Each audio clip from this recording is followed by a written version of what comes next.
What would occur when the wandering Earth traverses into the infinite realms? The Trisolaran fleet exclaimed. All units return. Earth is charging towards us. The Decepticon murmured, who can withstand this? The planet Devourer lamented. Just yesterday, I was bested by a terrestrial planet in the solar system. It utilized a gravitational slingshot to navigate its path and its escape.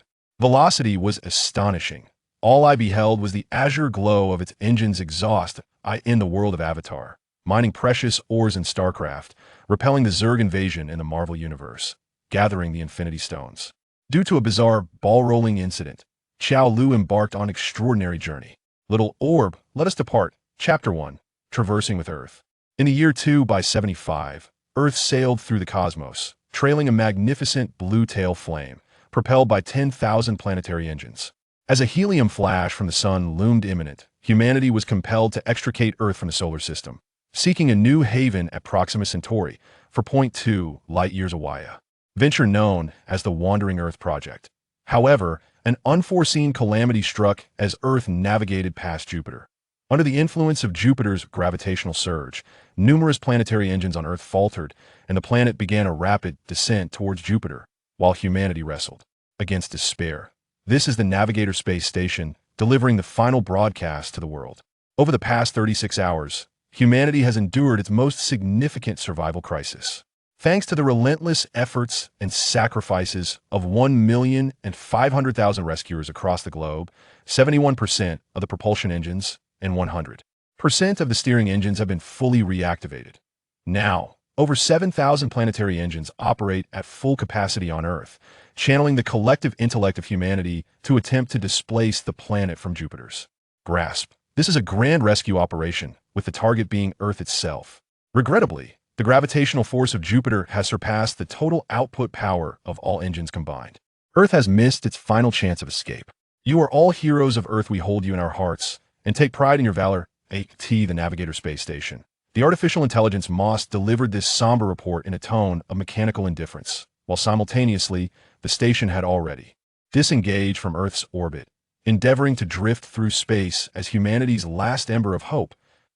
We shall carry all your hopes as we journey towards our new home 2,500 years hence. All things have their beginnings and endings in the final 7 days before Earth descends into Jupiter. Let us all return home. Embrace your parents, kiss your beloved children, and bid farewell to your families. Wishing everyone good fortune, this concludes the broadcast. Farewell. This announcement effectively condemned all humanity on Earth to a grim fate. There were not even 7 days left. Within 24 hours. Jupiter's gravity would strip away Earth's atmosphere, leading to inevitable demise. Nevertheless, humanity clung to the flicker of hope, for they harbored one last audacious plan: to ignite Jupiter. On Earth, rescue team member Lu Chi fervently addressed his companions. 90% of Jupiter consists of hydrogen, and when mixed with Earth's atmosphere, it can be ignited. With just a single match. We are merely a match away. Let us ignite Jupiter. However, nearby, the technician Li Yi gazed at the Jupiter looming above and remarked, "Hold on, something seems amiss with Jupiter." In the next instant, a massive light spot appeared on Jupiter, and a blinding radiance swiftly engulfed the entire Earth. Even the Navigator Space Station, which had evacuated in advance, could not escape being dragged into this inexplicable and violent explosion. The unfolding of these events traces back to an ordinary university student, Xiao Lu, from an alternate Earth. On that particular day, he had just returned from an interview with an internship company, lamenting how yet another company had discarded his meticulously crafted resume into the trash. Finding a job was becoming increasingly arduous, and Xiao Lu was now confronting the looming reality of graduation and unemployment. Yet complaining bore no fruit. He had another interview scheduled for the afternoon. Even if it was merely a stroke of luck, he decided to take his resume and see what might unfold. As Xiao Lu sat on a park bench, resting his eyes, a mysterious voice suddenly resonated in his mind, as if it had traversed an endless void before reaching him. Detected a suitable navigator candidate installing the Infinite World Navigation System. System installation complete. Do you accept the invitation to become an Infinite World Navigator? At that moment, Xiao Lu felt somewhat dazed, and thus did not delve deeply into the nature of the voice. Having recently been through a series of interviews, he instinctively responded, "Yes, I am willing to accept." Instantaneously, a beam of white light enveloped him, and when the luminescence faded, Xiao Lu had vanished from this world, A piercing cold wind jolted him awake, and he soon realized he had inexplicably found himself in a frigid, snow-laden realm. Everything around him lay blanketed in ice, with the entire city buried beneath layers of frost, save for the tips of skyscrapers peeking through the icy surface. Thus, Jolaw stood atop one of the buildings, barely 10 meters from the frozen ground below. Was this Earth? The extreme conditions left little room for contemplation. He was on the verge of freezing, and the thin atmosphere made breathing a struggle. Just as he felt he could endure no longer, the mysterious voice echoed once more in his mind. Detected environmental anomalies, initiating adaptive modifications. Modifications complete, consuming 100 initial civilization points. Jolaw immediately felt a cough rising within him, and he realized he could finally breathe normally again. Simultaneously, his numbed body began to warm, and Jolaw was at last able to move with ease. Reflecting on his recent experiences, he still felt a lingering trepidation. Was it this intense right from the start? I nearly shed tears. As he spoke, Jory beheld a planetary engine towering higher than Mount Everest in the distance, projecting a piercing blue beam that pierced the heavens. The colossal plasma column dispersed the clouds in the sky, illuminating the night with a radiance as bright as day. Without a shadow of a doubt, Jory immediately recognized his location. There was no other place where such a magnificent sight could be witnessed. Holy smokes, the wandering Earth? Indeed, Jory had arrived on the wandering Earth, while Jupiter, which should have been stationed above Earth, had vanished from sight. The sun and moon were nowhere to be found, and no one could ascertain the current position of Earth in the cosmos.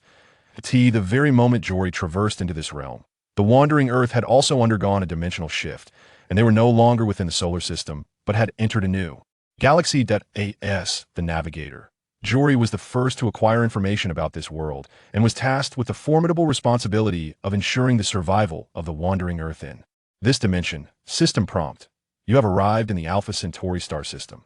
Well then, the wandering Earth had directly reached Alpha Centauri.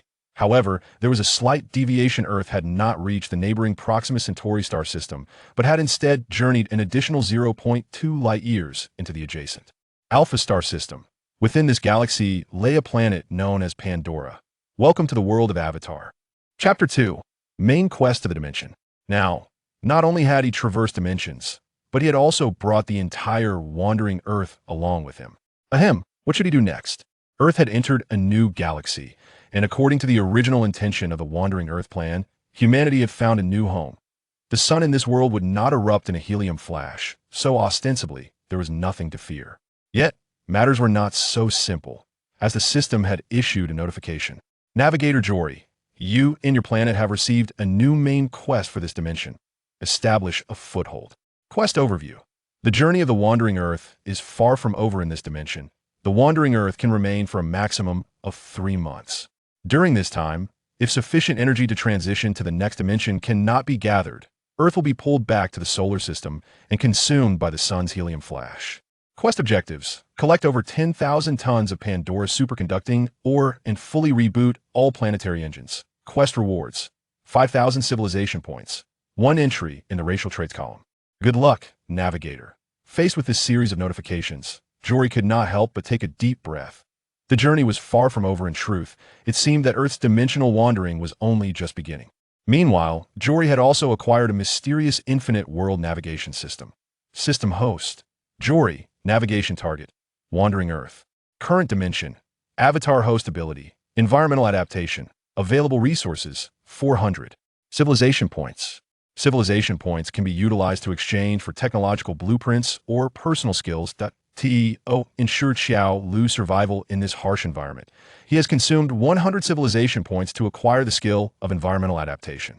The means to obtain civilization points lies in influencing the course of civilization on Earth. The greater the impact on civilization, the more civilization points one can accrue. Thus, it is imperative for Jolaw to gather an array of extraterrestrial artifacts and even directly acquire certain advanced technologies to fortify the human civilization adrift on Earth. This duty is inherent to his role as an infinite world navigator. In addition to Jolaw's personal interface, the system also encompasses a page detailing the attributes of the Wandering Earth, for it is essential that Jolaw is well informed about the Earth with which you will be fighting side by side. Planet name: Wandering Earth. Dominant species: humanity. Civilization level: Mother planet civilization, current population, 3.5 billion, technological. Ideology, materialism, racial characteristics, attachment to homeland, special ability, planetary engine. In summary, the wandering Earth distinguishes itself from other Earth civilizations in two primary aspects: the special ability planetary engine and the racial characteristic attachment to homeland. Attachment to homeland. Resource output from land is increased by 30, home defense morale is at 100, interstellar migration efficiency is reduced by 20, and it can trigger the special decree saturation rescue. It must be acknowledged that this is indeed a characteristic of the wandering Earth, with the only downside being a reduction in interstellar migration efficiency. However, considering humanity has managed to traverse the universe with Earth in tow, that slight penalty for interstellar migration is virtually negligible. Armed with this crucial information, Lu must now begin the endeavor to guide Earth away from this impending catastrophe. The current situation is far from optimistic. The populace of the wandering Earth remains enraptured by their escape from Jupiter's gravitational threat, oblivious to the fact that this is merely the inception of Earth's wandering journey.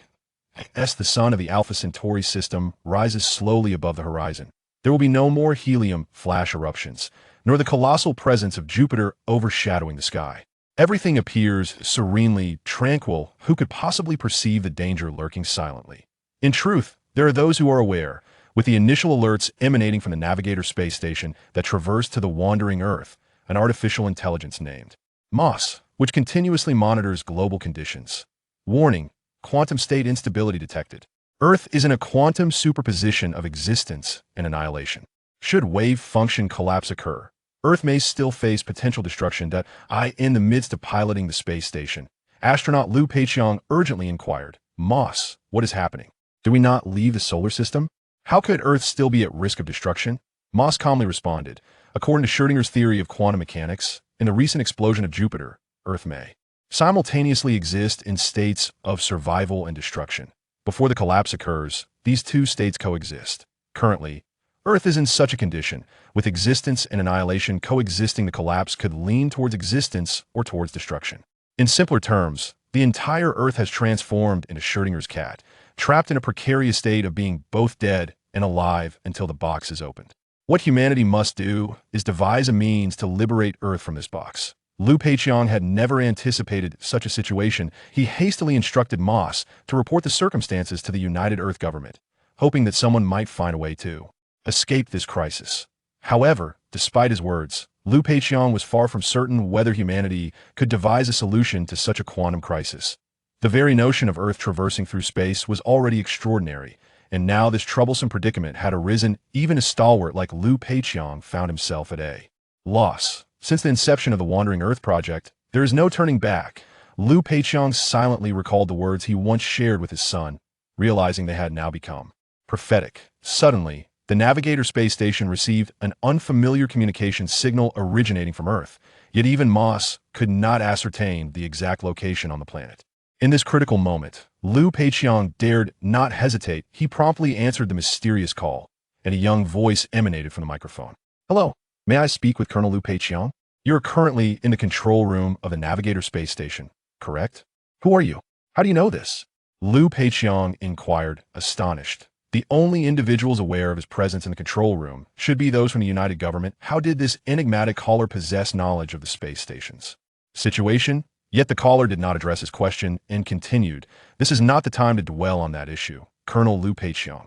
Perhaps you are unaware that Earth is in a perilously dangerous state. If we do nothing, Earth will face destruction in 3 months." The mysterious individual's words widened Lu Peiqiang's eyes in shock. He quickly glanced at the nearby screen, where Moss had calculated that the wave function collapse was predicted to occur precisely 3 months from now. The caller had foreseen this event even before the artificial intelligence Moss. Clinging to this last thread of hope, Lu Peiqiang exclaimed, "We are already aware of this. But how did you predict it? Do you have a solution? Is that so?" "You are already informed," the caller replied with relief. "Then things will become manageable." Chapter 3. Enhancement of driving skills. Without further ado, the enigmatic caller is Jory, who has traversed from another realm.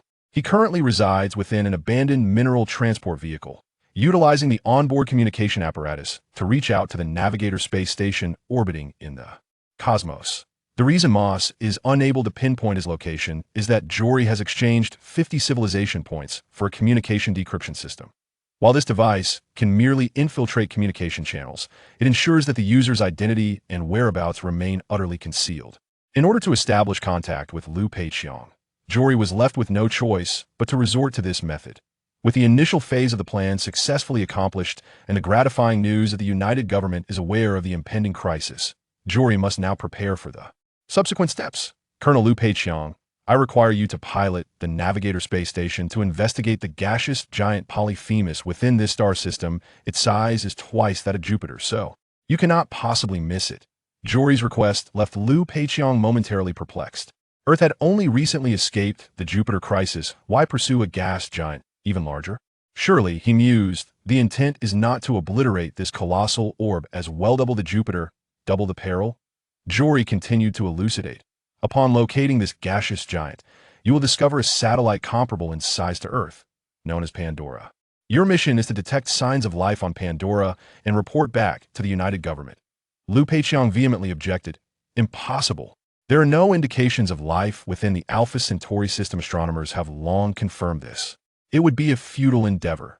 Colonel Liu Peiqiang, our previous observations were conducted from 4.4 light years away, and now that planet lies before you. What trouble could there be in conducting an investigation? The true concern lies in whether this operation can secure approval from United Government. Otherwise, Liu Peiqiang would be deemed to have abandoned his post. To assuage Liu Peiqiang's apprehensions regarding the mission, Jory further implored, I shall communicate this matter to the United Government. Colonel Liu Peiqiang, you are the first to recognize the existence of the crisis on Earth. The fate of our planet now rests in your hands. Please make the right decision. Jory's words struck a profound chord within Liu Peiqiang. While others may still be oblivious to the gravity of the situation, Jory appears to be the sole bearer of a solution. What remains to hesitate? If facing a military tribunal could indeed salvage Earth, then the exchange would be remarkably worthwhile. I understand, Liu Peiqiang responded. In this matter, I shall take the initiative. Having successfully persuaded Liu Peiqiang, Jory moved on to the next phase of his undertaking, that he needed to reach the headquarters of the Earth United Government to convey the means by which humanity could once again rescue their planet. He seized the deceased driver's access card and inserted it into the ignition slot of the mineral transport vehicle, which immediately responded with its characteristic voice. Prompt. Advanced driver, Guojing Fan. The Traffic Commission of Beijing's 3rd District reminds you, among countless roads, safety is paramount. Driving recklessly may lead to tears from loved ones. This may well be the most quintessentially wandering Earth phrase that Xiao Lu has encountered since his arrival in this extraordinary world, filling him with profound reflections. However, this is not a moment for sentimentality. Xiao Lu bears immense responsibilities on his shoulders. With a spherical steering wheel in hand, he pressed down on the accelerator. The engine of the transport vehicle erupted with a thunderous roar, and it surged forward across the icy expanse like a wild stallion set free. Traffic violation, 12 points deducted, the vehicle's voice reminded coldly. Now is not the time to worry about points. Xiao Lu was astonished to discover that the handling of this vehicle was entirely different from that of any car he had known in his past life. The mining vehicle boasted astounding power. While the steering was extraordinarily sensitive, the icy and slippery surface meant that even the slightest movement could send the entire vehicle into a skid. This was far beyond Xiao Lu's ability to control. Before long, the transport vehicle collided with an iceberg, coming to a sudden halt with a resounding crash. Ahem. No wonder the movies say it takes an ordinary person 5 years of training to operate this thing. It appears it's not meant to be driven by mere mortals. Even the system delivered a merciless jab. Detected host driving ability rated E. It is advisable to upgrade driving skills for better control of the device. How can my driving ability be rated E? I am a seasoned driver. Xiao Lu protested, although his definition of seasoned driver might not align with the system standards. Despite Xiao Lu's attempts to argue his case, the system's assessment of his driving skills remained unchanged. It seemed he had no choice but to spend civilization points to upgrade. Upgrading driving skills to ED requires 300 civilization points. Do you confirm? Wow, 300 civilization points? You might as well go rob someone. Xiao Lu was taken aback that such a simple upgrade would cost so many civilization points. After all, he currently had only 350 civilization points left that leave him destitute. The system replied, upgrading driving skills is not limited to enhancing the control capabilities of vehicles. It applies to any type of transport, granting equivalent proficiency. In operation, advanced driving skills can even influence the vehicle's performance, unleashing power that exceeds its limits. So, in the future, my ability to pilot an aircraft, operate a tank, or even control a mecha would be the same. Xiao Lu quickly grasped the system's implication. Essentially, after the upgrade, he would share the same driving capabilities across all vehicles. Suddenly, a bold idea struck Xiao Lu. If that were the case, perhaps he could achieve something truly remarkable. He quickly inquired of the system, "Is the Wandering Earth considered a form of vehicle?" "Yes, the Wandering Earth, equipped with a planetary engine, is indeed a type of vehicle," the system affirmed. "Goodness, such an operation truly exists. Piloting an aircraft, commanding a tank, or even operating a Gundam pales in comparison. I possess the ability to navigate the very Earth itself. Are you intimidated? Behold, as I unleash my gravitational slingshot, propelling the Spring Festival's 12 resonant planetary engines into a fiery onslaught. The Earth is formidable in close combat. I shall demonstrate by obliterating Jupiter before your very eyes." Recognizing the immense potential of his driving prowess, Zhao L promptly opted for an upgrade. The time has come for the Wandering Earth to embrace a top-tier pilot. A radiant blue light enveloped Zhao L. In an instant, he comprehended the function of every button within the vehicle. When he pressed the accelerator again, all signs of his earlier clumsiness vanished entirely. In that moment, Zhao L truly ascended to the status of a seasoned driver, an ultimate maestro capable of steering even the Earth itself. That it is time to showcase my authentic skill. Chapter 4. Your vehicle has been requisitioned. The colossal mineral transport vehicle, weighing over 50 tons, thundered through the snow, its massive frame imposing against the wintry landscape. After enhancing his driving skills, Jory now maneuvered this unruly behemoth with ease. Once he became proficient, he discovered that the uniquely designed spherical steering wheel was remarkably efficient, allowing for delicate adjustments to the vehicle's tilt and the height of its chassis. This proved invaluable when navigating complex terrains, granting Jory the opportunity to execute a variety of exhilarating maneuvers, such as drifting around corners and leaping across ice fissures spanning several meters. Having achieved such a level of driving prowess, one could only imagine the heights to which advanced skills would elevate him, perhaps even to the status of an ace driver. At that point, he could pilot the Wandering Earth to conquer the cosmos, rendering mecha warships trivial in comparison to the thrill of his terrestrial adventures. Just as Jory indulged in visions of his future, a multifunctional infantry fighting vehicle abruptly obstructed his path. The 32 missile launcher atop it pivoted menacingly in his direction, and through its communication device, a warning resonated. Vehicle 371, this is the 2623 rescue team. According to Article 23, Clause 4 of the Wandering Earth Law, your vehicle has been requisitioned. Please decelerate and stop immediately. Could it be? At this critical juncture, they sought to commandeer his vehicle? This unexpected turn of events caught Jory off guard. While it was true that the law required transport vehicles to be at the ready for rescue team summons, the timing was utterly inconvenient. Jory's driving card had been scavenged from a deceased driver, rendering his qualifications dubious. If he complied and halted, it was likely that not only would his vehicle be seized, but he would also find himself incarcerated. Such a fate would jeopardize his aspirations of meeting with the United Government. Faced with this dilemma, Jory resolved that fleeing was his best course of action. With this thought in mind, he did not merely reduce speed. Instead, he slammed down on the accelerator, charging toward the multifunctional infantry fighting vehicle. The weighty steel giant barreled forward, and even without weaponry, its sheer mass was enough to instill terror. One could scarcely imagine a main battle tank halting such a formidable force, let alone a multifunctional infantry fighting vehicle that weighed less than half as much.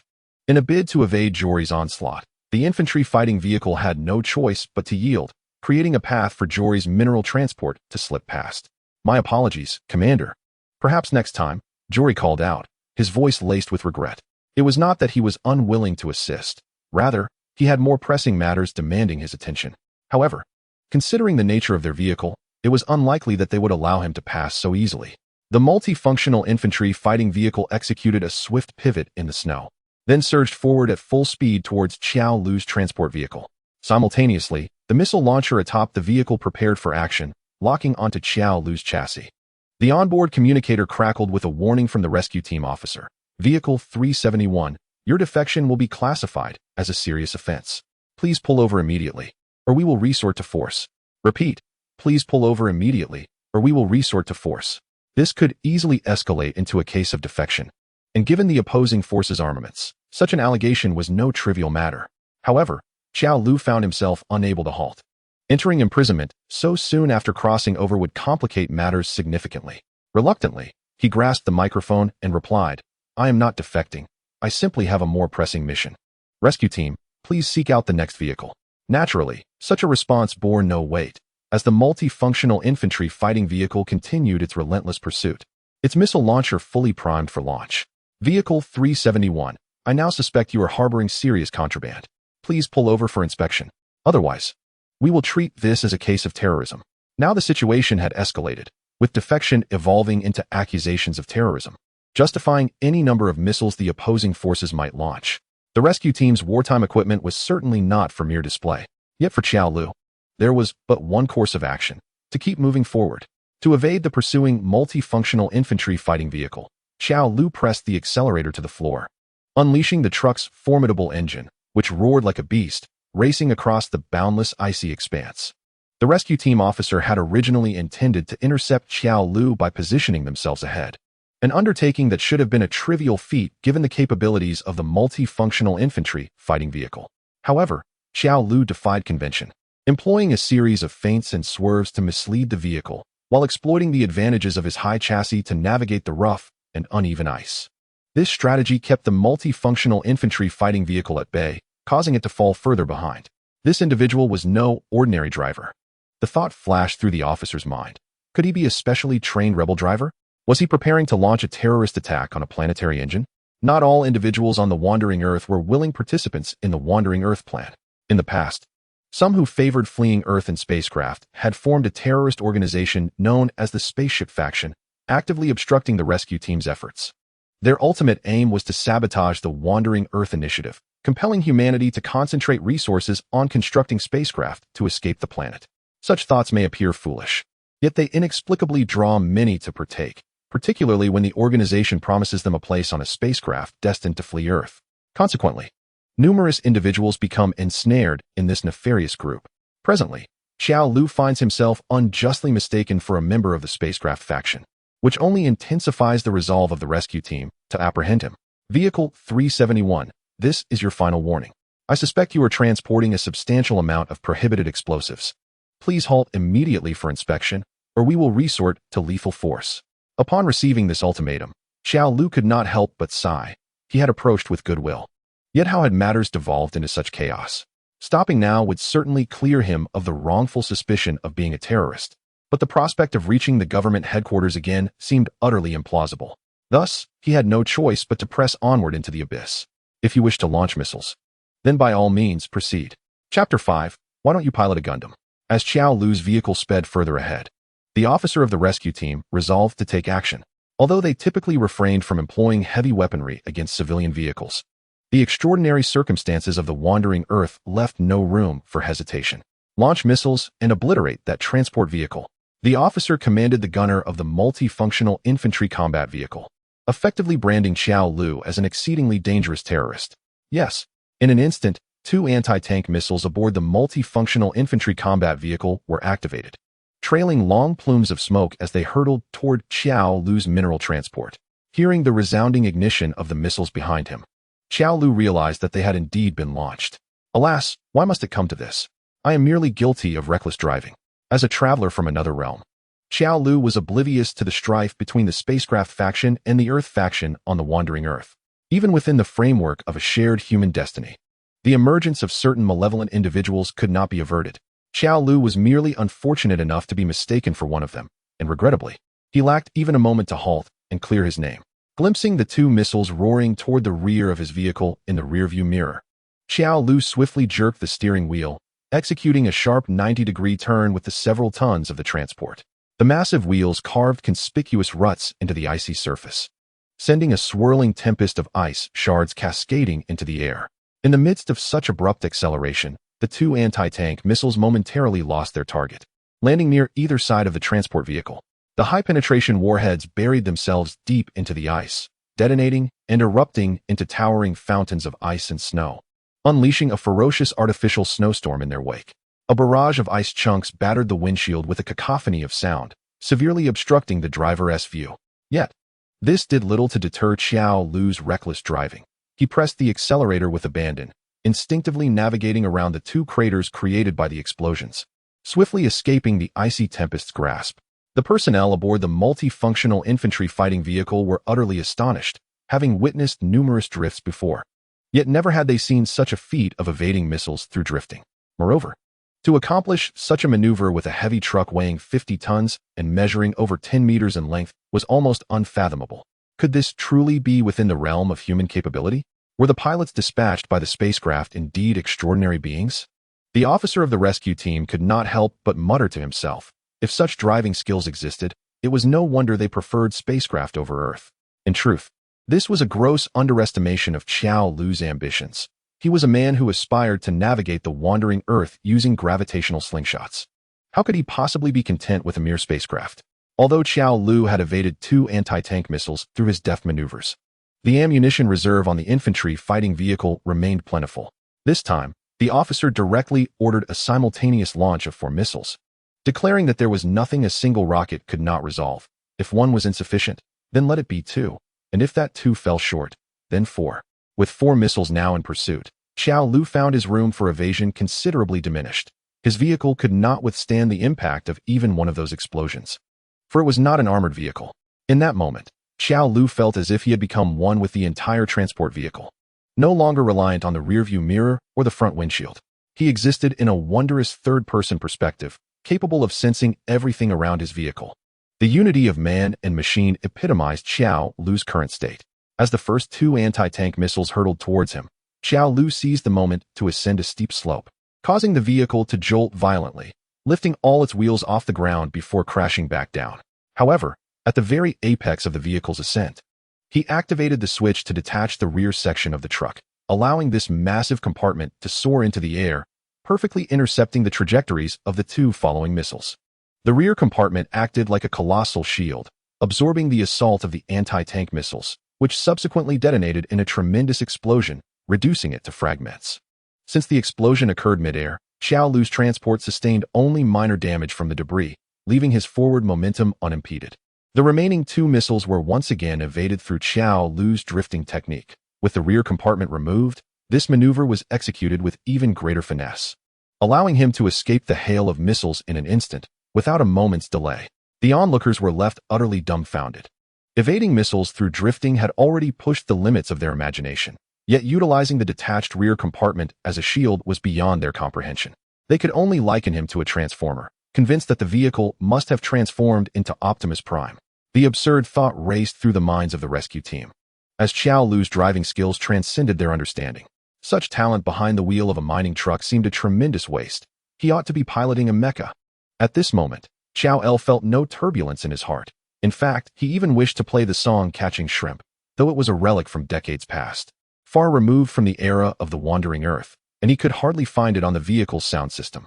The distance between the transport vehicle and the multifunctional infantry fighting vehicle widened further, making it increasingly difficult to lock onto the target with anti-tank missiles.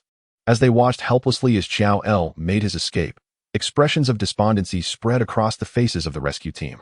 Yet, as the driver of the multifunctional infantry fighting vehicle glanced at the map displayed on the navigation device, a glimmer of hope sparked in his eyes.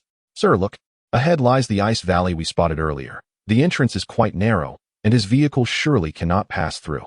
Upon examining the map, the officer of the rescue team was immediately reinvigorated. Indeed, it is only 2 to 3 meters wide. His vehicle will undoubtedly get stuck. We must continue the pursuit, and he will have nowhere to flee. Renewed hope surged among the team. Even if Xiao L could evade missile strikes, he could not escape the judgment of nature. As long as they could corner him into a dead end, capturing him would require little effort.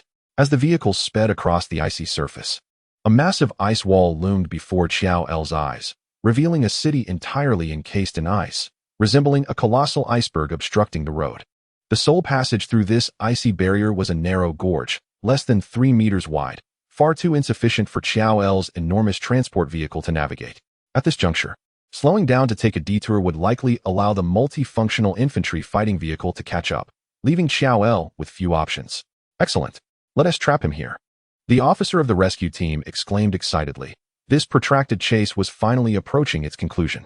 Chapter 6. Crossing the ice valley. As the narrow ice gorge drew nearer, The rescue team, trailing Xiao began to glimpse the dawn of victory, no matter how one looked at it. Xiao's vehicle could not possibly squeeze through such a constricted passage. They merely awaited his turnabout to fall into their snare. However, Xiao showed no signs of reducing speed. Instead, he pressed down harder on the accelerator, propelling the transport vehicle toward the thick ice surface with even greater velocity. Has he lost his mind? An officer from the rescue team exclaimed in disbelief. That was a colossal ice wall formed by the freezing of an entire city. Not to mention the 50-ton transport vehicle. Even several hundred tons of locomotive could not breach such a formidable barrier. This was nothing short of a reckless pursuit of demise. The driver of the multi-functional infantry fighting vehicle, observing the rapidly approaching ice wall, finally succumbed to caution and applied the brakes. Continuing this relentless chase posed a risk of colliding with the ice wall themselves. Sir, he is undoubtedly doomed. Let us merely watch from here. The driver suggested to the officer, a sentiment echoed by others. They were merely in pursuit of a suspect, with no desire to meet a disastrous end themselves. As the rescue team gazed at him with lifeless eyes, Xiao Lu steered his vehicle resolutely into the narrow ice gorge ahead. What was about to unfold was a high-speed collision. Regardless of one's driving prowess, a vehicle cannot be transformed, can it? Yet, Xiao Lu was determined to demonstrate that his vehicle could indeed contort. He skillfully manipulated the spherical steering wheel, continuously adjusting the tilt of the vehicle, causing one side's wheels to lift off the ground, enabling the vehicle to glide swiftly over the icy surface on just one set of tires. What? The onlookers from the rescue team were utterly dumbfounded. While it is common in automotive stunts to drive on 2 tires, such feats are typically limited to small 4-wheeled vehicles. Could a heavy truck weighing over 50 tons, with a multitude of wheels, perform such a trick? The astonishment they felt was akin to witnessing a tank racing with only one track engaged, and not just any tank, but one of considerable weight. Xiao Lu maintained the transport vehicle at a 45-degree angle, accelerating to sustain this precarious balance. Subsequently, he lowered the chassis to its minimum height, further narrowing the vehicle's width to slightly over 3 meters. An illegal maneuver, deducting 12 points. The Beijing District 3 Traffic Committee reminds you that among countless roads, safety is paramount. Driving recklessly, the alarms within the vehicle blared incessantly. Yet Xiao Lu could not afford to heed such distractions. The constricted ice gorge loomed ahead, and his passage depended on this moment. With a resounding crash, the transport vehicle forcibly wedged itself into the ice gorge, albeit at the cost of severe deformation on the roof, where it scraped against the icy walls, nearly crushing Xiao Lu's head. The impact dislodged a significant amount of ice from the walls, releasing a cloud of snow and mist from the point of collision. The occupants of the multifunctional infantry vehicle stationed behind could only watch in stunned silence, questioning whether this vehicle had genuinely transformed into a mechanized marvel. Was such a feat truly achievable by any driver? Regardless, they had forever lost the opportunity to apprehend Xiao Lu, as they could never replicate his extraordinary maneuver. Once again, who has ever seen a tank operate on a single track? No one would impose such a demand on a driver. After successfully evading the multifunctional infantry vehicle behind him, Xiao Lu exhaled a deep sigh of relief. From the moment he began to dodge that first missile, a single misstep could have led to his demise. Fortunately, the driving skills endowed by the system were sufficiently potent, allowing him to execute a series of extreme maneuvers that would be inconceivable to an ordinary person. This was merely a glimpse of his driving capability. One could only imagine the terrifying potential of advanced operational skills. Xiao Lu dared not contemplate it. Perhaps one day, he could maneuver the transport vehicle with the prowess of Optimus Prime, delivering a decisive blow that would send adversaries soaring into the heavens. Certainly, he hoped to apply such driving skills on the wandering Earth, where he could indeed confront gods and Buddhas alike. Alas, he longed for the day when he could race the Earth itself, not to mention Jupiter. He could even tease a black hole for all to see. Xiao Lu could not help but lament that if he truly possessed such driving prowess, his words might not merely be jest. However, the immediate priority was to notify the United Government. Although he had successfully persuaded Lu Peiqiang through a communication hacking device, convincing the United Government in a similar manner would prove to be a far more arduous task. Xiao Lu redialed the United Government's number, hoping to make contact before reaching their headquarters. A pleasant female voice answered, "Hello, this is the Earth United Government headquarters. How may I assist you?" Xiao Lu replied succinctly, "Hello, I wish to speak with the head of the United Government. I have matters of great importance to discuss. I'm sorry, may I ask if you have an appointment?" That single question nearly silenced all of Xiao Lu's subsequent thoughts. Naturally, he had no appointment. The hacking device could not connect him to the actual head of the United Government, despite Liu Peiqiang's current control over the entire Navigator space station. He remained merely a lieutenant colonel. Communicating with him only required having the contact information, which was readily available in the film Wandering Earth. However, attempting to reach such a high-ranking official as the head of the United Government with a mere phone call was evidently futile. Xiao Lu merely dialed with a sense of trial and error, considering there was little to lose. Ultimately, he had to settle for saying, "All right, I am on my way to you, and I hope to speak with the actual head upon my arrival." Such behavior would undoubtedly be perceived as the ramblings of a madman. Yet the female operator politely responded, "Very well, I hope you will make an appointment next time." The call was promptly disconnected, clearly a routine occurrence for the operators at the United Government headquarters. But this time was no jest. Xiao Lu glanced at the car's navigation system. Only 2 hours remained until they reached the United Government headquarters. He had conceived a plan that might allow him to infiltrate the headquarters and meet with the genuine head of the organization. This endeavor would require a stroke of luck and the cooperation of Liu Peiqiang. The fate of the Wandering Earth hinged upon this step. Chapter 7. A test of fortune. United Government headquarters of the Wandering Earth. Due to Earth's abrupt traversal, the United Government headquarters was in utter disarray, with people clamoring for an explanation. Yet, no one could articulate the current state of the Earth. Aside from the calculated assessment that Earth was in an unstable quantum state, no scientist could elucidate the nature of Earth's journey. The only consensus was that Earth faced obliteration in 3 months. Could such grim tidings be shared with the populace? Aside from large-scale turmoil, no other effects would arise. Fortunately, having traversed into a new planetary system and just liberated from the gravitational crisis of Jupiter, the situation on the Wandering Earth remained relatively harmonious. While people were puzzled, they were also delighted to witness a new sun rising on the horizon, and the remaining planetary engines, yet to be repaired, were gradually restored by the efforts of rescue teams. Everything appeared to flourish, and naturally, the conditions on the ground were more stable. However, amidst this prevailing atmosphere of human optimism, the United Government was desperately seeking solutions to save the Earth. Scientists from around the globe flocked to the headquarters of the United Government, causing each entrance to be inundated with activity. Every vehicle wishing to enter the headquarters had to undergo tedious procedures, exacerbating the traffic congestion nearby. Observing the long line of cars ahead, each subjected to inspection and questioning, Xiao Lu understood that even if he continued to wait, he would certainly be barred from entering the headquarters. With no other option, he decided to take a bold approach. Xiao Lu abruptly turned the spherical steering wheel, detaching his transport vehicle from the convoy, not to retreat, but to charge straight towards the gates of the United Government. "Hey, what are you doing? Stop!" The guard barely had time to finish his warning when Xiao Lu's vehicle crashed through the barrier, forcefully entering the headquarters. Shortly after breaching the gates, dozens of soldiers clad in exoskeleton armor rushed from all directions, accompanied by 2 tanks that aimed their ominous cannons at Xiao Lu's transport. He quickly slammed the brakes, narrowly avoiding an immediate barrage, yet the surrounding soldiers promptly enclosed him, with numerous guns trained on every exit of the vehicle. At this moment, Xiao Lu had truly ensnared himself, though this was part of his plan. Under the intense scrutiny of the soldiers, he turned off the engine of the transport and voluntarily opened the cabin door, allowing the frigid wind to sweep inside. The temperature gauge plunged to a chilling -80 degrees, and frost coated everything within the cabin. Such operational behavior was a severe violation of protocol. But for the ensuing spectacle, Xiao Lu had no choice but to proceed.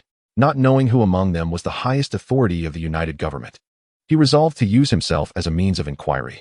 "Do not let me down," he muttered to himself as he shed his outer garment, revealing his robust physique, and stepped out against the biting cold, unflinching. The moment he emerged, everyone's eyes widened in astonishment, gazing at him as if he were an extraterrestrial being. In the frigid temperature of -84 degrees, it is astonishing that anyone would dare to expose themselves without protective gear, even going bare-chested in such an environment. This is akin to venturing into space without a spacesuit, a reckless act that guarantees a certain death. Yet, under these extreme conditions, Xiao L remains composed, behaving as naturally as if he were basking in the sun on a beach. Is this man a superhuman?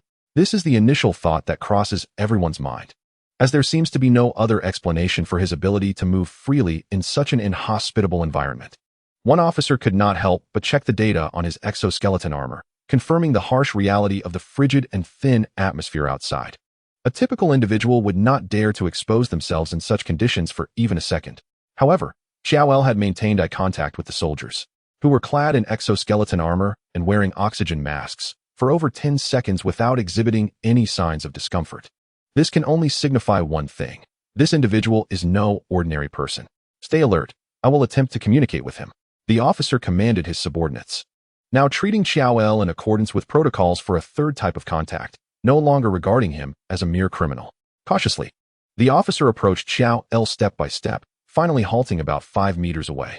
He lowered his weapon and, maintaining his composure, inquired, "Greetings. I am Colonel Su Jingyang of the United Government's Guard Corps.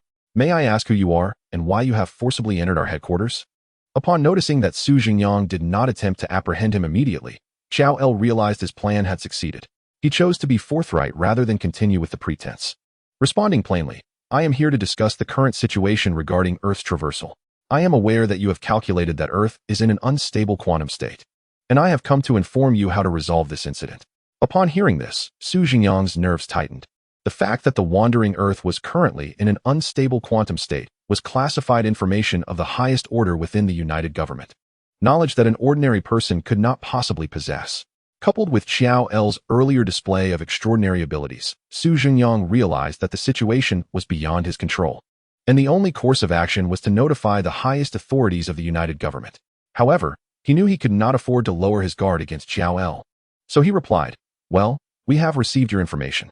I will report this matter to my superiors immediately. Could you please accompany us for the time being?" From Su Jingyang's expression, Xiao El understood that he recognized the gravity of the situation. Thus, the plan to inform the United Government was successfully set in motion. Xiao El hoped no further complications would arise, and he nodded in agreement. "Very well, you would do best to hurry, for as you know, time is of the essence. 3 months may seem lengthy, yet when it concerns the survival of Earth, every single moment is invaluable." Naturally, Su Jingyang did not dare to be negligent in this matter. He instructed 2 guards to escort Xiao Lu to a special reception room before hastily making his way into the headquarters of the United Government. Thus, the collision of the wandering Earth and the Avatar world could be said to have just begun. Chapter 8. Another human civilization, Xiao Lu, having changed into a different outfit, was invited into a uniquely designed reception room. Although the decor was grand, it could not conceal the fact that the entire room was essentially a reinforced bunker. Small cameras were discreetly hidden throughout the space, while a large group of soldiers stood guard outside, clearly indicating that this was indeed an important government facility. A woman in charge of hospitality brought forth a glass of water and a plate of durian-flavored dried earthworms, apologizing to Xiao Lu. "I'm sorry.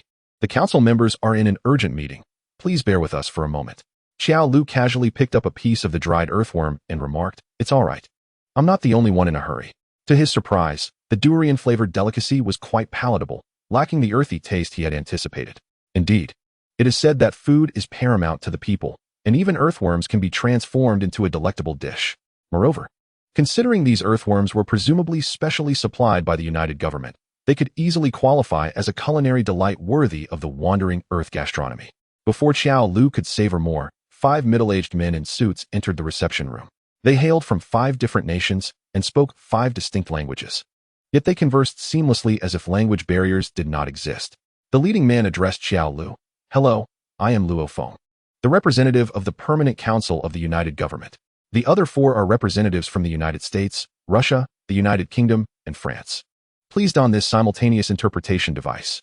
Luo Feng handed Xiao Lu a triangular earpiece, and upon donning it, the words of the remaining 4 council members were instantly translated into a language comprehensible to him, showcasing remarkable technology. The successful implementation of the Wandering Earth project could likely be attributed in part to such innovations, as overcoming linguistic barriers alone could alleviate numerous difficulties. Once assured that the interpretation device was functioning correctly, Xiao Lu nodded, signaling that the discussion could commence. This was a dialogue concerning the fate of the Wandering Earth, and no one dared to be remiss. As the representative, Luo Feng was the first to inquire. "How did you come to know that the Earth is currently in an unstable quantum state? And why are you able to move freely in today's complex terrestrial environment?" The second question was not the focus, so I will address the first. Xiao Lu replied candidly. "Firstly, the Earth has traversed through the explosion of Jupiter, a phenomenon that I believe is palpable to people worldwide. As for our current location, we are situated in the Alpha Centauri system, which is 44 light-years away from the solar system. Astronomers have already reached this conclusion, haven't they?" Luo Feng nodded solemnly. These matters were undeniably evident. However, what Xiao Lu articulated next completely took them by surprise. Ahem, within this galaxy lies a planet called Pandora, which exhibits unmistakable biological signs. A particular mineral found on this planet is the key to liberating Earth from its current predicament. Upon hearing this, the American representative immediately rose to voice his dissent. Impossible. Numerous astronomical observations have been conducted on Proxima Centauri, and we can assert with certainty that there are no signs of life here. No bacteria could possibly survive. You are merely indulging in fanciful notions. Indeed, Proxima Centauri serves as the terminus of the Wandering Earth project, and the surrounding Alpha Centauri system has been thoroughly studied by astronomers. If life truly existed here, it would not have escaped detection, which was the primary reason for the American representative's skepticism towards Xiao Lu's assertions. Representatives from other nations nodded in agreement. If such a phenomenon were indeed true, humanity should have long attempted to engage and communicate with these life forms. How could they possibly wait until now for Xiao Lu to bring it to their attention? The meeting found itself in a stalemate. Xiao Lu's presence was already shrouded in dubious tactics, further fueling their suspicions. Only Luo Feng remained thoughtfully scrutinizing the documents in his hands. Throughout the journey to the Alpha Centauri system, he had indeed noticed several anomalies. Suddenly, an urgent communication signal emanated from Luo Feng's device. Just as he was about to rise and step away to attend to the signal, Xiao Lu unexpectedly remarked, "Is that a communication request from Colonel Lu Peiqiang? If so, let everyone take a look." Luo Feng was taken aback, for the signal in his possession did indeed originate from Lu Peiqiang aboard the Navigator space station.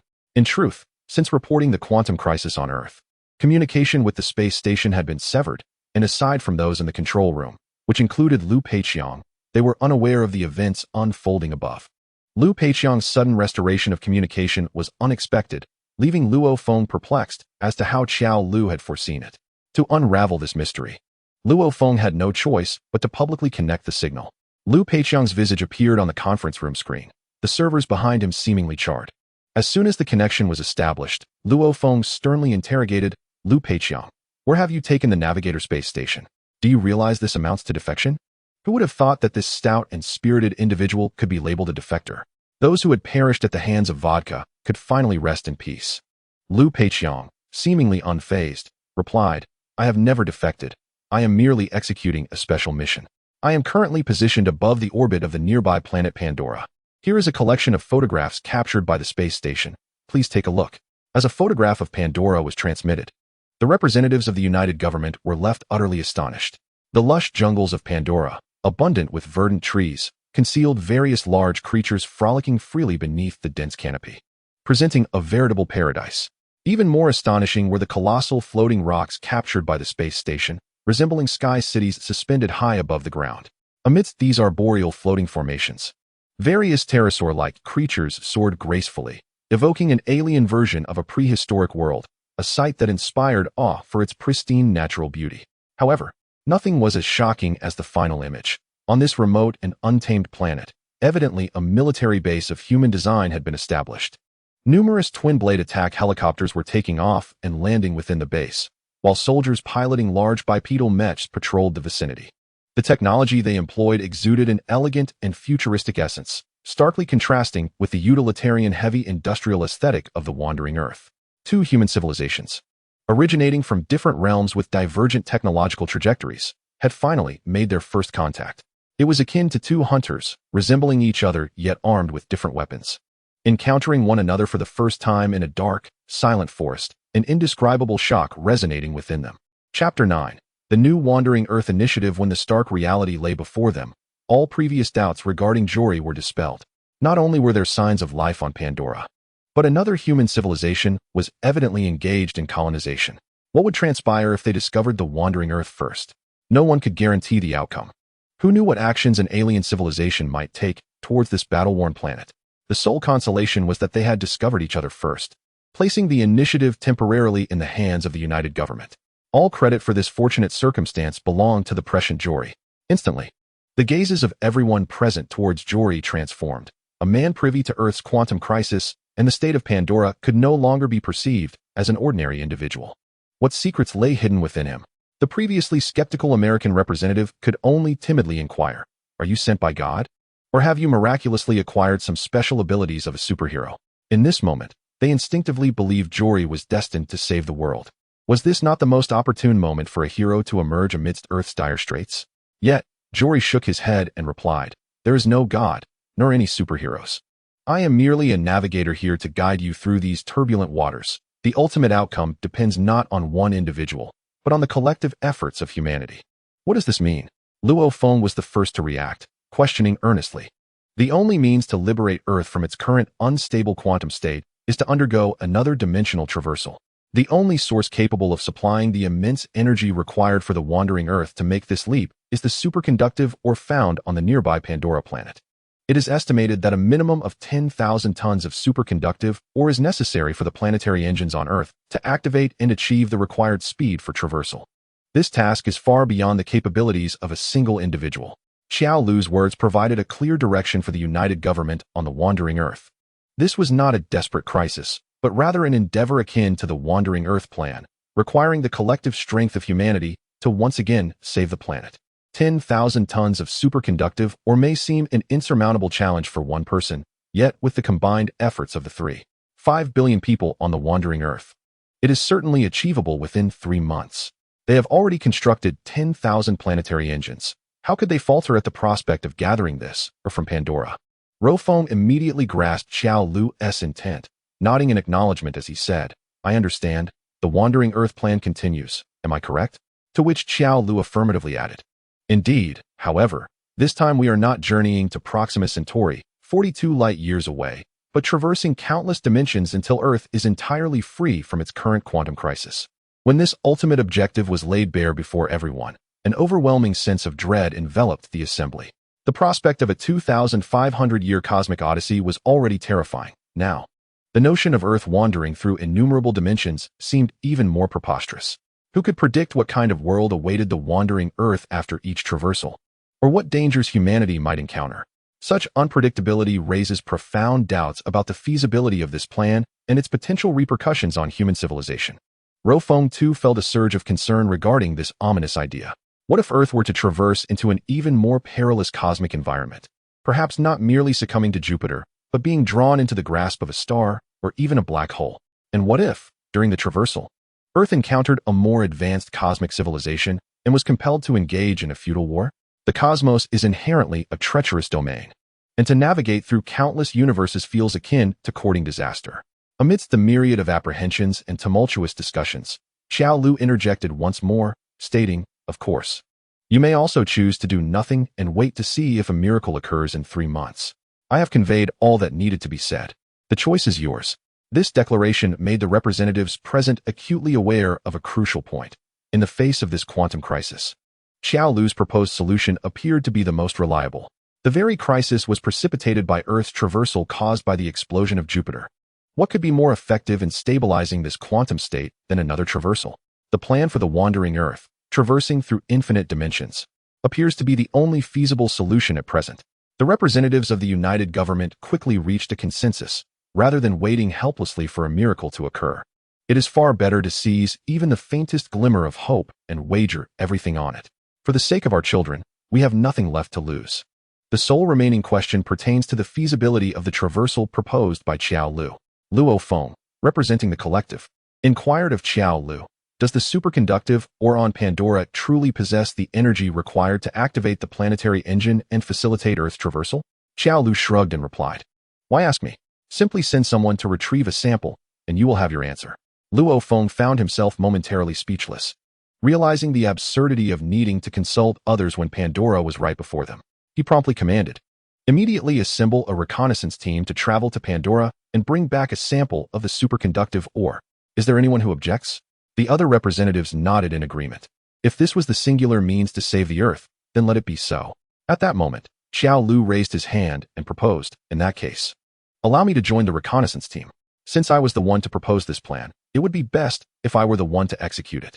His self-nomination surprised everyone present. This was no trivial task. Ascending to a planet inhabited by unknown life forms, or even another human civilization, could entail unimaginable dangers. Xiao Lu was not a soldier. Why would he take such risks? Luo Feng asked Xiao Lu, "This may be an exceedingly perilous mission. Are you certain you wish to participate?" Xiao Lu smiled and replied, "Trust me, there is no one more dangerous than I. Besides, Does anyone here truly know what superconductive or looks like? This was not merely a jest. It was evident that the wandering Earth lacked any reference akin to the film Avatar. Thus, for the reconnaissance team, locating the superconductive ore on Pandora would be akin to searching for a needle in a haystack. Therefore, allowing Xiao Lu to join the expedition was a judicious decision. Only he could ensure that the team would successfully locate the superconductive ore and return safely. Chapter 10. Preparations for War. Following extensive discussions, the representatives of the United Government ultimately decided to endorse Xiao Lu's proposal, as they had no better candidates available. This operation was crucial for the fate of the wandering Earth. Even a mere 1% increase in the likelihood of success warranted every effort from the United Government. The initial round of landings would consist of 10 reconnaissance teams, each comprising 3 members, tasked with conducting their operations as discreetly as possible to avoid alarming the colonial human forces on Pandora. As long as one of the teams could return with the superconductive ore, the reconnaissance mission would be deemed a success. Should all teams fail, the subsequent round would increase to 20 teams. For the last hope of Earth, humanity would press on, undeterred, until the very last vestiges of strength were expended. This is the method by which the wandering Earth addresses the crisis. Among the team members assigned with Xiao Lu are Colonel Lu Peiqiang and Captain Wang Lei, both of whom volunteered for this mission. Upon glancing at the personnel list, Xiao Lu immediately recognized their names and thus chose to team up with them. Currently, Lu Peiqiang remains stationed at the Navigator's space station. So Xiao Lu must first travel with Wang Lei via rocket to the space station before descending to Pandora through an airdrop capsule. Naturally, prior to this endeavor, it is essential to adequately arm oneself. Xiao Lu entered the armory of the United Government, where an array of individual weaponry, reminiscent of those seen in films, was on display. Assault rifles, heavy pistols, and, of course, the iconic Jupiter infantry Gatling gun were all available for his selection, as long as he could carry them. However, before choosing these weapons, he first donned a set of power exoskeleton armor, standard issue for soldiers on the wandering Earth. Without such gear, executing missions in this treacherous environment would be nearly impossible. Rather than merely an armor, it could be described as a power skeleton, with metal coverage limited to the wrists and calves, while the rest consisted of a lightweight, insulated battery suit, supported by metallic frameworks providing mobility to the joints. Given the technological advancements of the wandering Earth, a fully encompassing Iron Man-style suit remains unattainable. This exoskeleton primarily enhances the soldier's limb capabilities, enabling greater load-bearing and climbing abilities. Yet it offers little protection against a hail of bullets. While this enhancement may suffice against the feeble rebel forces on the wandering Earth, it may prove insufficient against the ferocious alien creatures of Pandora and the local Gnostics inhabitants. Moreover, the already established human forces of the Avatars pose an additional challenge. Nonetheless, Xiao Lu donned the power exoskeleton armor, as having it was undoubtedly better than not. Once outfitted, he suddenly felt as though the metallic framework had become an integral part of his own body, rendering its weight and texture imperceptible. Each joint of the armor seemed to synchronize with his movements effortlessly, requiring no conscious calibration. Although the suit weighed several dozen kilograms, it felt as light as a shirt. Not only could he perform simple, subtle movements, but even executing a street dance would not hinder any action. It was an extraordinarily peculiar sensation. This was certainly not due to the exoskeleton's inherent properties, as Xiao Lu observed that others appeared somewhat stiff and mechanical in their movements. What was happening? Why was he able to manipulate this power exoskeleton with such ease? It seemed that even if he were to equip 2 mechanical arms, he would still possess the ability to control them with finesse. After a brief moment, Xiao Lu deduced the reason. It seemed the system had classified this rudimentary exoskeleton armor as a diminutive mech. Consequently, the piloting skills he had previously upgraded were now equally effective with this armor. The system's broad assessment fostered the remarkable synergy between Xiao Lu and his suit, significantly enhancing his fluidity of movement. He no longer appeared as a mere individual donned in powered exoskeleton armor, but rather as a robotic entity seamlessly integrated with the suit. This transformation endowed Xiao Lu with a combat prowess distinct from that of others. How intriguing it was that piloting skills could be utilized in such a manner. Upon recognizing his advantage, Xiao Lu prioritized the selection of close combat weapons over an array of heavy artillery. After all, he possessed the agility to employ martial arts with this armor. To squander his limb strength on wielding larger firearms or heavier artillery for stationary fire would be an evident misallocation of resources. On Pandora, numerous swift melee creatures existed, and having a companion capable of matching their movements in close quarters would undoubtedly compensate for the team's deficiencies in hand-to-hand combat. Soon, Xiao Lu set his sights on a seemingly sharp Damascus steel knife, one of the few melee weapons available in the armory. The knife was substantial. Without the powered armor, it would be nearly impossible to wield effectively. The blade was adorned with intricate patterns, adding an air of mystique and making it appear strikingly formidable. As Xiao Lu grasped the knife and swung it twice, it sliced through the air with a swift whoosh, the weight of the blade instilling a sense of reliability. With a powerful chop, it could likely cleave through steel. "Let us name you Steelbreaker," Xiao Lu casually declared, signifying his newfound ownership of the blade.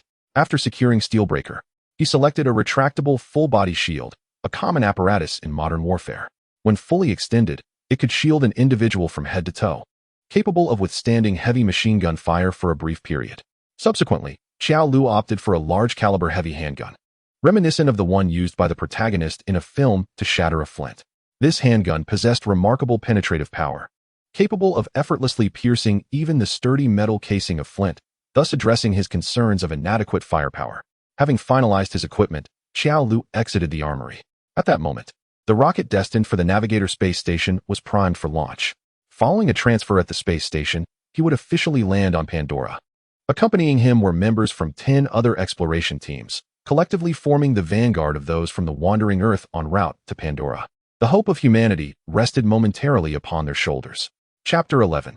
Landing on Pandora. Having completed all necessary preparations, Xiao Lu finally ascended to the Navigator space station aboard a rocket, ready to initiate an airborne descent onto Pandora. During the ascent, he beheld the full panorama of the wandering Earth for the first time, profoundly feeling the magnitude of this grand endeavor. The entire planet was shrouded in a blanket of white, with not a trace of azure ocean visible. The only discernible feature was the fiery blaze of 10,000 planetary engines, flickering like distant stars across the northern hemisphere. From the Earth's surface, these engines appeared more colossal than Mount Everest, their towering flames stretching endlessly, yet from the vastness of space, they seemed no larger than matchsticks, easily extinguishable with a mere breath. Yet, it was this seemingly feeble light in the cosmos that propelled the Earth through the boundless expanse of space. This truly was a precarious yet magnificent journey.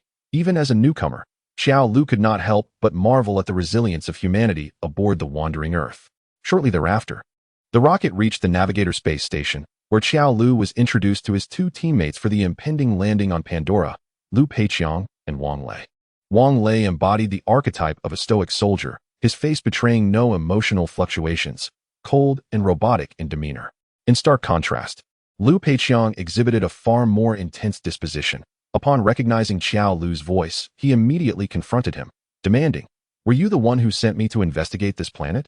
How did you know there would be signs of life here? And how did you ascertain the presence of superconducting or capable of saving Earth?" Faced with Lu Peiqiang's barrage of inquiries, Xiao Lu could only respond with a wry smile. "Let us address these questions upon our return. I am now an envoy of the United Government, and your duty is to cooperate with my directives, understood?" To facilitate Xiao Lu's command, the United Government had conferred upon him the title of envoy. Though this role lacked a specific agenda, it granted him considerable authority. Thus, should he choose not to answer, Lu Peiqiang had no grounds to pursue further. Aware of this, Lu Peiqiang refrained from pressing the matter, recognizing that the United Government had placed its trust in Xiao Lu, and as soldiers, their obligation was to obey. Moreover, Xiao Lu appeared to be the most knowledgeable regarding the course of action, rendering any idle speculation on Lu Peiqiang's part futile. The Navigator space station was nearing the perigee of Pandora, and the airborne operation was soon to commence. Before entering the drop capsule, Xiao Lu, assuming the role of commander, addressed all exploration team members one last time. "You are all aware that the objective of this mission is to retrieve a small sample of a superconducting or that emits a formidable magnetic field. However, I must reiterate, the environment on this planet is exceedingly perilous, so please prepare yourselves mentally. Rest assured, we have survived on this planet." One optimistic team member remarked that surviving in such a harsh environment as that of the wandering Earth is indeed a source of pride. However, Xiao Lu shook his head and responded, "The dangers here are entirely different. You will face extraterrestrial beings, toxic gases, and even assaults from another human civilization. Do not be misled by the mere presence of bipedal figures. It is essential to remember this. Fear not. We shall not leave even a corpse behind." Another team member stated, his gaze resolute, clearly prepared for some profound realization. "Excellent. Let us commence our journey." 10 airdrop capsules were released from the Navigator space station, marking the official initiation of the landing mission on Pandora.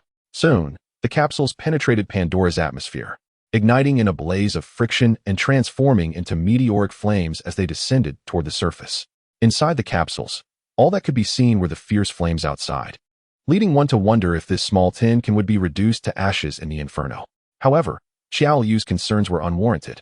As the capsules swiftly traversed the outer atmospheric layers and reached the high altitudes of Pandora. Here, Xiao Yu finally beheld the landscape of Pandora, which was indeed strikingly dissimilar to Earth. The entire planet was nearly enveloped in verdant foliage, with towering trees exceeding 50 meters in height dotting the landscape. A glance revealed an expanse of green, with scarcely a patch of bare ground visible.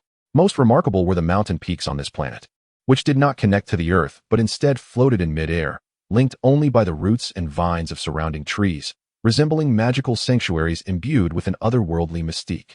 The parachutes of the airdrop capsules began to unfurl, gradually decelerating their descent.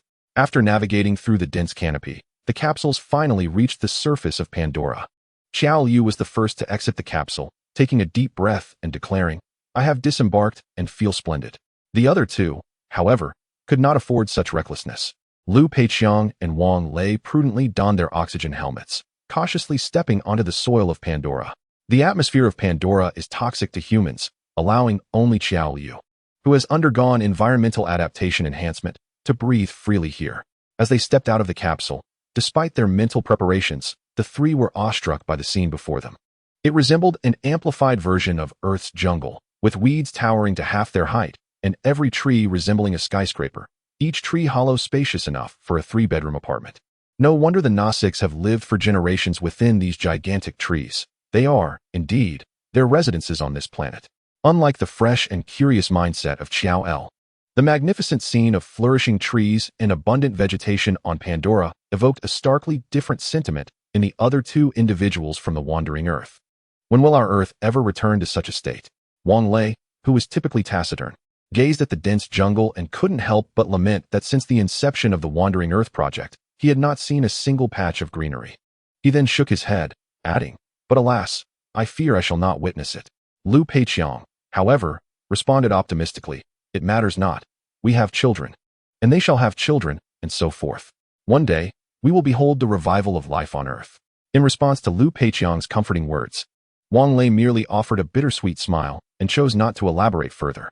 "It won't be that long. Our generation will witness it," Xiao El suddenly interjected. "At that time, we shall fish at Lake Baikal and then enjoy hot pot in Chongqing.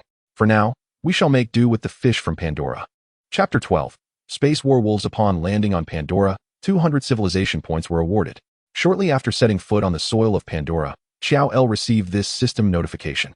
Discovering and stepping onto a planet that harbors signs of life is indeed a monumental event for the wandering Earth, one that could alter the course of civilization. Unfortunately, they did not have the luxury of pondering whether this was a small step for an individual or a giant leap for mankind.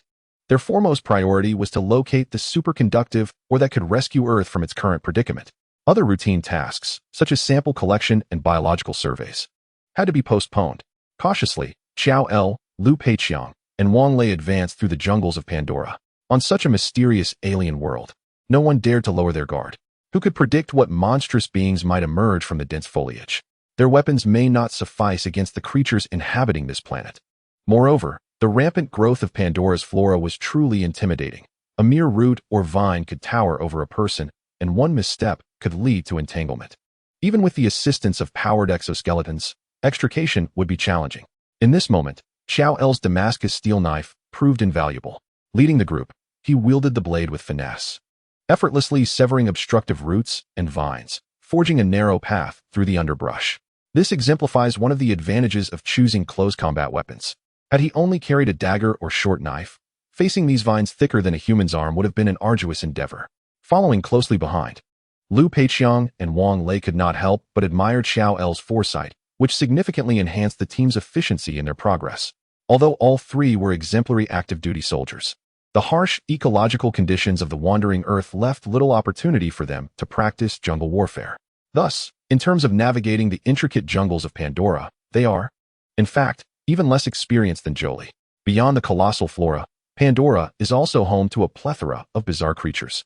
For instance, there are blue monkeys with 4 arms, gigantic rhinoceroses with hammerhead-like heads, and heavily armored horses with 6 legs.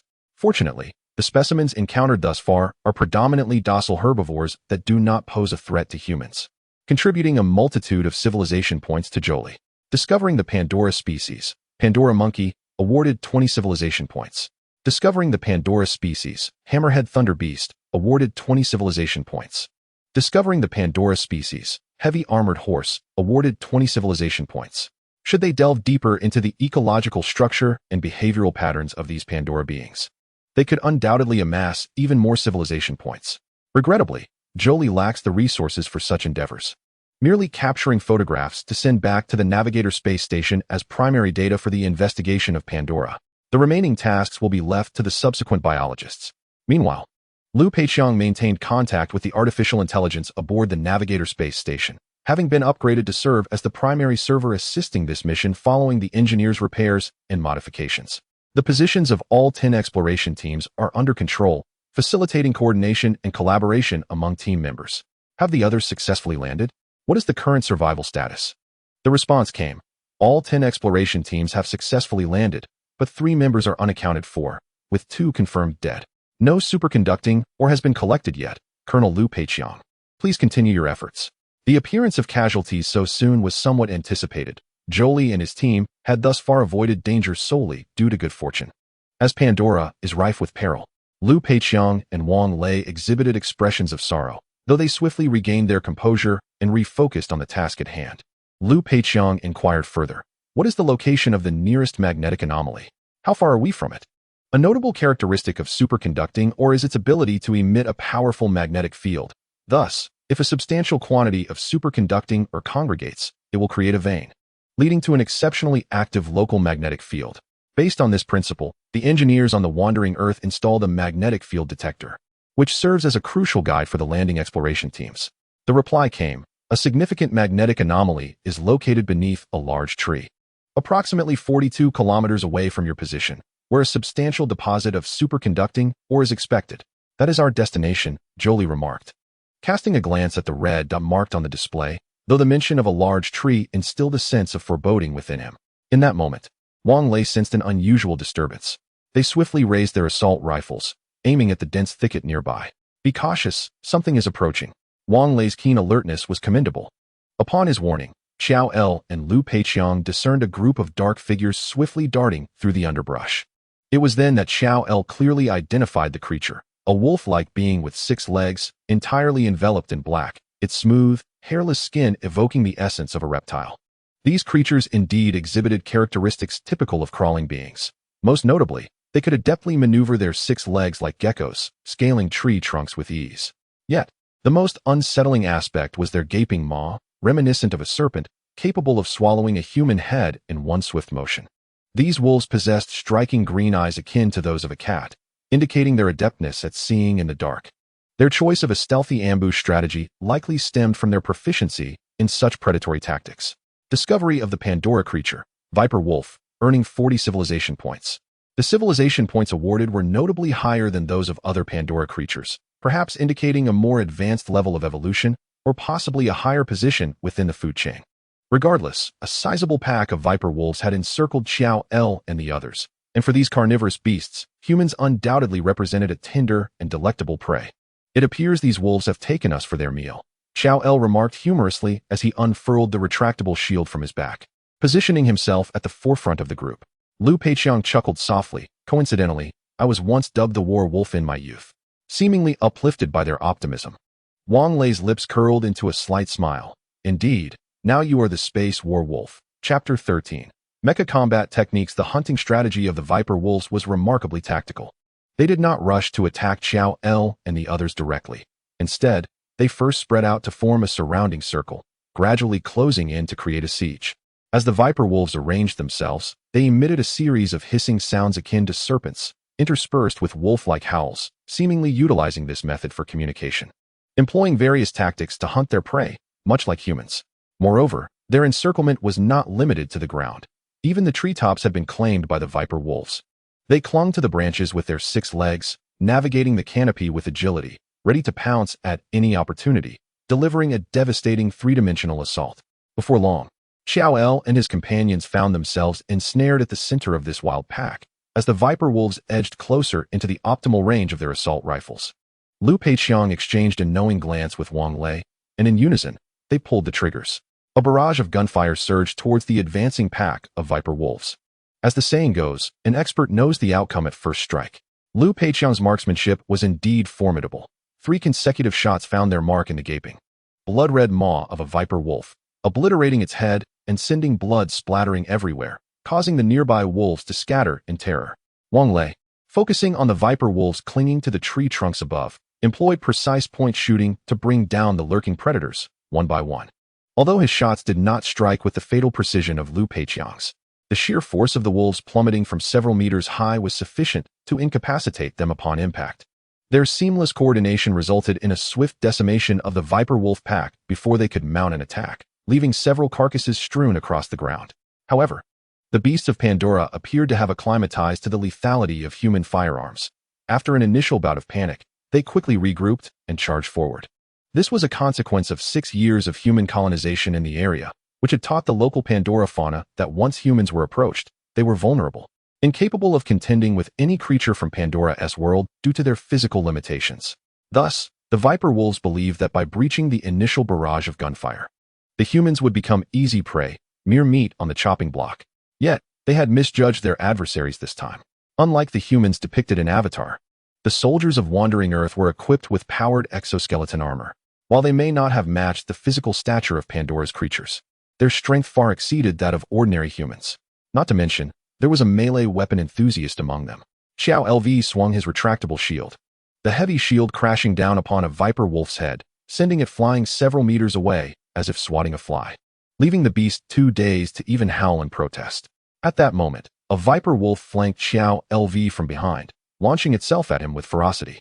However, Xiao LV seemed to have anticipated this, wielding his Damascus blade in a swift motion that cleaved through the wolf's open mouth, severing its strongest teeth with ease. When Xiao LV finally withdrew his blade, the creature's lower jaw had been completely severed, leaving behind a bloodied, mangled head that sent several other wolves retreating in fright. Lu Peiqiang and Wang Lei each showcased their martial prowess as well, utilizing the superhuman strength granted by their powered exoskeletons to deliver a devastating punch that sent the first charging Viper Wolf reeling. In Wandering Earth, even civilian power fists bore the capability to shatter a concrete wall with a single blow, let alone the destructive power afforded by military-grade exoskeleton armor. Although their movements were not as agile as those of Jory, both individuals managed to fend off 1 or 2 of the charging Viper Wolves. They were not easily toppled like the ordinary human soldiers depicted in Avatar. On this foundation, Jory boldly plunged into the heart of the wolf pack, wielding his broken steel weapon with lethal intent. His left hand, shielded by a robust shield, protected his vital areas, while his right hand wielded a Damascus steel blade, enhanced by his powered exoskeleton, transforming it into an unrelenting harvester of flesh. A full-force strike from Jory could cleave a Viper Wolf in 2 from head to tail, and even a mere graze would cause these beasts to bleed profusely and retreat in haste. In contrast, the Viper Wolves lacked effective means of attack. Most of their lunges merely struck Jory's large shield, leaving shallow white scratches before they were repelled. Even if they managed to grasp Jory's limbs, the powered exoskeleton would trap their jaws, rendering their efforts futile. Jory's sole vulnerability lay in the cumbersome battery pack on his back, the only area where the exoskeleton armor was more susceptible to damage. However, attempting to leap upon Jory's back was no easy feat. With his nimble footwork and the shield's protection, every time the Viper Wolves sought to attack from behind, they were met with a powerful shield bash or a swift counterstrike from his weapon. With the driving skills provided by the system, Jory's mech combat techniques began to take shape, allowing him to execute a chaotic yet effective swordplay, intimidating the surrounding Viper Wolves into retreat. Even with less than perfect skill, the sheer sharpness and force of his blade rendered it a formidable threat. Witnessing their comrades being severed before their eyes, the Viper Wolves hesitated to approach Jory's weapon again. With Jory drawing their attention, Lu Peiqiang and Wang Lei swiftly extricated themselves from the clutches of a few Viper Wolves, reloading their weapons and resuming fire. Under this flawless formation, the Viper Wolves could no longer withstand the assault and scattered in their desperate flight for survival. Engaging them further would have proved futile. Thus, their hunting endeavor lost all significance. Ultimately, they left behind a dozen carcasses of Viper Wolves before vanishing into the dense jungle. The initial welcoming ceremony on Pandora had finally drawn to a close. Liu Peiqiang and Wang Lei exhaled deeply, having witnessed the terror that this planet harbored. They had never encountered such a well-coordinated social species on Earth, let alone one as ferocious as the Viper wolves, whose size rivaled that of humans. Without Jory, the melee expert, their human reconnaissance team would undoubtedly have been torn to shreds by the pack, at best managing to take a few of the first wolves that attacked with them.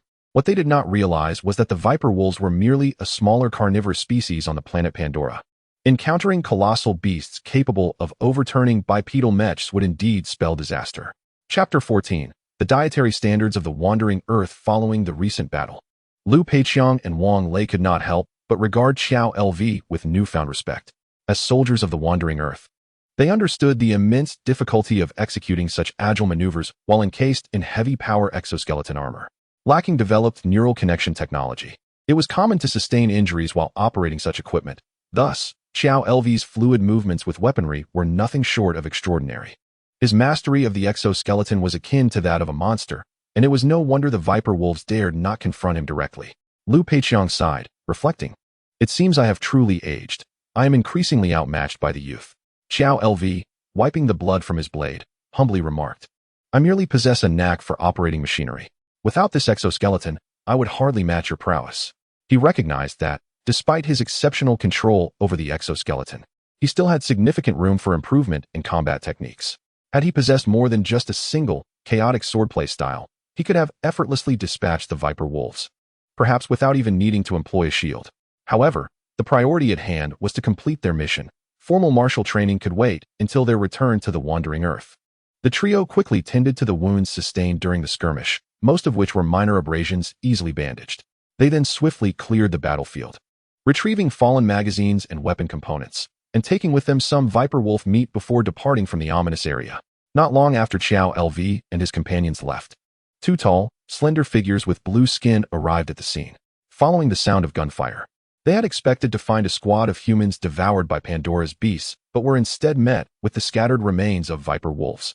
In astonishment, one blue-skinned alien communicated with its companion in an unusual language. Who would have thought these foul-smelling extraterrestrials could escape the clutches of the Viper wolves? Quite a stroke of luck for them. The other shook his head, responding, "This is no escape. Look at these Viper wolves. They have been cleaved apart by blades. Someone has defeated them in combat." The speaker scoffed, "Humph, how could that be? Those aliens only know how to hide in their metal cans, spewing flames from a distance. What warrior would dare to confront beasts head-on? That would be an affront to our soldiers."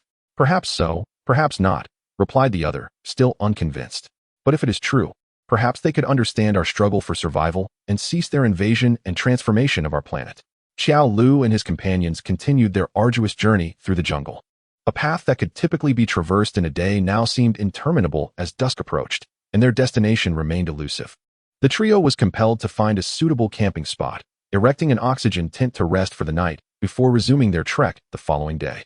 Their military rations consisted merely of a scant supply of dried vegetables, dried earthworms, and a piece of flatbread, which would serve as their evening meal.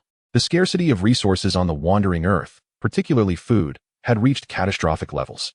Presently, the only source of protein left was the earthworm, while the meager supply of dried vegetables and flatbread represented the sole fruits of underground agriculture.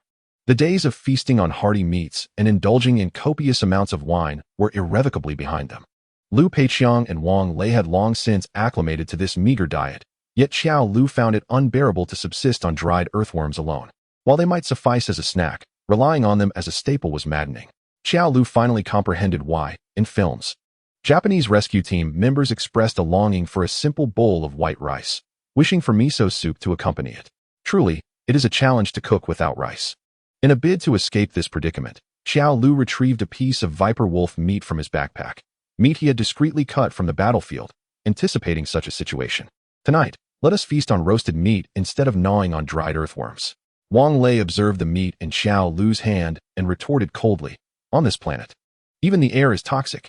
How can you be certain that meat is safe to consume?" Both Liu Peiqiang and Wang Lei had to don gas masks to breathe on Pandora, and merely inhaling this toxic atmosphere raised doubts about the edibility of the meat. Realization dawned on Xiao Lu. Indeed, he had never seen humans in the film Avatar daring to consume the fauna of Pandora. Perhaps this was the reason. Nevertheless, He personally harbored no concerns, as he possessed an innate ability to adapt to his environment bestowed by the system. If the Gnostics could eat it, so too could he. I suppose I shall indulge alone. My apologies, gentlemen. With that, Xiao Lu stepped out of the tent, kindled a fire, and began preparing his dinner. Though devoid of any seasoning, it was certainly a more palatable option than consuming dried earthworms. Regarding Xiao Lu's unique constitution, Lu Peiqiang and Wang Lei had heard rumors from the United Government about his resilience, capable of thriving even in -80°C. They reasoned there was little cause for concern that he might suffer from consuming wolf meat.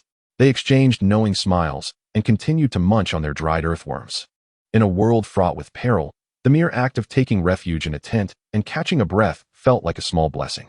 Xiao Lu meticulously grilled the meat of a viper wolf outside his tent, as the drippings sizzled softly, and the surface of the meat transformed into an enticing golden brown. The pure aroma of the meat gradually permeated the air. By the culinary standards of their wandering planet, this was undoubtedly an unparalleled feast. If they craved meat, their only option would be frozen provisions, which could hardly compare to the freshly slaughtered viper wolf meat that Xiao Lu was preparing. Just as he was about to indulge in this culinary delight, he suddenly sensed a gaze from the darkness fixated upon him. His brow furrowed slightly, and his left hand instinctively reached for the shield on his back, ready to confront an ambush from any direction. Fortunately, it seemed the Watcher had no intention of attacking. Within mere seconds of Xiao Lu adopting a defensive stance, the gaze vanished. Such rational behavior did not resemble that of a beast. The only conclusion was that it was some humanoid entity, either a human or an indigenous Gnostics of this planet. Chapter 15. Home tree. After the gaze had disappeared for a while, Xiao Lu lowered his shield and relaxed his guard. Unsure whether the observer had retreated or harbored ulterior motives, he recognized that their small team had been discovered, making their subsequent actions potentially more perilous. It was no longer a time for leisurely feasting on grilled meat. He swiftly informed Lu Peiqiang and Wang Lei of the situation, and the three of them deliberated on their next course of action. Are you suggesting that we may have attracted unwanted attention? Wang Lei succinctly summarized. Xiao Lu nodded, saying, I cannot ascertain whether they will continue to track us. Regardless, the risks of proceeding are evidently heightened. It was a stark reality that while exploring such a treacherous planet, they must remain vigilant against ambushes lurking in the shadows, akin to dancing on the edge of a blade.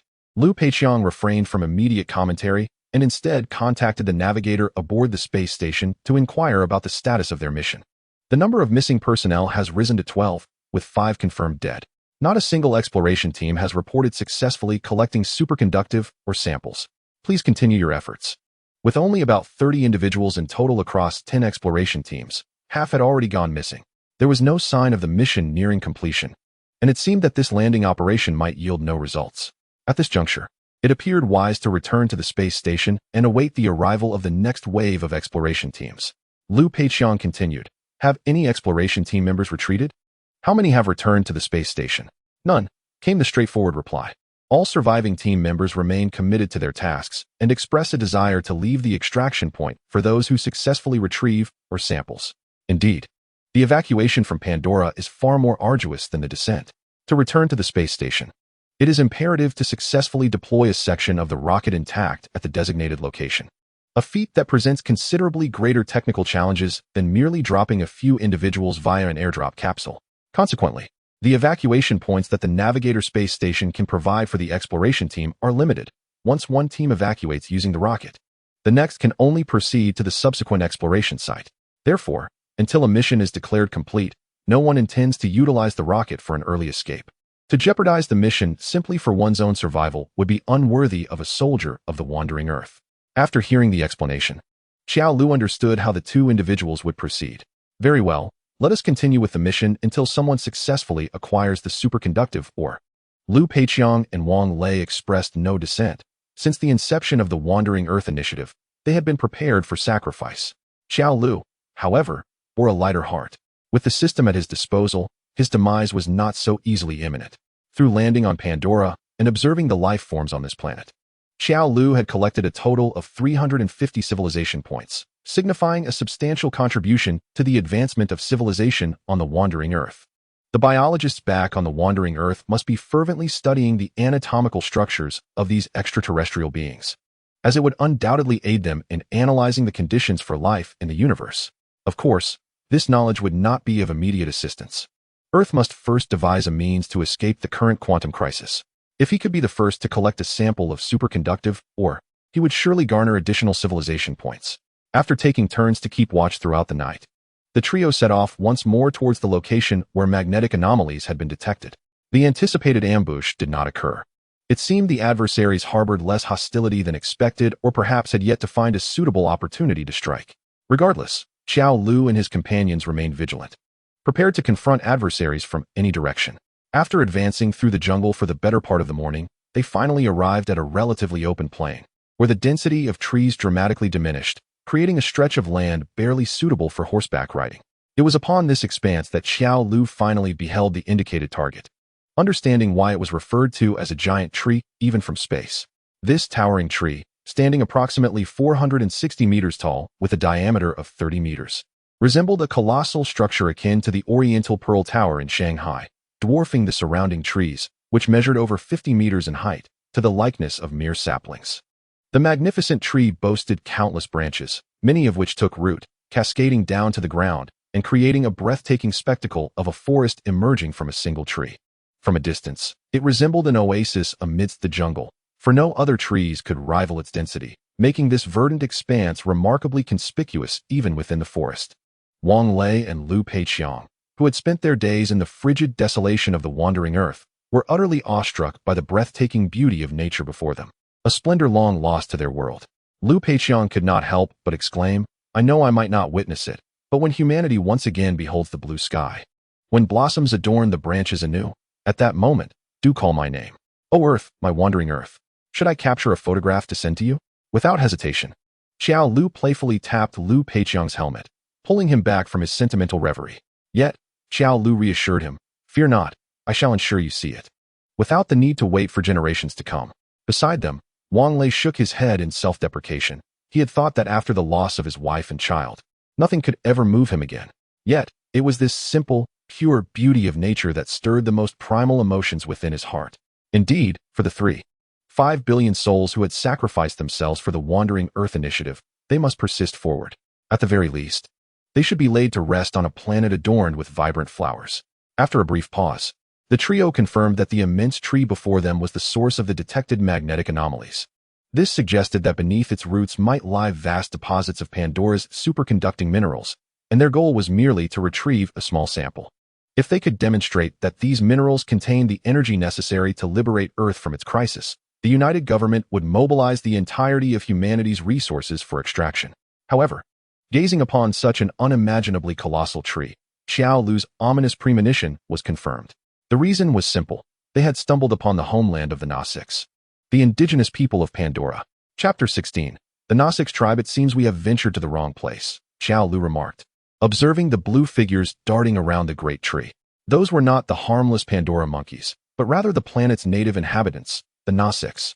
These extraterrestrials stood up to 3 meters tall, possessed strength approximately 4 times that of humans, and could tame various Pandora creatures, posing a far greater threat than mere wild beasts. Moreover, due to the colonization efforts by the avatars, the Nasics were decidedly unwelcoming to any human visitors in their sacred home. Even though Xiao Lu and his companions hailed from another Earth, communication with them would be impossible. Thus, Xiao Lu resignedly shook his head. "Let us seek another location. This place is far too perilous." Lu Peiqiang glanced at the display on his wrist, confirming that the area of severe magnetic anomalies was undoubtedly beneath the colossal tree. Should he falter here, venturing to the next location would be fraught with uncertainty regarding the time it would consume and the unforeseen perils that might arise along the way. Ultimately, he steeled himself and resolutely declared, "There is no need to hastily concede defeat. You remain here on watch, while I attempt to stealthily approach and see if I can procure a mineral sample." "Are you mad? That is their lair. You are courting death." Wang Lei vehemently opposed this notion, deeming it exceedingly foolish. However, Lu Peiqiang shook his head and replied, "I am aware of the risks, which is why you must stay here. If I do not return, you are to leave immediately." It was apparent that he was wagering his own life on this endeavor. Even in failure, his sacrifice would suffice. Understanding Lu Peiqiang's intentions, Wang Lei remained adamant, insisting, "Then at least let me take your place. You are not like me. There are 2 children on Earth waiting for you. It is precisely for them that I am undertaking this." As the 2 men engaged in a heated debate, Xiao El suddenly sensed something amiss. With a wry smile, he interrupted them, saying, "There is no need for further argument. They are coming out to greet us." In the distance, the sound of galloping hooves grew urgent, as a battalion of Nasik's cavalry approached with imposing force, clearly having detected their presence. As Liu Peiqiang and Wang Lei prepared to retreat from danger, they were startled to find two Nasiks emerging from the woods behind them. One wielding a bow and the other a spear, effectively cutting off their escape and encircling the trio with the advancing cavalry. It was evident that these figures had stealthily followed Xiao El and his companions, alerting the Nasik's tribe residing in the trees, resulting in the current predicament. Several Nasik's spears were hurled toward them, not with the intent to kill, but as a warning that they had entered the range of their weaponry. Soon, the Nasiks surrounded Xiao El and his companions, drawing their bows taut, ready to unleash a torrent of arrows at any moment. Each arrow was over 2 meters long, resembling fearsome crossbow bolts capable of launching spears against humans. Should the Nasiks unleash a volley, only Xiao El, equipped with a retractable shield, might withstand the onslaught. Both Liu Peiqiang and Wang Lei would undoubtedly meet their demise. This infiltration mission had already collapsed before it even began, with their adversaries gaining the upper hand and foreknowledge of their movements. A truly dismal turn of events. Xiao El shook his head in dismay. This is precisely why I sought a different location. Fortunately, the Nasiks did not immediately strike. The leader, mounted on a grand armored steed, shouted in a language unfamiliar to Xiao El and his companions. Walu ba xian na, ai wakutu lu. Clearly, this was the distinctive Nasik's tongue, and it would have been remarkable had Xiao El and his group understood it, though they could not decipher the words. Xiao El suddenly received a message from the system. First contact with an extraterrestrial civilization. The Nasiks, civilization points gained, 500. Upon detecting an unknown language, Nasiks, the suggestion to utilize 700 civilization points for decryption was akin to a timely boon.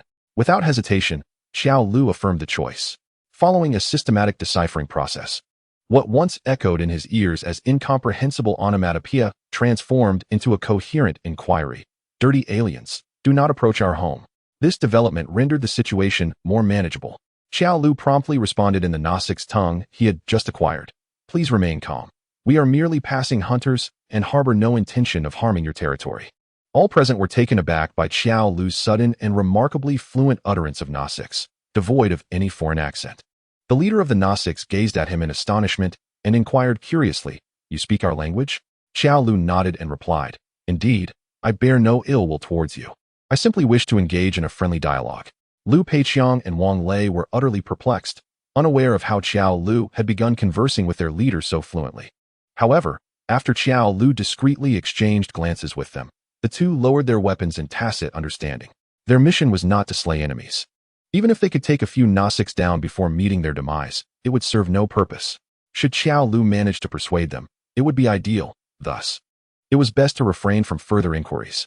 Yet, the Nasiks remained vigilant, encircling Xiao Lu and his companions with unwavering caution. They had witnessed too many atrocities committed by humans on Pandora to let their guard down simply because Xiao Lu had uttered a few phrases in Nasiks. The Nasiks' leader coldly declared, "I have nothing to discuss with you.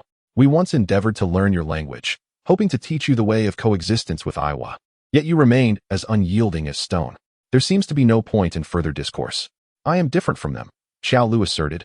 "We hail from disparate worlds, entirely different realms, and we are unlike any humans you have encountered before." Just as the leader was poised to retort, a scout who had been shadowing Xiao Lu and his group interjected, "What he says may hold truth. Among them are warriors brave enough to confront beasts directly, and he has likely slain dozens of viper wolves." Upon hearing this, the Nasik's leader laughed derisively. "He a warrior? I could dispatch him with a single hand." In a direct confrontation, the human physique would indeed be at a disadvantage against the Nasiks.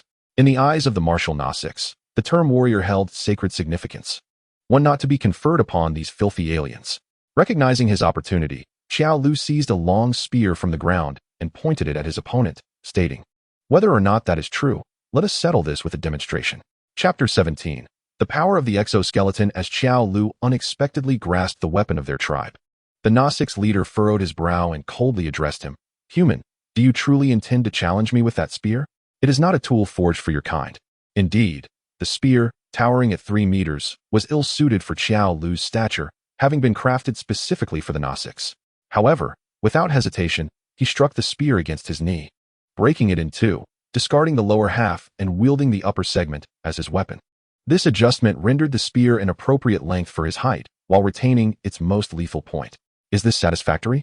Xiao Lu brandished the half-spear, asserting that if he did not wield your weapons, you would not concede, would you? This was indeed the case. The Gnostics regarded the use of firearms by humans as a cowardly tactic. Had Xiao Lu drawn a pistol and felled his opponent, none would recognize him as a warrior. Yet, should he wield a weapon of Gnostics craftsmanship, no one could question his methods or his warrior status. In response to Xiao Lu's challenge, the Gnostics leader's brow tightened further, struggling to comprehend how this diminutive figure, barely half his height, dared propose such a fair duel. The human soldiers he had encountered were all pathetically weak without their firearms, and yet this individual had the audacity to challenge him. The unfolding events astonished all the Gnostics. They had never witnessed a human soldier abandon their formidable firearms to confront them with their own weapons. It was an unprecedented and peculiar occurrence. And given the disparity in their sizes, it appeared to be a certain path to self-destruction. Lu Peiqiang, observing the Gnostics leader, who towered over Xiao Lu, felt an ominous sense of foreboding, even without understanding their exchange. If Xiao Lu wielded a shield and a broken steel rod, there might be hope, but with merely a half-spear, how could he possibly contend with an alien nearly twice his size? He stepped forward to urge, Xiao Lu, do not push yourself too hard. We can cover for you to escape. Do not throw your life away here. Xiao Lu shook his head in response, stating, if we flee, we gain nothing. It is better to take a chance. What if we win? His words left Lu Peiqiang uneasy, but at that moment, Wang Lei intervened, saying, let us trust Xiao Lu. In the brief time since his arrival, he has performed several miracles. Perhaps this time will be no different. This was an irrefutable truth. Had it not been for Xiao Lu's appearance, they would still be at a loss for how to save Earth. Presently, there seemed no better alternative. They might as well allow Xiao Lu to take his chance. After a moment of contemplation, the leader of the Gnostics found himself unable to conceive any justifiable reason to decline this challenge. For it was a matter of immense significance concerning the honor of their race. How could a mere human dare to confront them in their sacred homeland? Thus, he dismounted and seized a long spear from the ground, addressing Jolaw. Very well, human, I accept your challenge. However, once this contest commences, I shall show no mercy. Even if death befalls me, it shall be the consequence of your arrogance. Jolaw nodded in agreement, replying, that is acceptable. However, should I emerge victorious, I request to take away a token of remembrance. Just a few stones will suffice. Do you belittle me? The Gnostics leader retorted, brandishing his spear, a gust of wind sweeping across Jolaw's face. I am Sutai, the foremost warrior of my tribe. How could I possibly lose to a filthy alien like you? Jolaw took 2 steps back, gripping his half-length spear tightly. Remember this well. The one who defeats you is Jolaw, envoy of the Wandering Earth United Government. After exchanging names with the customary decorum of warriors, the fair duel between human and Gnostics officially commenced. Although, strictly speaking, Jolaw was clad in the powered exoskeleton armor of the Wandering Earth, the Gnostics remained oblivious to its true capabilities, perceiving it merely as an ornament. Little did they realize the formidable power concealed within that seemingly rudimentary frame. Sutai charged forth, thrusting his spear directly at Jolaw's heart. Based on his experience, he was convinced that no human could withstand the full force of his assault. A single strike would suffice to conclude the confrontation. However, Jolaw merely parried the attack with his half-spear, causing Sutai to feel an overwhelming force emanating from the spear's shaft, nearly dislodging his grip on the weapon, and rendering his determined charge futile. Undeterred, Sutai turned back to unleash a swift counterattack aimed at Jolaw's head. Yet, this maneuver had been anticipated by Jolaw, who calmly grasped the incoming spearhead and, aided by the exoskeleton's strength, clamped it as if in a vice, halting it mere centimeters from his forehead, unable to advance further. If the initial parry could be attributed to luck, then Sutai's reckless assault resulting in Jolaw's single-handed capture of the spearhead was truly a folly of his own making. Until now, every human Sutai had encountered could be easily dispatched through sheer brute force, but this time he had indeed encountered a formidable opponent. While the protective capabilities of the powered exoskeleton armor from the Wandering Earth were not exceptional, its ability to amplify the user's strength was unparalleled. To illustrate, the film depicted rescue teams dragging hundreds of kilograms of firestones up numerous flights of stairs, and 3 individuals managing to propel a projectile weighing several tons, demonstrating that the power enhancement offered by the exoskeleton armor far exceeded a mere 4-fold increase, conservatively estimated to be 7 to 8 times greater than that of an ordinary human. Even Lu Chi's civilian exoskeleton gloves possessed the strength to effortlessly pry open iron doors, rendering the extraordinary power granted by this military-grade exoskeleton utterly unimaginable. With a mere twist of his wrist, Xiao El snapped the spear he held. He then swung the remaining length of the spear with such force that it sent the wooden staff from Su Tai's grasp flying. The onlookers were left in a state of shock, as the physical disparity between Su Tai and Xiao El resembled that of an adult overpowering a child. Such a reversal of roles was incomprehensible. Yet, this was indeed the reality, and before Su Tai could recover from his astonishment, Xiao El charged forward, pressing the spear against his throat. It was not until he felt the sharp sting of the point that Su Tai could scarcely believe the events unfolding before him. The remaining Naui people had yet to rally in support of Su Tai when the battle had abruptly concluded. The tribe's foremost warrior had been so easily defeated by a mere human? Chapter 18. The first diplomatic encounter with an extraterrestrial civilization. Su Tai gazed incredulously at the spear poised against his throat. A slight exertion from Xiao El could extinguish his life with ease. Within the traditions of the Naui, death in a duel was a commonplace occurrence.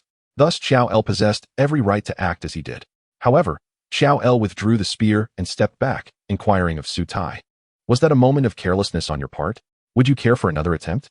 This was precisely what Su Tai had intended to convey. Had he not allowed himself to underestimate his opponent and charged forth to engage in a contest of brute strength, the outcome might have been uncertain.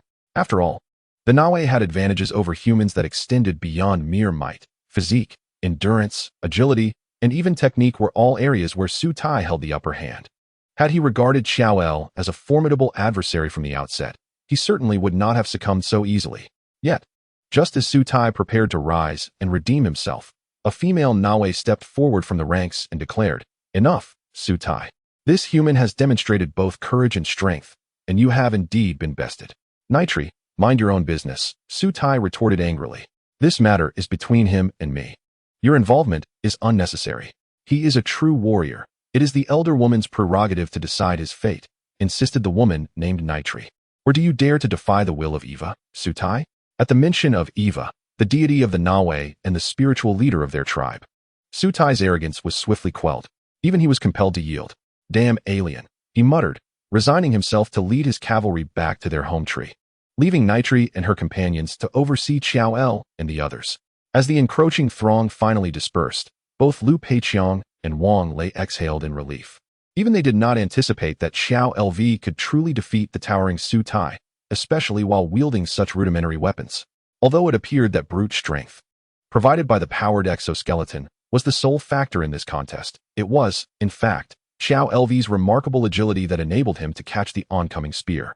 Had it been either of them, they would likely have been pierced through the heart by Su Tai's initial thrust, thus failing to create even a moment's opportunity for struggle. Lu Peiqiang and Wang Lei could only marvel at Xiao LV's exceptional skill and audacity, as he had fully harnessed the capabilities of the powered exoskeleton from the wandering Earth to achieve such a feat for the Gnostics, who were entirely oblivious to what a powered exoskeleton entailed. This revelation was undoubtedly even more shocking. The Gnostics had long perceived humans as a lowly race, confined within metal cans, utilizing bizarre weapons to belch flames from a distance, utterly ignorant of the honor of a warrior. Yet today, Xiao LV had utilized their own weapon to vanquish their tribe's foremost champion, Su Tai, effectively overturning this notion. In Xiao LV, Neytiri glimpsed a glimmer of hope that humanity had begun to learn the ways of survival from the Gnostics, which was the primary reason she intervened to halt Su Tai. Neytiri approached Xiao LV and, with a friendly gesture, said, "Warrior of humanity, I extend greetings to you on behalf of the Omadikea clan.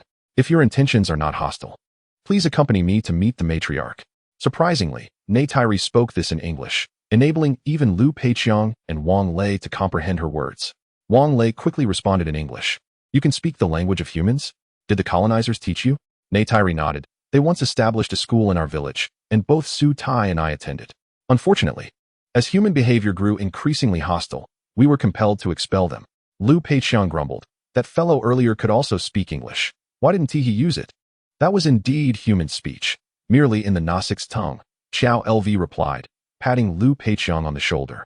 "Let us save our discussions for when we enter the village. There, we should be able to find the samples we seek."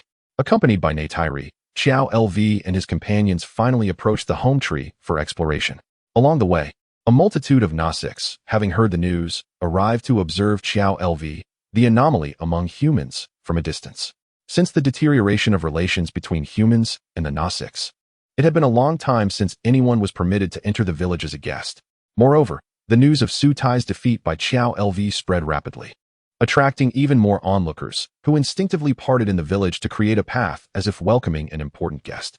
The gaze of the Gnostics was imbued with a complex blend of fear, respect, and disdain as they welcomed the trio to the roots of the home tree. The chasm between humans and the Gnostics was not easily bridged.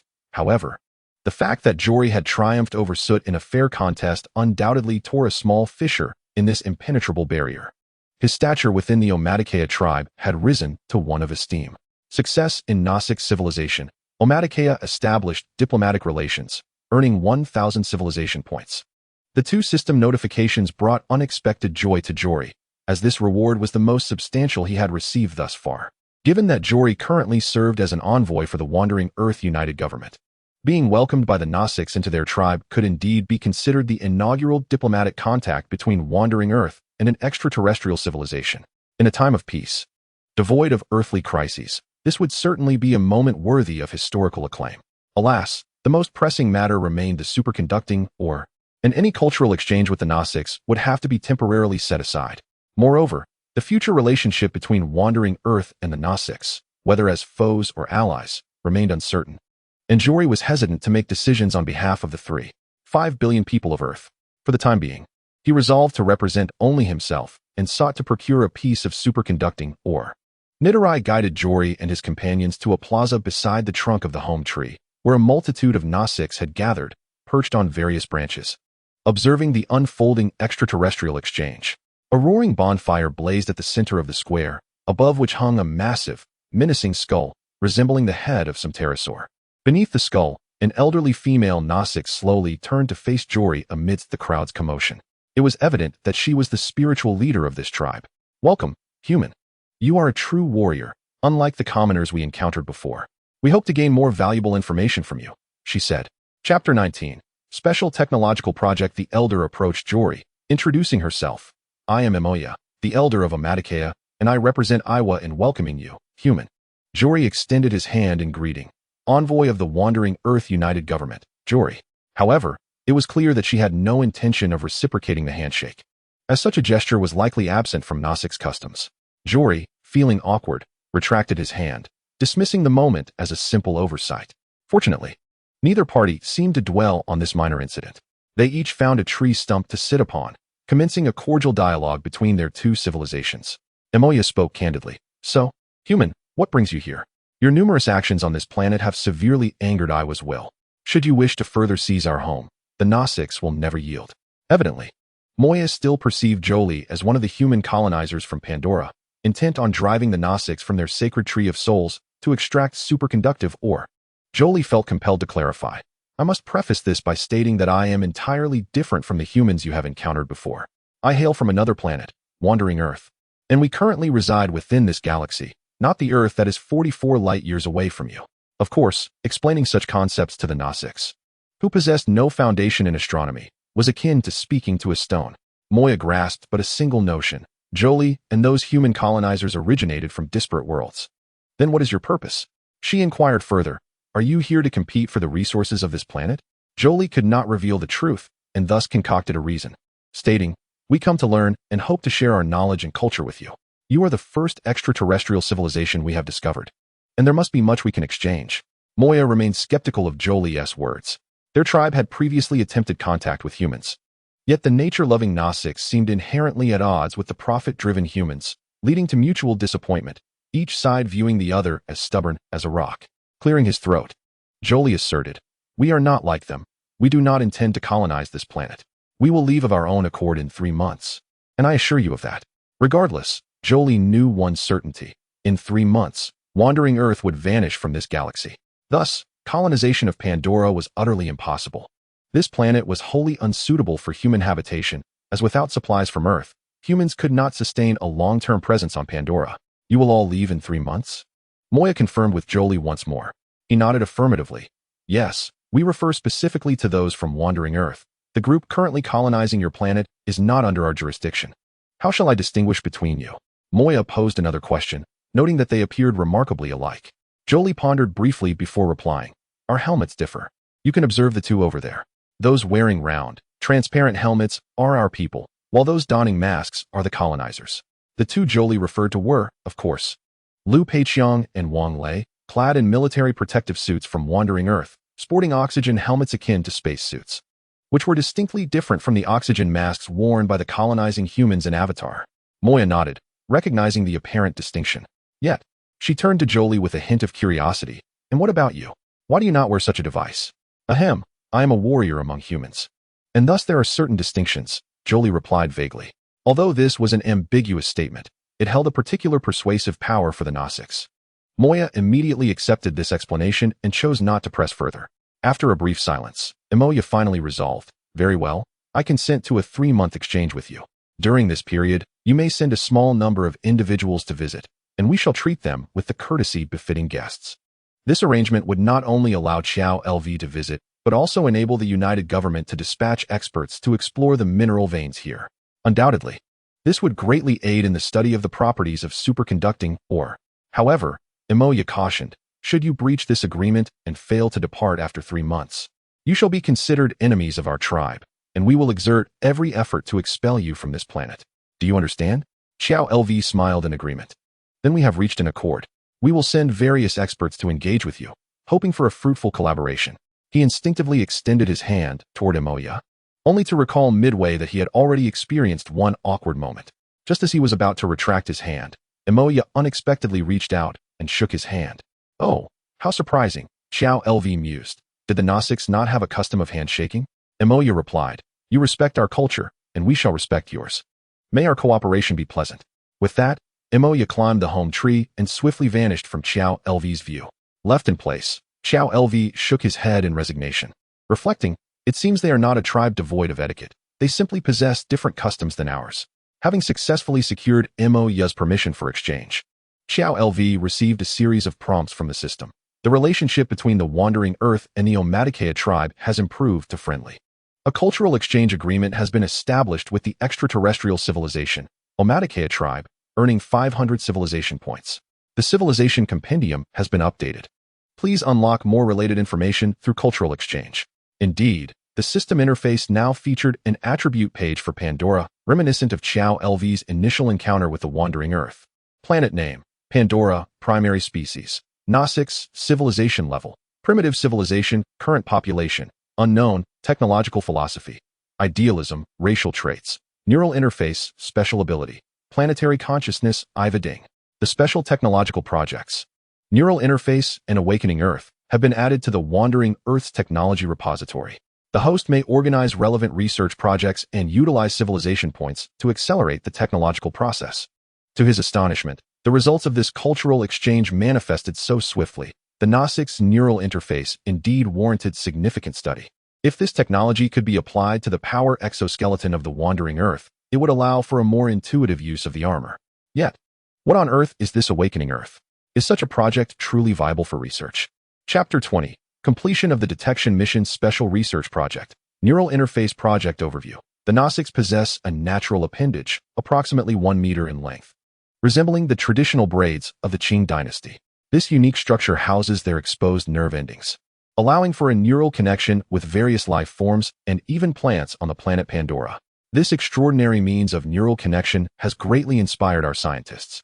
If we could replicate a similar functional neural interface using circuitry, we might achieve a neural connection between humans and machines. Such an advancement would significantly enhance human control over machinery, with extensive applications in both economic and military domains, making it a subject worthy of in-depth research. Research requirements: biological samples from Pandora, technical exchanges with the Gnostics.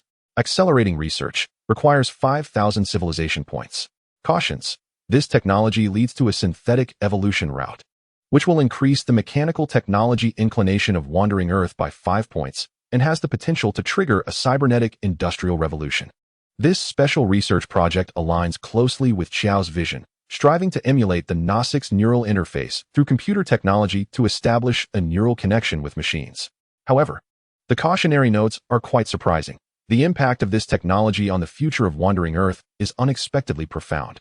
with references to evolutionary paths, increased technological inclinations, and the potential for an industrial revolution, one cannot help but feel that a single thread could influence the entire tapestry.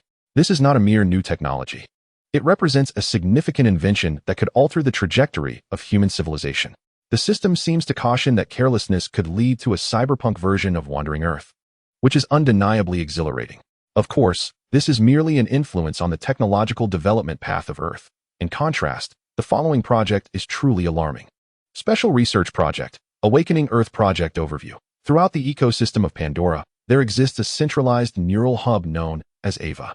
This hub connects every being on the planet through the root systems of plants, directing them to perform specific tasks or live according to certain patterns. The operational mechanism of this planetary neural hub has inspired us. Perhaps we could awaken our Earth in some manner, fundamentally transforming the ecological system that sustains us.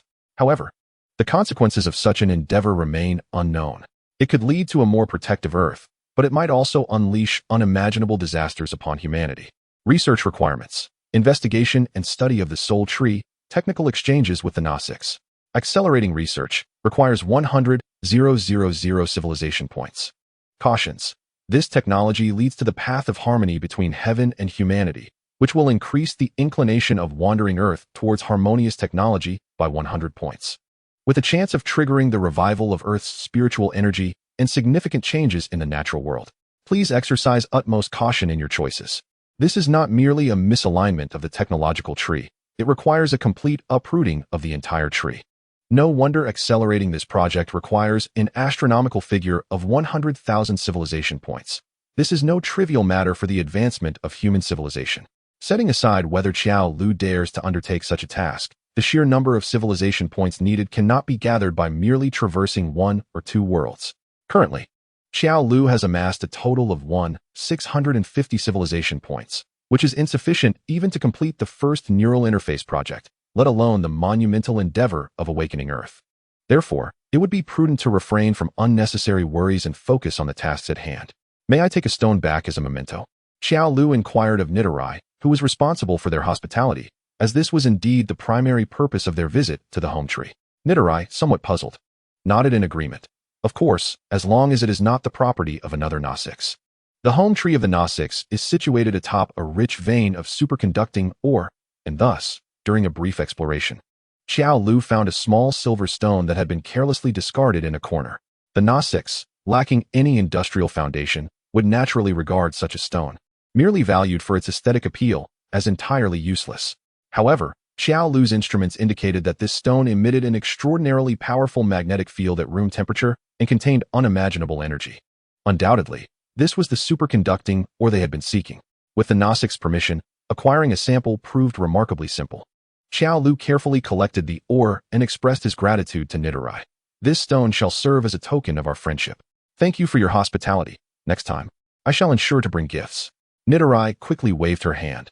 Please do not feel obliged. We require none of your possessions. Schools, hospitals, highways, these are unnecessary. Do not construct anything further on our land. Xiao Lu couldn't help but chuckle. It seemed these were precisely the offerings that the human colonizers in Avatar had attempted to impose upon them. In truth, building schools, hospitals, and highways for the Gnostics was less about their welfare and more about facilitating colonial dominance. Schools were merely to teach them English, hospitals to study their physiology, and highways to transport the incessant flow of superconducting or on spaceships. None of these were genuinely intended to benefit the Gnostics, thus it was no surprise they were unwelcome.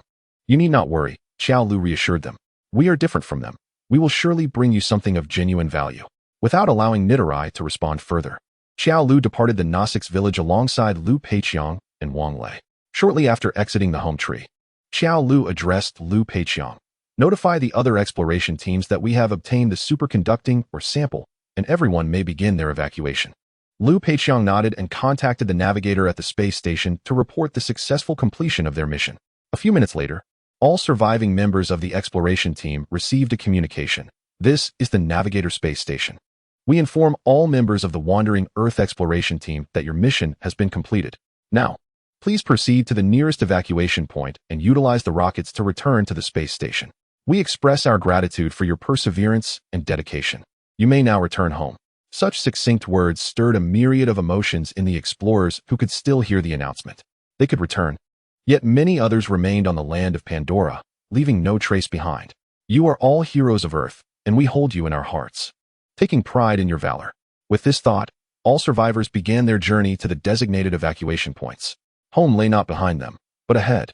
Only by moving forward could the living carve a path for the wandering Earth amid the cold, dark universe.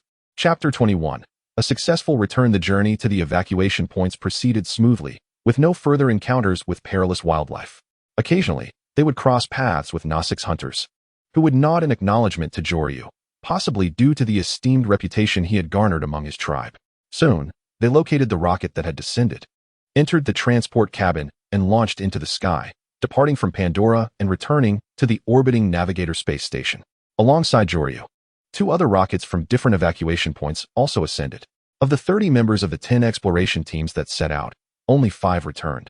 Besides Jolaw, Liu Peiqiang, and Wang Lei, there were merely 2 other survivors. The rest had either lost communication or had been confirmed dead.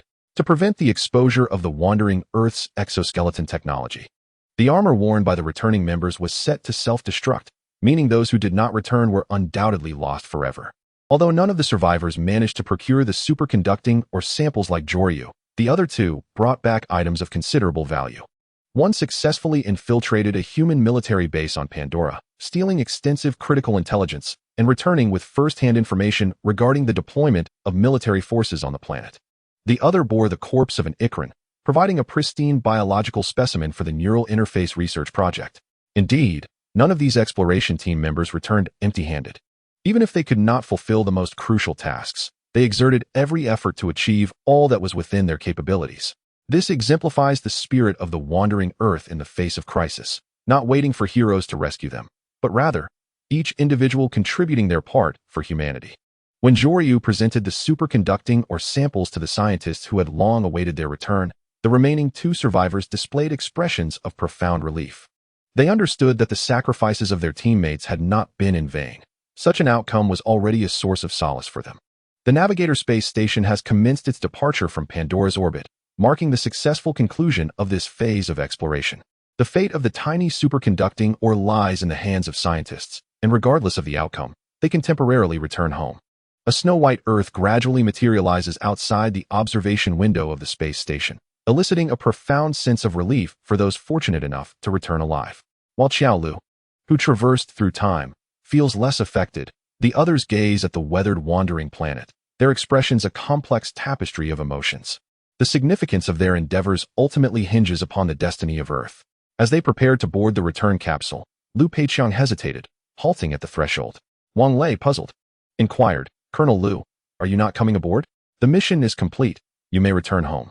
Liu Peiqiang shook his head, expressing, "I never anticipated coming back. Now, I am uncertain how to face those 2 children. Does Lu Qi not wish to see me? I truly do not know what to do. Let us discuss this upon our return." In a sudden push, Xiao Lu propelled Liu Peiqiang into the capsule, and the 3 embarked on their journey back to the wandering Earth. Meanwhile, the icy surface of the planet began to thaw under the radiant light of a star from the Alpha Centauri system, resulting in the emergence of numerous lakes formed by melting snow and ice. Perhaps Lake Belga has begun to thaw as well. It seems Liu Peiqiang's wish has been partially fulfilled. The landing capsule settled on a relatively stable patch of ice, inevitably cracking the surface like a spider's web. Water gushed forth from the fissures, suggesting that the complete melting of the ice covering the cities was merely a matter of time.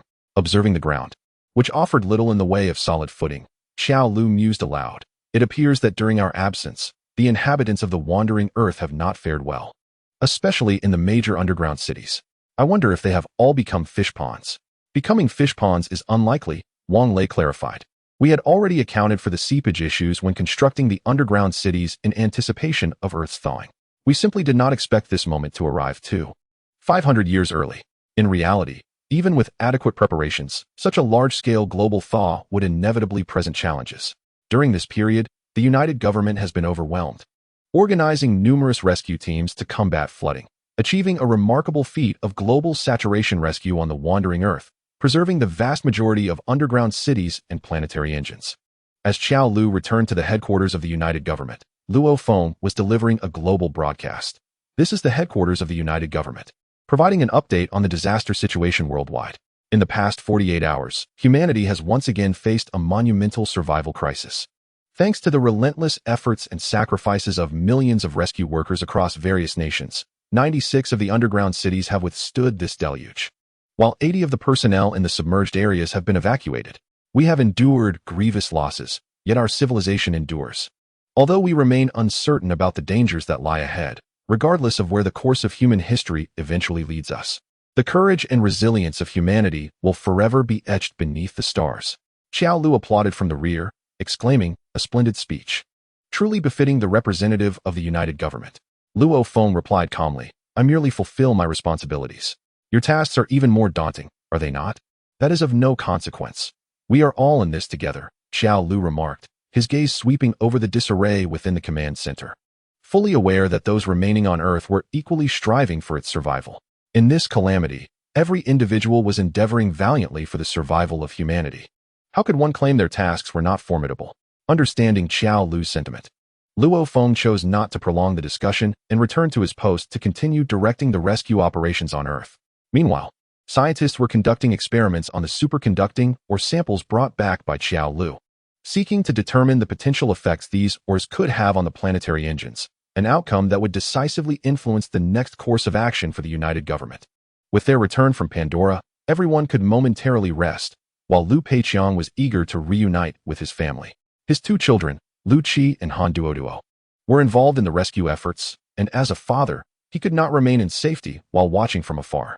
Chapter 22. Father and Son Within the Underground City. Signs of water infiltration and leaks were omnipresent. Everything appeared as if it had been submerged, with not a trace of dryness to be found.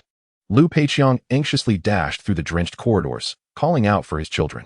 "Lu Qi, Duoduo, where are you?"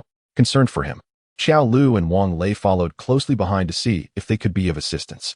Wang Lei reassured Lu Peiqiang, "Don't worry, Colonel. Lu Qi is resilient and unlikely to come to harm." "You really are something," Xiao Lu interjected without mercy. "One dares to speak such words when not the protagonist? Isn't that courting disaster? Wait, isn't he indeed the protagonist?" Suddenly, a deafening sound akin to tearing steel echoed from ahead, followed by a terrifying torrent that surged around the corner, instantly engulfing the entire corridor of the underground city. Due to their powered exoskeletons, Xiao Lu and the others were spared from being swept away by the raging waters. Yet, the already chaotic corridor became even more dilapidated under the onslaught of this deluge. Among the torrent, several shattered oxygen helmets and fragments of powered exoskeletons floated by. Although the owners of these items were nowhere to be seen, their condition alone was sufficient to ascertain their dire fate. This was no mere flood. Lu Qi and his companions had indeed encountered a grave situation. The gate here had malfunctioned again. "Come help me with the repairs." Amid this ferocious tide, a few rescue team members struggled against the current, valiantly dragging a heavy backup gate forward. Among this rescue team, Lu Qi could be seen, clad in a red protective suit and wearing civilian-powered exoskeleton gloves, laboriously pushing the gate from the rear. Lu Peiqiang hurried forward to lend assistance, taking Lu Qi's place at the back of the line. Suddenly, a familiar yet unfamiliar arm appeared before him, causing Lu Qi to momentarily freeze. It was then that he realized the figure before him was none other than his father, whom he had not seen for 17 years. "Lu Peiqiang, how did you end up here?" Lu Qi unabashedly addressed him by name, seemingly disregarding the paternal bond. Lu Peiqiang took over the burden of the gate, expressing his thoughts with difficulty. "Let us discuss this once you are safe." Standing behind, Xiao Lu and Wang Lei exchanged glances, shrugged, and joined in to help. With the addition of Xiao Lu, Lu Peiqiang, and Wang Lei as reinforcements, the rescue team swiftly transported the backup gate to the leaking breach, sealing it tightly and momentarily quelling the flood. The others exhaled in relief. Yet the reunion of Lu Peiqiang and Lu Qi remained fraught with tension as they continued to gaze at each other intently. Eventually, Lu Peiqiang broke the silence and asked, "Lu Qi, where is Duo? Is she all right?" "Duo is doing well. You need not worry," Lu Qi replied with irritation. "Is that so?" The two fell silent once more, the atmosphere thick with unspoken tension. Xiao Lu and Wang Lei observed from the side, recognizing that this was a matter between father and son, and any interference would be futile. After a prolonged silence, Lu Peiqiang took a deep breath and said, "I am sorry for what happened with your father." These words struck a deep chord within Lu Qi, who surged forward, seizing Lu Peiqiang by the collar and raising his powered exoskeleton-clad arm, exclaiming, How dare you bring this up? If it weren't for you, the old man wouldn't have died. At that moment, Wang Lei rushed forward, grasping Lu Qi's hand. Lu Qi, it was I who summoned you all. If there is blame to be placed, direct it at me.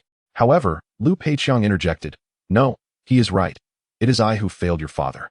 I allowed him to bear too many burdens that were rightfully mine. Lu Qi still held his arm aloft, yet his fist could not descend. As the three found themselves ensnared in yet another stalemate, Xiao Lu stepped forward to mediate, saying, All right, enough of the blame game.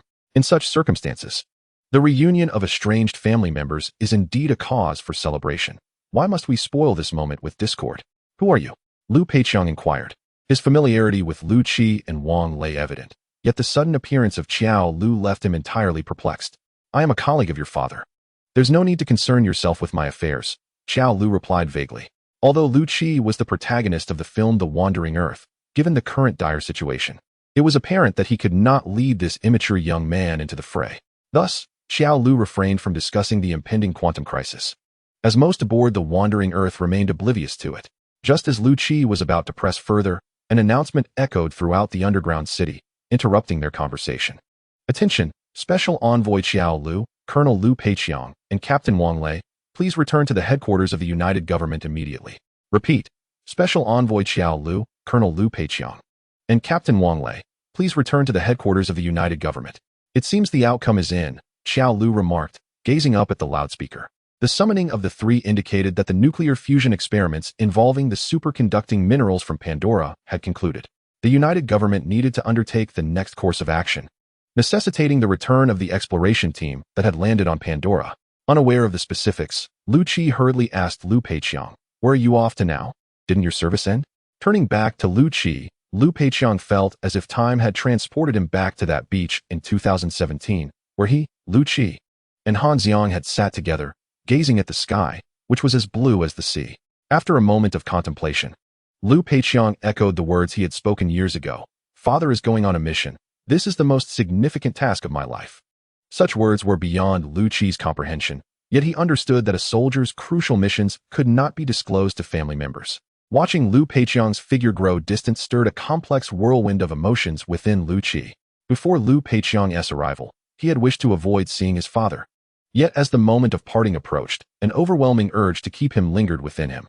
Ultimately, all his unspoken words condensed into a single plea. When will you return? Lu Peiqiang paused, slowly turning back to respond. I will return once you are all safe. Yet, the uncertainty of when that day would arrive remained. Chapter 23. The struggle among humanity. The three returned to the headquarters of the United Government, where representatives from various councils had gathered, seemingly deliberating on a significant matter. Also present were elite scientists from diverse fields, evidently responsible for the nuclear fusion experiments concerning the superconducting minerals. As the coalition government urgently summoned Xiao El and his colleagues, the implications of the experiment became abundantly clear. A young technician ascended the podium, the audacious scientist Li Yi, who, alongside Lu Qi, had proposed the audacious Jupiter Ignition Project. Esteemed council representatives, our team has successfully tested the energy released by this superconductive or under the conditions of heavy nuclear fusion. To be frank, the energy is comparable to that of antimatter. We conducted our experiment with merely a small fragment of the ore, yet it nearly obliterated our entire laboratory. If harnessed to power a planetary engine, the potential energy output is simply unfathomable. Indeed, as Xiao El had surmised, the system would not arbitrarily gather this superconductive ore.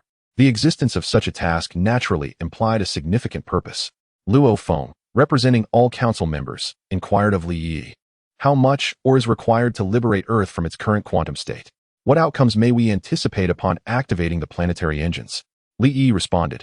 Let me first address the outcomes. Earth will transition into subspace at a velocity surpassing that of light, essentially re-experiencing the phenomenon we previously encountered. Although this will not entirely eliminate Earth's unstable quantum state, it will at least prevent annihilation due to collapse 3 months hence, affording us an additional 3 months. In simpler terms, as long as I can run fast enough, the collapse will not catch up to me. However, propelling Earth to exceed the speed of light is no trivial endeavor. In the original plan of Wandering Earth, humanity intended to accelerate to 1/5 the speed of light over a span of 500 years in order to reach the Proxima Centauri system within 500 years. Now, achieving such acceleration in less than 3 months demands an astronomical amount of energy. Moreover, Could the crust withstand such thrust? Li Yi continued to elucidate. There is no need for concern regarding feasibility. We have calculated that if we can fully utilize superconductive or to power 10,000 planetary engines, we could accelerate Earth into subspace within 24 hours.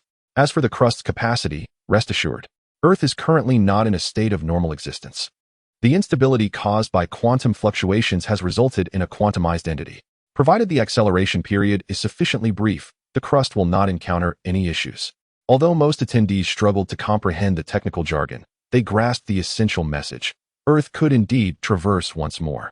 So, how much superconductive, or do we need to realize this plan? Luo Feng pressed, emphasizing the urgency of their timeline. A rough calculation indicated that they would require at least 10,000 tons to sustain the engines for 24 hours. Indeed, this figure corresponds with the tasks outlined by the system. At least 10,000 tons of superconductive ore from Pandora is required to potentially resolve the quantum crisis facing the wandering Earth. Upon receiving this precise number, the representatives of the United Government immediately commenced a fervent discussion. ISNT at merely 10,000 tons of rock. Let us summon all miners at once. We shall descend upon that planet and excavate it to its core. Yet, there are alien tribes and human military bases on that planet. Will they permit us to proceed unabated? That seems simple enough. We could launch nuclear missiles and cleanse the planet's surface, could we not? After all, our miners are clad in protective gear. Are you certain that such actions would not compromise the integrity of the extracted superconductive, or, observing their disparate conversations, Xiao El could not restrain himself and interjected, "Everyone, please pause. The greatest challenge we face is not the Gnostic tribes or human military installations, but rather the fact that we have only 3 months. What does a span of 3 months signify, Li Yi? Please elucidate." Yes. Although unsure how Xiao El knew her name, Li Yi, aware of his official status, hurriedly stepped forward to respond. According to previous reports from the reconnaissance team, rich veins of superconductive ore have indeed been discovered on Pandora, such as the home tree or vein identified by Special Envoy Xiao El, which conceals more than 10,000 tons of superconductive ore. However, the crux of the issue lies in our lack of sufficient time to extract this ore. Even if we commence logging and mining immediately, it would be remarkable if we could establish a mining station within 3 months, let alone excavate 10,000 tons of superconductive ore. This is the most pressing dilemma. While personnel and transport vehicles can be prepared on the wandering Earth, the towering heavy cranes and the vast, deep mining pits cannot be constructed overnight. 3 months would pass swiftly, and even if the ground harbors millions of tons of superconductive ore, the United Government lacks the time to extract them. Suddenly, the gravity of the situation dawned upon everyone. Time is fleeting for Earth, and the solutions they had previously proposed failed to address this paramount challenge. Instantly, all focus shifted from the obstacles on Pandora back to the stark reality of the time constraint. Yet no one could offer a feasible solution to this singular issue. After all, a large mining station capable of producing hundreds of tons daily cannot be erected in just a month or 2. This is an undeniable truth. How to extract 10,000 tons of superconductive ore within 3 months remains an elusive answer, even with the combined efforts of the entire population of 3.5 billion. Just as the meeting reached an impasse, Luo Feng noticed the calm demeanor on Xiao El's face and took the initiative to inquire. "So, Xiao El, do you have any valuable suggestions?" With a slight smile, Xiao Lu remarked, "In truth, it is quite simple. We are devoid of guns and cannons. Yet our adversaries have provided them for us. 3 months may not suffice for us to establish a large-scale mining station. But those who have colonized this planet for years have long since constructed such facilities." He seized the remote control from Li Yi's hand and gently pressed a button, projecting a satellite image onto the conference screen. It was a photograph of the human military base known as Hell's Gate on Pandora. At last, humans from 2 disparate worlds were poised to engage in a confrontation upon Pandora. Chapter 24. The situation is dire. Holding the photograph of Hell's Gate, Xiao Lu elucidated to the assembly. The human colonial entity on this planet is known as the Resource Development Management Authority, RDMA. Although it operates as a corporate consortium, its power eclipses that of the vast majority of governments on Earth, referring specifically to their Earth. The existence of another Earth, located 44 light-years away in the solar system, had been confirmed by numerous astronomers aboard the wandering Earth. It must be said that this version of Earth was far more fortunate than the wandering Earth. It had not endured crises such as solar helium flashes, and its technological advancement had faced little hindrance. Their sole predicament stemmed from humanity itself: overpopulation, rampant exploitation, nuclear terrorism. Environmental warfare, radioactive leaks from power plants and waste dumps, toxic industrial refuse, air pollution, deforestation, oceanic contamination and overfishing, global warming, the depletion of the ozone layer, and species extinction. All these factors rendered their Earth a dismal place, akin to a cesspool. On this front, one might argue that the wandering Earth presents a more hopeful scenario, as all parties are striving to rejuvenate the planet. What is their military strength and technological prowess? Luo Feng inquired of Qiao Lu. By their calendar, the year is 2154, representing an advancement of approximately 80 years over our own timeline. However, they are bound by treaties that prohibit the use of weapons of mass destruction, such as laser weaponry, nanoweapons, biological agents, and nuclear arms.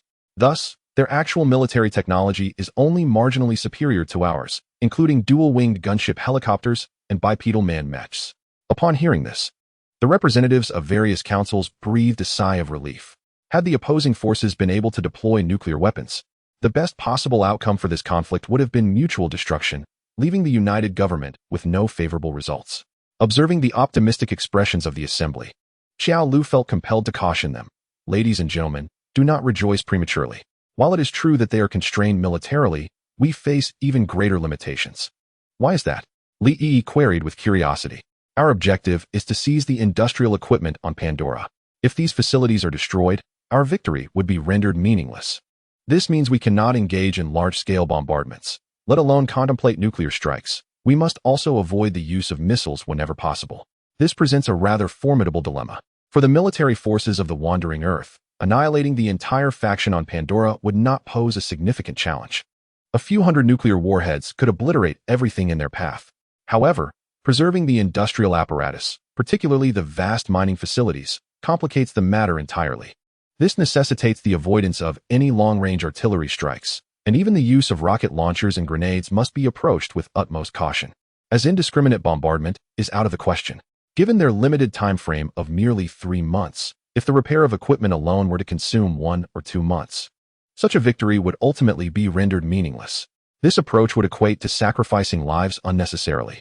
Liu Peiqiang promptly recognized the potential strategies that could be employed, yet it appeared that no alternative solutions were readily available. Luo Feng, deep in contemplation, inquired whether victory was still attainable under conditions that precluded the use of long-range firepower. While their troop numbers were relatively sufficient, the issue of transportation capabilities loomed large. With 3.5 billion inhabitants on the wandering Earth, it was implausible to deploy them all to Pandora in a single surge, considering current space transport capabilities. Managing to send even 10,000 individuals per day would be a remarkable feat lacking long-range fire support, and being compelled to adopt a strategy of attrition, compounded by the pressing urgency of time, would transform Pandora into a merciless meat grinder, forcing soldiers to confront the enemy's ironclad defenses with their very flesh and blood. Those with military experience would recognize that this would be a desperate war. Even if they succeeded in breaching the industrial base, time may prove insufficient for resource extraction. Once again, the meeting descended into a stalemate, with each individual striving to devise a solution, yet no one could proffer a viable suggestion. Time was their greatest adversary. 3 months was barely enough to facilitate the landing of the main forces, let alone seize any industrial assets. In light of this, hope appeared scarce. Everyone, I have an idea. Amidst the atmosphere of despair, Qiao El stepped forward once more and addressed the assembly. The most pressing issue we face is our insufficient troop strength. Or rather, the lack of transportation capacity to deploy our main forces to Pandora. However, on this planet, apart from the existing factions, there exists a native species known as the Nasics. As Qiao El pressed a button on his remote, the projected image transformed into a depiction of the Nasics' arboreal homeland, specifically the Omaticea clan he had visited. Due to the colonial actions taken against their planet, the Nasics harbored deep animosity towards them. If we could forge an alliance with the Nasics, they could provide a substantial number of troops, enabling us to swiftly assemble a formidable army. Within a week, we could seize every stronghold on this planet while ensuring the safety of all industrial equipment. The assembly's eyes lit up. This indeed represented the optimal solution to their current transportation constraints. Yet the question remained, would they be willing to join forces with us? It is unsurprising that a council representative raised this issue. To my knowledge, several members of the initial exploration team fell victim to the attacks of the Nasics, who are unlikely to trust us easily, let alone join forces militarily. Indeed, earning the trust of the Nasics is no simple task. Moreover, Rallying a substantial military presence necessitates the support of more than one tribe. For instance, in the film Avatar, the protagonist Jake spent a considerable amount of time living alongside the Nausicaa, ultimately taming the revered and formidable Banshee, which earned him the acceptance of numerous tribes. Given the current circumstances of the wandering Earth, it is evidently impossible to create anything akin to an avatar. Nor do we possess the time required to cultivate a rapport with the Nausicaa. Everything appears to be slipping away, making the realization of these plans exceedingly arduous. At this moment, however, Xiao Lu casually proposed, I can leverage their beliefs to persuade them to follow us. Once again, all eyes in the room converged upon Xiao Lu. What did he mean by utilizing the beliefs of the Nausicaa? Xiao Lu elucidated. They seem to believe that whoever can tame a fearsome creature known as the Banshee will become their savior. While I am not a Nausicaa, I might as well give it a try. A mount is a form of vehicle, after all. With this reasoning, Xiao Lu felt confident in his ability to master the creature. Even without the Nausicaa's neural interface, humans possess the capability to tame beasts. Chapter 25. The Banshee. The following day, Xiao Lu ascended once more to the planet Pandora, with his mission clearly defined as the taming of the Banshee. It must be said, this is an extraordinarily audacious notion. According to predictions by terrestrial biologists, it is deemed impossible for humans to tame any species on Pandora. Each creature possesses a unique neural interface for communication with others, which enables the Nausicaa to domesticate the various species of their world. For humans, lacking such an interface, attempting to engage with these creatures is akin to foolishly inserting one's finger into a power socket, utterly impractical. Yet, Xiao Lu refuses to accept such limitations. For him, nothing is beyond reach. Concurrently, the United Government was preparing an alternative plan, which involved attempting to establish contact to see if they could directly procure 10,000 tons of superconducting ore. However, after humanity invested all its resources to construct 10,000 planetary engines, the bargaining chips available for the wandering Earth had become exceedingly scarce, leaving little room to safeguard against exorbitant demands, a clear indication of a poor strategy. More critically, this would mean relinquishing the lifeblood of the wandering Earth into another's hands, an utterly unacceptable prospect. Thus, despite the skepticism harbored by the council members regarding the feasibility of Xiao Lu's proposed method, they could only allow him the opportunity to give it a try. Thus, Xiao Lu, Lu Peiqiang, and Wang Lei returned to Pandora, navigating their helicopter through the canyons of the floating mountains in search of the elusive phantom dragon. Lu Peiqiang, piloting the helicopter, inquired, Xiao Lu, are you truly confident? The creatures on this planet are perilous. Even the Nausicaa dare not provoke them. Can you tame such a beast? Xiao Lu, thumping his chest, replied, leave it to me. I can ride anything that can be mounted. Such was the confidence of an experienced veteran. The phantom dragon was merely a trifling challenge. Wang Lei, however, was not convinced. Armed with a large-caliber anti-material sniper rifle, he prepared to provide cover from the helicopter, reasoning that no creature, no matter how fearsome, could withstand a single shot from a 127mm armor-piercing round. I will keep watch from the helicopter. Should anything go awry, call upon me for supporting fire. Yet, Xiao Lu shook his head, saying, do not fire at that dragon. If we injure it, we will lose the Nausicaa's trust. We need a robust phantom dragon, not a lifeless corpse. Reluctantly, Wang Lei set down the sniper rifle and picked up a tranquilizer gun, remarking, then this will have to suffice. Though I cannot guarantee its effectiveness. The tranquilizers from Earth are designed for its fauna, and here on Pandora, they might not even sedate a monkey.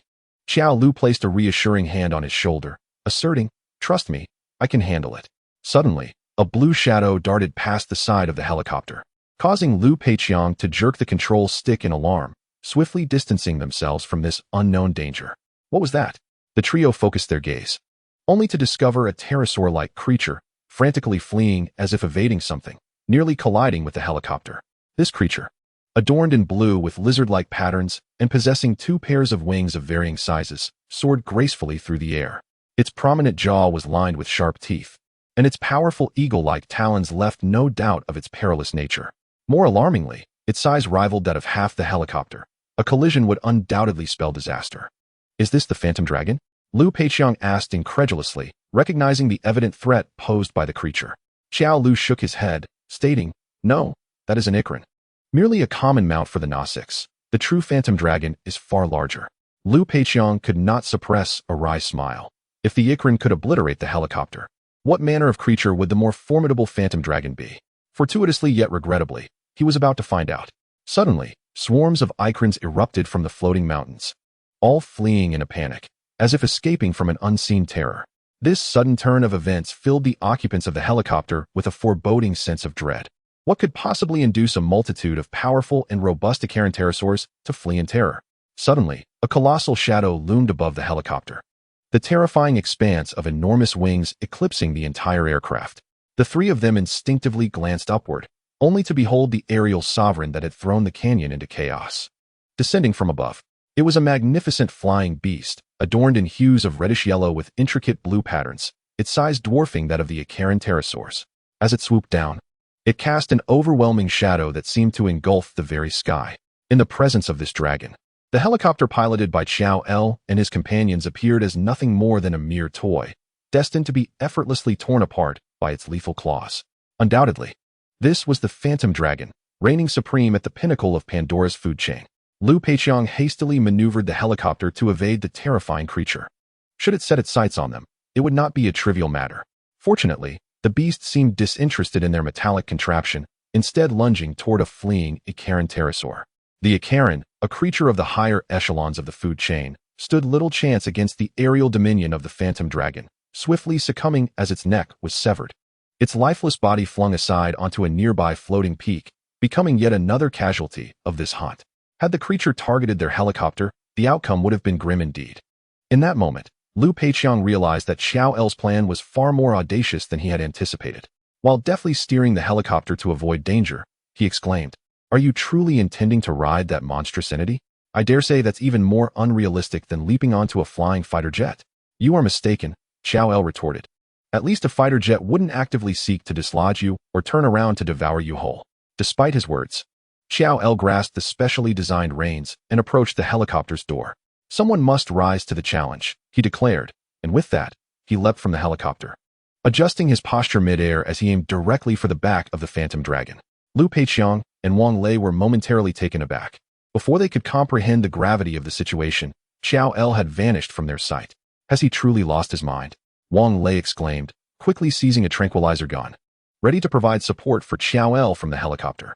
However, when he leaned out, he discovered that Jolaw, clad in powered exoskeleton armor, had already landed on the back of the Phantom Dragon. An enraged roar erupted in the sky, as the Phantom Dragon, typically reliant on its diving attacks to subdue prey, now experienced the taste of retribution from above. What followed would determine the victor in this aerial battle between man and dragon. Chapter 26. The human Phantom Knight, the Phantom Dragon, suddenly accosted by Jolaw, became frenzied, thrashing its immense wings in an attempt to dislodge him. Yet, with the powered exoskeleton augmenting his strength, Jolaw was not so easily shaken off. He utilized his powered gloves to firmly grasp the dragon's back, his fingers clamping down like a vice upon the membranous wings of the beast. Unless it tears off its own wings, Jolaw would never relinquish his grip. "Jolaw, are you all right?" Wang Lei shouted from the helicopter, grasping a tranquilizer gun in an attempt to assist. Yet the swiftly flying Phantom Dragon offered him no such opportunity. Moreover, Jolaw was firmly pressed against the creature's back, making indiscriminate firing potentially perilous for him. Jolaw did not respond to Wang Lei's calls. The fierce winds on the dragon's back nearly blinded him, let alone allow for loud conversation. It was no wonder that even the robust Nawe people dared not provoke the Phantom Dragon. Taming such a beast was indeed a formidable challenge. The Phantom Dragon executed a rapid cobra maneuver, propelling Jolaw's body into a nearly vertical position relative to its back. At that moment, the centrifugal force was countered solely by his 10 fingers, for an ordinary human would have long since let go, or even been torn apart. Fortunately, the power exoskeleton from the wandering Earth enveloped his palms completely. As long as the hydraulic system remained intact, Jolaw's grip would not falter. In contrast, the Phantom Dragon let out a pained roar as its wing membranes were tugged, experiencing the bitter realization of reaping what it sowed. Subsequently, the Phantom Dragon performed a series of intricate aerial maneuvers, causing the helicopter behind to vanish from sight, yet it could not dislodge Jolaw from its back. Regardless, flesh and blood could never rival steel and bone in endurance. With each grand movement, the dragon began to show signs of fatigue, while Jolaw's exoskeleton battery still held over half of its charge. Ultimately, the Phantom Dragon let out a long howl, and its flight trajectory gradually stabilized.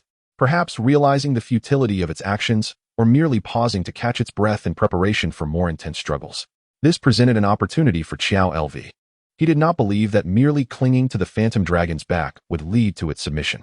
From behind, he retrieved a rein, his secret weapon for subduing the beast. With a determined flick, he threw the rein around the dragon's neck, swiftly adjusting his grip on it, and changing his posture to continue riding atop the creature. Excellent. Half of the plan was accomplished. The greatest assurance for Chow LV in daring to challenge the Phantom Dragon was the piloting ability bestowed upon him by the system. Thus, if he could have the system recognize the dragon as a mount, the core issue would shift from taming to mastering.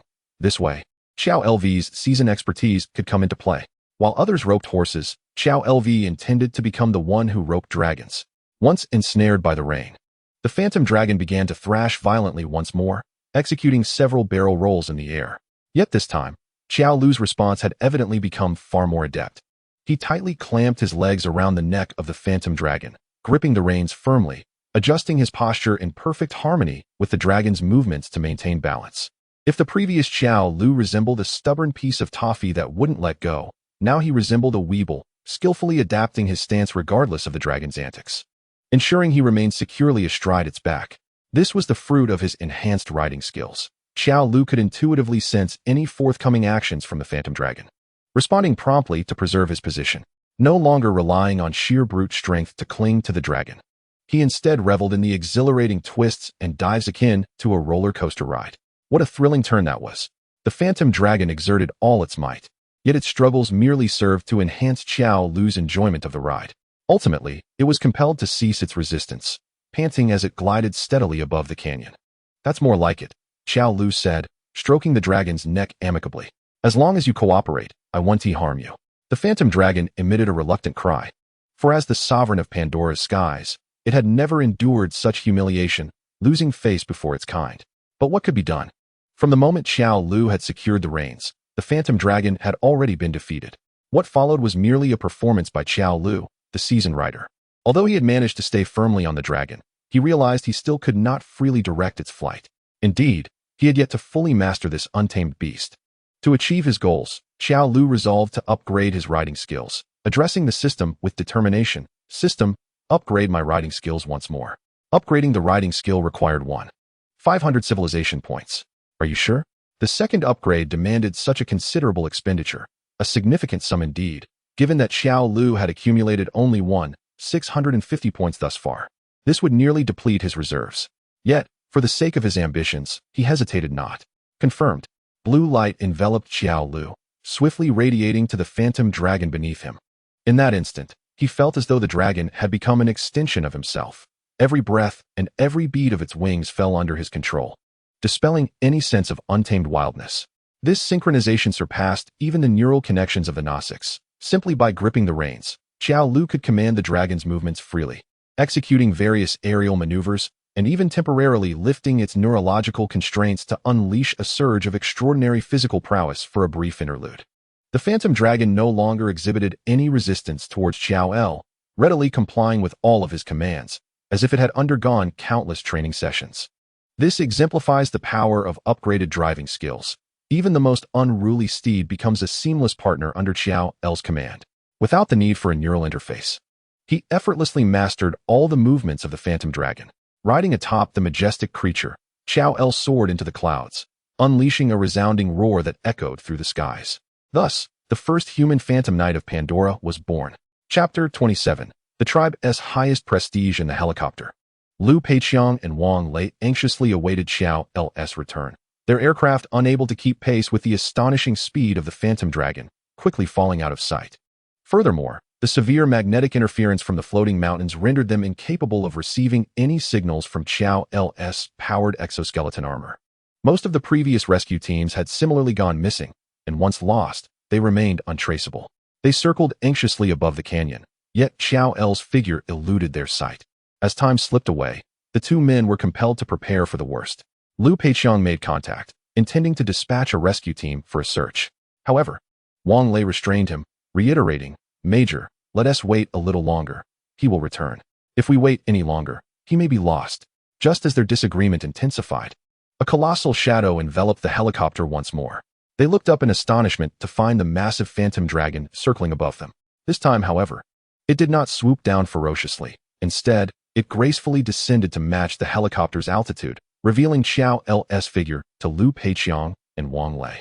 Xiao L waved and called out, "Hey, did you miss me? You truly did it, Xiao L." Lu Peiqiang exclaimed, filled with excitement. "You actually tamed this beast." Wang Lei smiled silently, realizing once again that Xiao L was a man beyond ordinary reasoning. Xiao L rode the Phantom Dragon to the front of the helicopter. Addressing the two inside, "I'm heading to the Omaticaya tribe. You should return to the space station first." With that, he urged the Phantom Dragon to accelerate, leaving the helicopter behind as it soared toward the home tree. The two men inside the helicopter exchanged bewildered glances, completely overshadowed by Xiao L's remarkable feat. Thanks to the extraordinary speed of the Phantom Dragon, Xiao L swiftly arrived above the home tree. At that moment, the Na-6 were engaged in a mysterious ritual, with nearly the entire tribe gathered, kneeling and singing hymns to invoke their goddess, Iwa, pleading for the protection of their home from human destruction. Suddenly, a shadow resembling a flying dragon swiftly swept across the crowd, instantly capturing the attention of all the Na-6.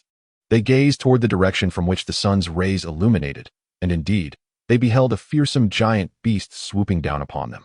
As this nightmarish creature approached, the overwhelming instinct of the Na-6 was to flee for their lives. They screamed as they scrambled to their feet, stumbling and rolling in a frantic attempt to distance themselves from the terrifying beast. After all, in their eyes, the Banshee Dragon was a sacred yet formidable entity, a sovereign of Pandora's skies, and few among the Na-6 dared to challenge such a creature. Encountering a Banshee Dragon, their most common reaction was to run, and never had there been an account of a Banshee Dragon directly attacking their tribe. Amidst the chaos on the ground, the keen-eyed Neytiri discerned a figure riding atop the dragon. She urgently called for her kin to calm themselves, fixating her gaze on the gradually descending Banshee Dragon. When they finally recognized the face of Jake, seated atop the dragon, each Na-6 bore an expression akin to seeing a ghost. A Banshee rider? How could this be? Throughout history, there had been Na-6 who conquered Banshee Dragons, but a human taming such a creature? What could this possibly signify? Neytiri and her fellow Na-6 widened their eyes and gaped in disbelief, unable to fathom what they were witnessing. Jake deliberately allowed the Banshee Dragon to land with a thunderous roar, then slowly leaped from its back. This dragon's roar jolted the dazed Na-6 back to reality. They were not dreaming. Indeed, a human had arrived riding a Banshee Dragon in their tribe. According to their beliefs, the Banshee Rider would unite the various Na-6 tribes in the face of impending calamity, helping them navigate insurmountable challenges. Yet, how could they reconcile this belief when the rider was not one of their own? Suddenly, all the Na-6 found themselves at a loss, watching as Jake approached, parting the crowd with a mix of awe and reverence, regardless of whether they should recognize him as the Banshee Rider. A warrior capable of commanding a Banshee Dragon commanded their utmost respect. Only the terrifying dragon itself was unmistakable to the Na-6. As Jake traversed the parted throng, akin to Moses parting the sea, he made his way directly to the elder Moat, smiling as he spoke. "I discovered this little fellow near your tribe. Quite charming. So I tamed it. I trust it won't cause you any trouble." Beside him, Soot was nearly driven to the brink of fury. Did he really refer to that as a little fellow? Perhaps he should just return home to farm rather than claim the title of the tribe's foremost warrior. Despite Jake's teasing tone, it did nothing to diminish the imposing presence of the massive Banshee Dragon behind him, which instilled a profound sense of awe among the Na-6. The colossal beast would undoubtedly never submit to one devoid of strength. Moreover, Xiao Lu had already demonstrated his prowess as a formidable warrior. Su Tai could only grit his teeth and stand by as a mere backdrop, for as the former pride of the tribe, he found himself thoroughly trampled by Xiao Lu. With no chance of redemption, the female elder, Emoya, displayed considerable acumen by seizing Xiao Lu's hand and proclaiming loudly. This phrase, in the Na-6 language, signified the Phantom Knight, meaning the knight who masters the last shadow, thereby directly acknowledging Xiao Lu's identity. Upon hearing the elder's declaration, the surrounding Na-6 echoed her cheers. The savior of the Na-6 has arrived. Even Su Tai, who had always held a grudge against Xiao Lu, reluctantly managed to utter a phrase of acquiescence amidst the enthusiastic atmosphere, signifying his reluctant recognition of Xiao Lu's status. Observing the jubilant Na-6, Xiao Lu let out a discreet sigh of relief. The first phase of seizing the industrial base on Pandora had finally been accomplished. The system also sent him a notification. Your reputation within the Omaticaya tribe has risen to adoration. You have reached the highest status within the Omaticaya tribe, granting you access to the sacred tree of souls and the title of Phantom Knight. The subsequent phase involved uniting the various Na-6 tribes on Pandora, and forming a coalition with the soldiers transported from the Wandering Earth to launch a full-scale assault on the colonial bases. The war between the Wandering Earth and would soon commence. Chapter 28. Simultaneous Interpretation Device. After successfully enlisting the Omaticea tribe under the banner of the Phantom Knight, Xiao Lu instructed them to spread the word to other tribes, declaring that the Phantom Knight was summoning them. It was time to unite and fight together. To bolster their momentum, Xiao Lu soared above the various Na-6 tribes on his Phantom Dragon, allowing them to witness the emergence of the legendary Phantom Knight. Despite their profound skepticism regarding his human identity, the explanation from the emissaries of the Omaticea tribe assuaged most Na-6, who were willing to adhere to their beliefs and fight alongside the Phantom Knight. The smooth progression of events was, in part, attributable to the rampant colonial actions on this planet. Faced with a common enemy, they yearned for an opportunity to unite their kin. Since Xiao Lu had provided such an opportunity, it was imperative not to squander it. Within a single day, the assembled Na-6 numbered 2,000, with projections indicating that this figure would swell to 20,000 within a week. However, relying solely on the Na-6 would not suffice for victory. The true devastating blow would come from the monstrous onslaught orchestrated by the planetary will, Ava. Otherwise, the Na-6 would have long since been vanquished. Alas, Xiao Lu lacked an avatar and was not the chosen one selected by Ava. Even as the Phantom Knight, he had no means of seeking Ava's assistance. Thus, this time, the primary responsibility falls upon the regular forces hailing from the Wandering Earth, who will join hands with the Na-6 to confront this formidable adversary.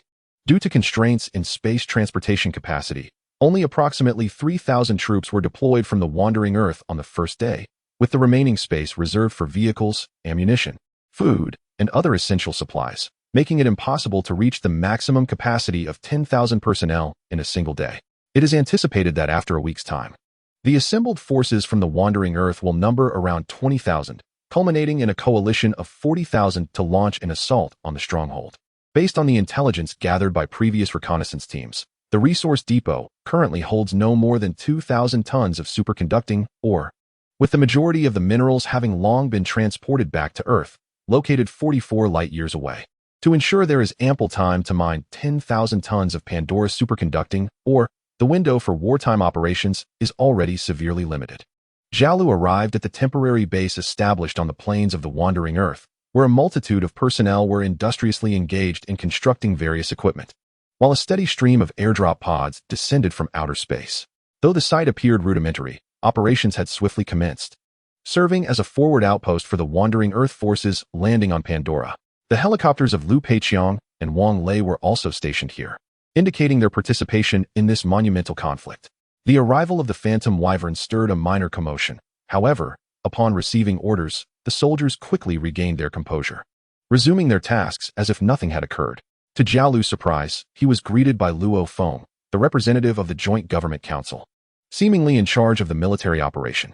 "Xiao Lu, I never expected you to truly accomplish this," Luo Feng remarked with genuine admiration. "With the assistance of these indigenous people, our chances of success will be significantly enhanced."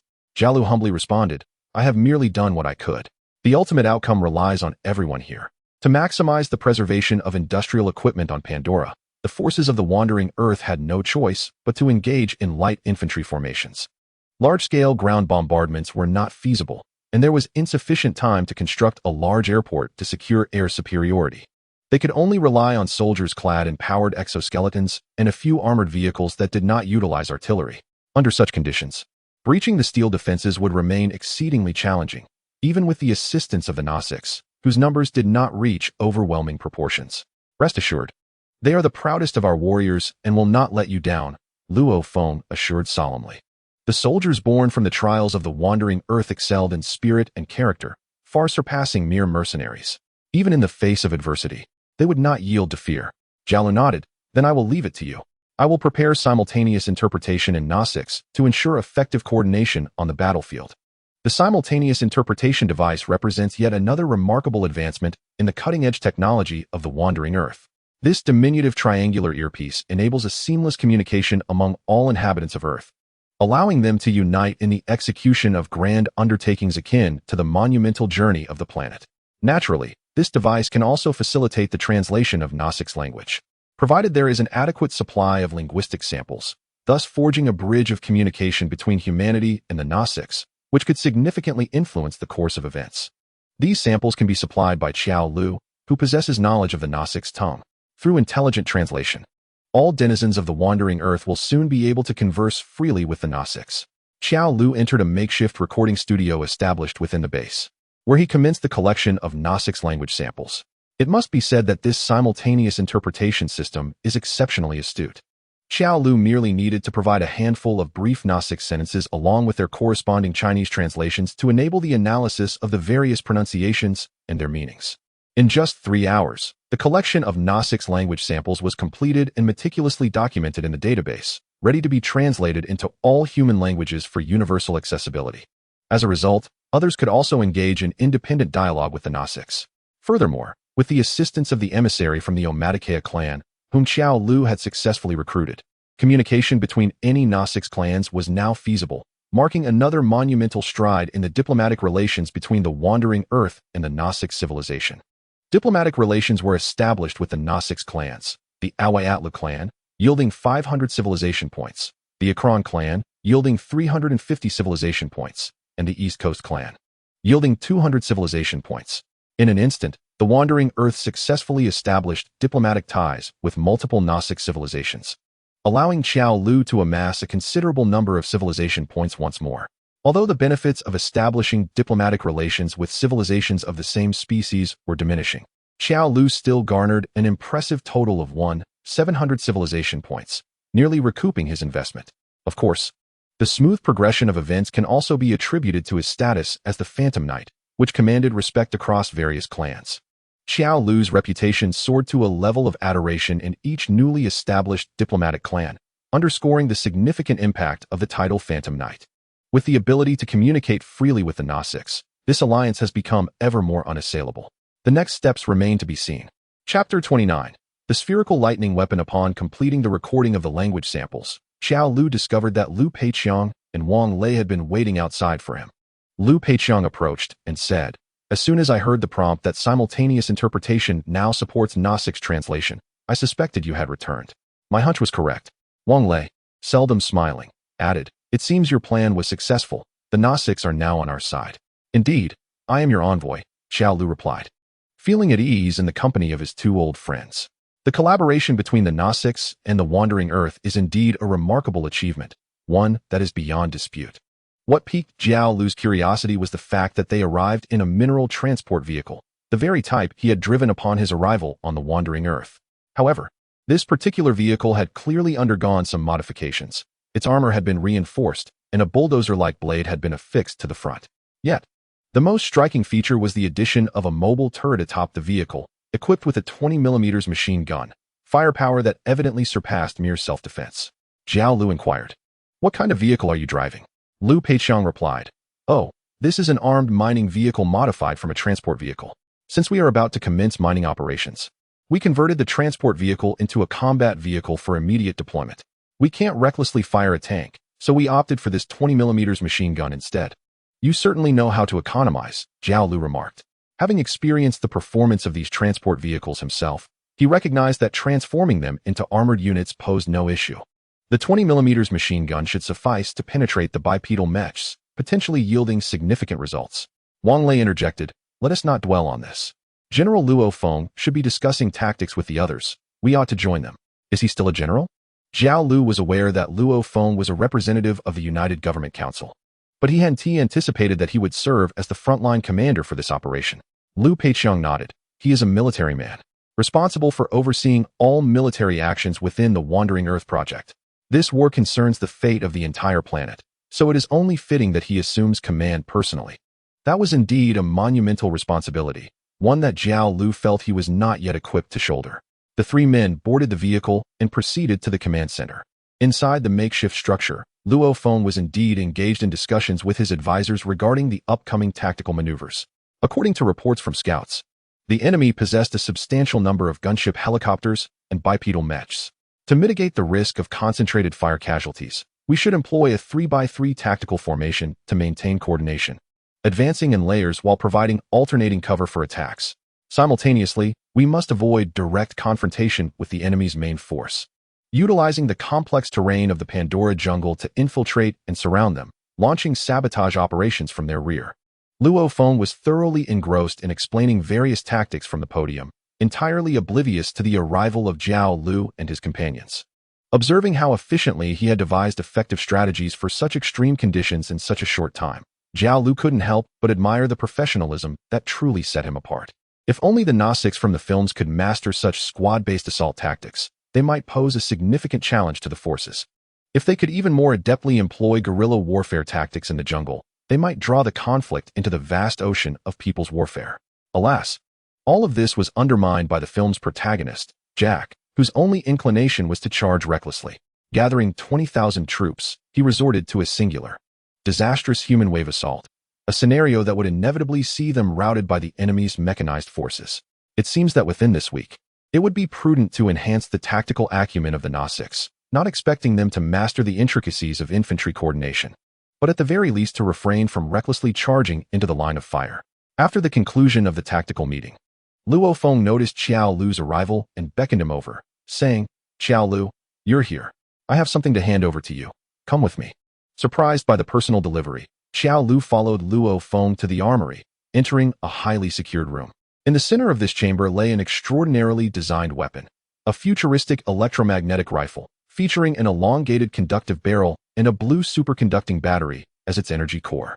Such electromagnetic weaponry should not exist in the world of wandering Earth. How did this rifle come into being? As Xiao Lu pondered this, Luo Feng began to elucidate. This is a new conceptual weapon designed by my daughter, Luo Yun, as part of a project known as the Spherical Lightning Plan.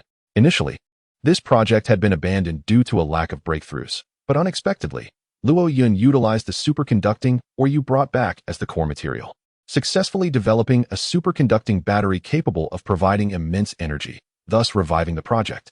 It became clear that the technological advancement was a result of the Pandora superconducting ore, which explained much. However, what intrigued Xiao Lu further was the revelation that Luo Feng had a daughter. Naturally, he refrained from expressing such a rude astonishment and inquired, "So, this rifle is indeed a product of the Spherical Lightning Plan?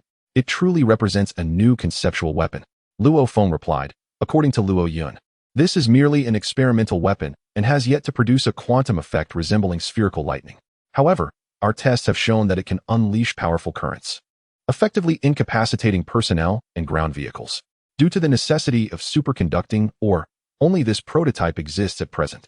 Thus, it should be called the Spherical Lightning Rifle." Xiao Lu mused. A weapon capable of firing spherical lightning would certainly be impressive on the battlefield. Luo Feng handed the Spherical Lightning Rifle to Xiao Lu and advised, "Though Luo Yun is not entirely satisfied with this creation, as a personal weapon, it surpasses any other rifle in terms of power. I wish to entrust it to you, a hero, and I believe Luo Yun would be pleased." As Xiao Lu accepted the weighty Spherical Lightning Rifle, he recognized it as a symbol of Luo Feng's trust and the dedication of its designer, Luo Yun. It carried extraordinary significance. He solemnly nodded and replied, "I understand. I will utilize it wisely." Given that he needed to mount the Phantom Flying Dragon for combat, Xiao Lu could no longer focus solely on close-quarters combat. Having such a powerful ranged weapon would undoubtedly provide substantial assistance, and he felt a genuine gratitude towards this yet-to-be-met female scientist. However, all of this must wait until after the war. In the meantime, let us utilize this rifle to show them a glimpse of our capabilities. Chapter 30. Reactions. As the Wandering Earth and the Gnostics tribes were fervently mobilizing their forces, we naturally sensed something amiss. Within the Hellgate military base, Parker, the head of the Pandora project, summoned Colonel Quach, his commanding officer, and urgently inquired about the unfolding situation. "Colonel Quach, you must tell me what is happening with these suddenly emerging human troops. Why are they here without any prior warning?" Colonel Quach, bearing 3 claw-like scars on his forehead, responded, "We are equally perplexed.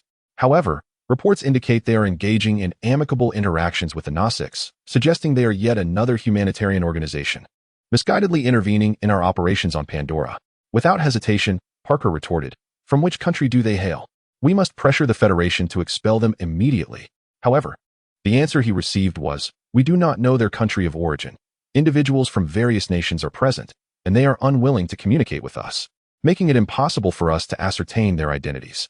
This situation exemplifies a significant characteristic of the Wandering Earth United Government, the dissolution of national barriers, fostering a shared human destiny. In the military, individuals from all nations coexist, a concept that is utterly incomprehensible to some. Parker, in frustration, exclaimed. Which humanitarian organization possesses such global influence? How can they so easily establish rapport with the Gnostics? We have poured vast resources into the Avatar program to no avail. Yet they resolve this in mere days. At this moment, Dr. Grace, the head of the Avatar program, could no longer remain silent. She approached passionately, stating, "You are brandishing guns at them, coercing them to abandon their homeland. That is the inevitable outcome. While I am uncertain how they achieve this, it is evident that they will not seek to displace the Gnostics." Doctor, I understand you may occasionally question the purpose of our work. Yet the reality is you too depend on the superconductive ores extracted from Pandora for your livelihood.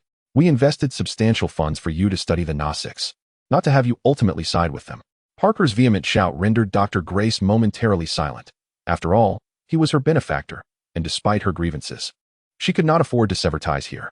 Gentlemen, I believe our current focus should be on how to address this unidentified group of Earthlings rather than concerning ourselves with those trivial blue-skinned beings. Colonel Quach maintained his composure, as he often did in such situations.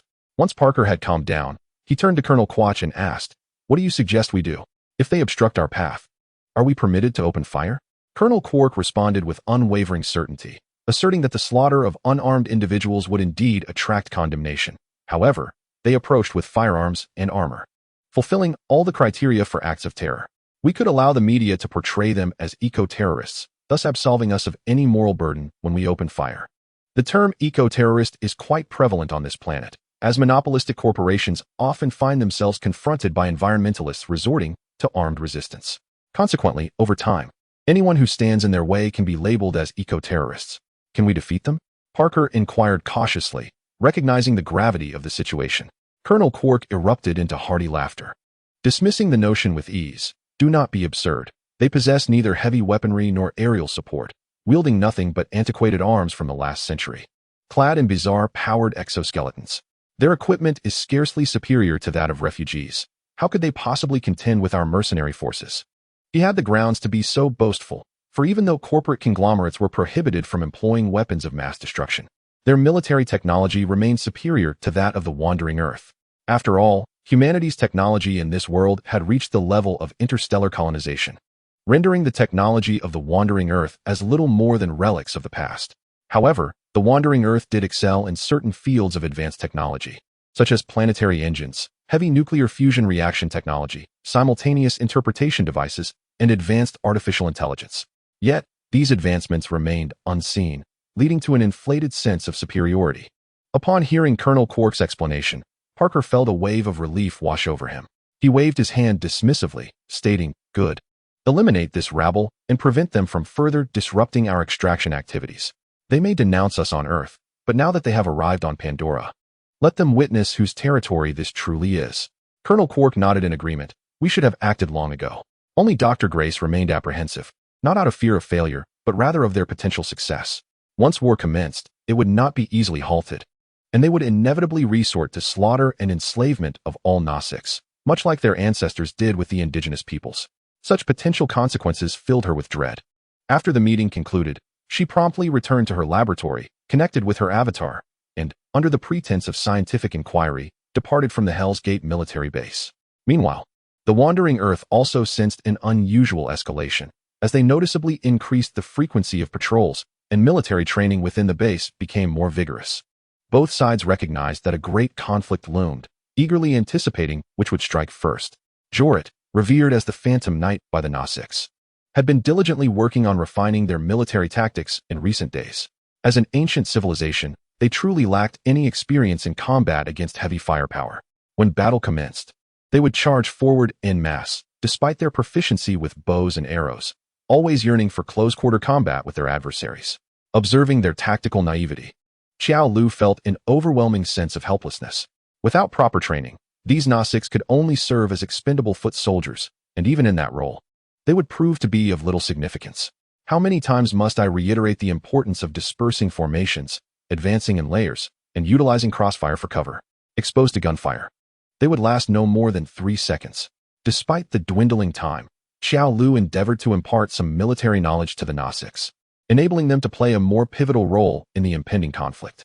The Wandering Earth Initiative naturally dispatched numerous junior commanders to assist Xiao Lu. intermingling with the Gnostics to facilitate squad command via simultaneous translation devices. Under their guidance, the Gnostics' charging formations became significantly more coherent, no longer resembling the chaotic, death-defying rush depicted in films. At that moment, a uniquely featured Gnostics was brought before Jolaw. She was Dr. Grace, who had utilized the Avatar program to escape the Hellgate military base. Chapter 31. The Great Battle approaches. Although Dr. Grace was also a key figure in the Avatar narrative, upon her entry into the Avatar, Jolaw could no longer recognize her. To him, the Gnostics all appeared remarkably similar, making it nearly impossible to discern any differences. Thus, when the Gnostics brought Dr. Grace before him, he inquired with genuine curiosity. What has happened to her? Has she committed some offense? Nidorai explained, she is not one of us. She is an avatar, somehow possessing the ability to house a human soul within a Gnostic's body. I recognize her. She once taught me English, though I am uncertain of her purpose here. Given the sensitivity of the situation, it was only natural that she be presented to Jolaw for judgment. Should Dr. Grace harbor intentions of espionage, it would be a matter of grave consequence. As an expert in Gnostic studies, Dr. Grace was well aware of the legends surrounding the Phantom Knight. Yet, when she beheld the sight of a human, Jolaw, riding the Phantom Dragon, she stood transfixed, akin to a statue. How could a mere human tame a Phantom Dragon? He lacked even a neural interface. How had he commanded the creature's allegiance? This was utterly inconceivable. Dr. Grace was startled into an attempt to rise, only to be restrained by the Gnostics beside her. It dawned on her that she had become a captive, leaving her with no opportunity to inquire freely. Thus, she began by asserting, I am not here to gather intelligence. I merely wish to assist you. You have resolved to resort to force, and your current situation is perilous. Upon hearing her words, Jolaw recalled the identity of the Avatar before him. Dr. Grace was indeed someone willing to stand with the Gnostics. She might genuinely be there to act as a guide. However, one cannot be too certain. After all, Dr. Grace had spent much of her life working for them and might not simply betray her own kind. Moreover, despite her apparent capture, this was merely her avatar. Her true self remained at the Hell's Gate military base. Faced with such a prisoner, Jolaw found himself at a loss. It was best to confine her for now. He would send someone to interrogate her later. Ultimately, Jolaw resolved to handle the situation this way, for Dr. Grace's greatest value lay in the intelligence she possessed, rendering it unnecessary to allow her the freedom to roam. Yet Grace was far from satisfied with this outcome. Struggling to her feet, she exclaimed passionately, I am serious. If this continues, you will all perish. If you are willing to cooperate, I can help you persuade them. Jolaw's expression shifted immediately, turning to her with gravity. He replied, Dr. Grace, I understand your intentions are noble, but please do not treat the Gnostics as if they were rare specimens. They do not require your paternalistic protection. They are not mindless beings. In the face of invaders, they will make their own choices. That is the essence of a civilized society. His words incited a cheer among the Gnostics, for even on Earth, those humanitarian organizations that advocated for the protection of the Gnostics had never regarded them as an equal civilization. They merely saw a group of rare creatures, a vulnerable populace in need of care, incapable of standing up against violence on their own accord. Jolaw, as a human recognized as a Phantom Knight, drew this acknowledgement primarily because the Gnostics needed a leader to guide their resistance. It was their choice that enabled Jolaw to rally so many Gnostics tribes. Of course, to Dr. Grace, this was utterly incomprehensible. In her view, the Gnostics' choices were undeniably foolish. Why should one respect such decisions? She believed she could steer events toward a resolution that entailed no sacrifices or bloodshed. Was that not a desirable outcome? If only the Gnostics would be willing to make some compromises. Jolaw chose not to engage further with her.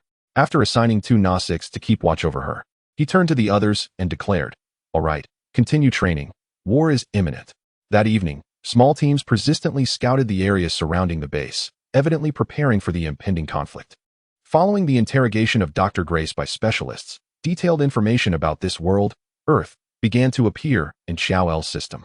Planet name, Earth, Avatar, dominant species, humanity, civilization level, galactic civilization, current population, 20 billion, technological philosophy, materialism, racial traits, monolithic corporations, special ability, consciousness transfer, monolithic corporations. This species excels at establishing large monopolistic corporate conglomerates, achieving an economic growth of 30, with a colonial cost of 20 and environmental degradation of 30. Consciousness transfer. This species has a profound aptitude for researching the transfer of consciousness from one corporeal form to another. Perhaps in the future, They shall venture into the realm of altering the vessels of the soul. The staggering population of 20 billion on their Earth elucidates why the planet has become a veritable wasteland. Should they discover the wandering Earth, it would undoubtedly become their prime candidate for colonization. This scenario would likely escalate into a conflict between 20 billion and 5 billion, not involving mere corporate mercenaries, but rather the vast ranks of regular armies. Moreover, they belong to a civilization of a higher galactic echelon, compelling Jolaw to consider fleeing with the Earth. Fortunately, the wandering Earth is destined to linger in this realm for only 3 months, while traversing the 44 light-years from Earth would demand at least 6 years. Provided they can successfully transition to the next world on time, such a calamity may be averted. Another aspect that piqued Jolaw's interest was the section on special abilities. Judging by the Avatar program's capacity to transfer human consciousness into Gnostics' bodies, their prowess in consciousness transfer technology is indeed well-deserved. This represents a form of advanced technology that surpasses neural interfaces, allowing not merely for control through neural connections, but for the direct transference of one's consciousness into another entity, effectively replacing one's corporeal form. Drawing from prior encounters with Gnostic civilization, it appears these technologies could potentially be acquired through specialized research initiatives, enabling the wandering Earth to master them. If one were to obtain a complete set of equipment from the Avatar program, could it not empower the wandering Earth to harness this technology? Yet, at that juncture, the focus would shift from merely utilizing avatars to exploring how to transfer one's consciousness into more formidable bodies, such as robots. Jolaw couldn't help but chuckle at this absurd notion, dismissing it from his mind. Regardless of the implications, such technology is presently beyond the reach of the wandering Earth.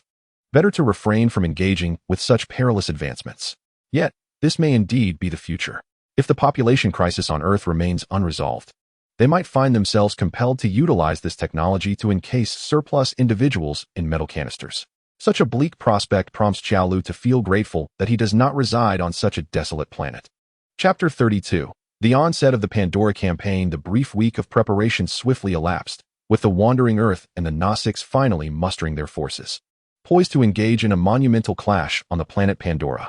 Under the tutelage of Jolaw, the Gnostics have acquired essential formations and tactics to counter modern armaments, no longer resorting to reckless suicide charges as they once did. The day of reckoning has arrived. Jolaw has assembled all Gnostics tribes, ready to depart from the sacred trees of their homeland and march towards the Hell's Gate military base. At Jolaw's signal, the foremost warrior of the tribe, Sutta, stepped forth to deliver a final address. They have invaded our homeland, and my noble kin have been reduced to refugees. Yet, they cannot extinguish our indomitable spirit. For the divine Iva binds our thoughts as one, uniting us in our despair. Today, we shall reclaim our homeland and restore our honor. For Iva. As the collective cry of the Gnostics resonated, Jolaw took to the skies on his majestic shadow dragon, followed by countless Gnostics riding their Ikran, enveloping Pandora's skies like a dark cloud. The day of judgment is imminent. Meanwhile, the wandering Earth Expeditionary Force, having successfully landed, coordinated their efforts with Jolaw's advance. They took on the role of the primary ground assault, with several armed mining vehicles leading the charge, steadily progressing towards the Hell's Gate military base in a dispersed formation. Each soldier bore the weight of the lives of 5 billion souls back on the wandering Earth. Those selected to land on Pandora were the elite among the elite. Despite the absence of long-range fire support and air superiority relying solely on the Gnostics' Ikran forces, they faced their mission with unwavering resolve, executing their orders with precision. For the sake of our children, we have nothing left to lose. This sentiment echoed not only as Liu Peiqiang's personal mantra, but also as the faith of every soldier on the wandering Earth. In stark contrast, Colonel Quark obstinately dismissed the situation as a mere riot, even stating at a mobilization meeting, the number of these rabble-rousers has swelled to approximately 40,000. Yet they remain nothing more than poorly equipped insurgents. They lack aircraft and artillery, armed only with pitiful mining vehicles and rifles. And do you know what they eat? Dried earthworms. They must have gone mad from poverty on Earth to come to Pandora. Dried earthworms, what a joke. For mercenaries accustomed to savoring steaks and juices in restaurants, occasionally indulging in fine spirits, it is difficult to fathom how a military could sustain itself on dried earthworms. This only deepened their perception of the wandering Earth forces as mere refugees, for even on their home planet, with a staggering population of 20 billion, no one had descended to the level of subsisting on worms. It is indeed perplexing that such an army could possess any combat capability at all. Nevertheless, The truth remains that some matters defy conventional reasoning. After the outbreak of war, a formidable steel defense line was swiftly established at the base, comprised of numerous bipedal mechs and mercenary soldiers, forming an additional barrier to protect the industrial equipment, which continued to emit dark smoke. These bipedal mechs, known as land mechs, are a type of medium-sized, single-pilot exoskeleton apparatus, vividly referred to by soldiers as the armed Apaches. Towering over 4 meters, even the Nasics appear diminutive in their presence. The standard armament is a 30mm rapid-fire cannon capable of firing depleted uranium armor-piercing rounds, rendering nearly everything defenseless against its lethal firepower for even a fleeting moment.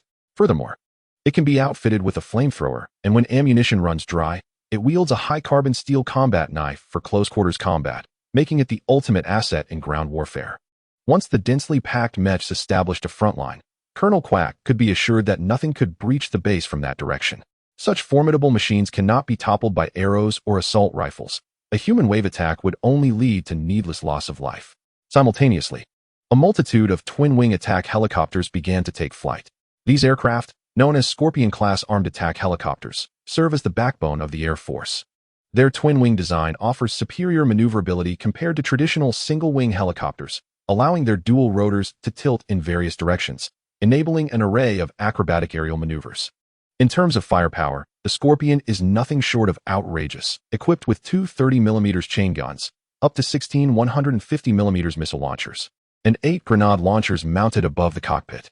When unleashing a bombardment upon the ground, it rains down ordnance, exemplifying the art of firestorm tactics.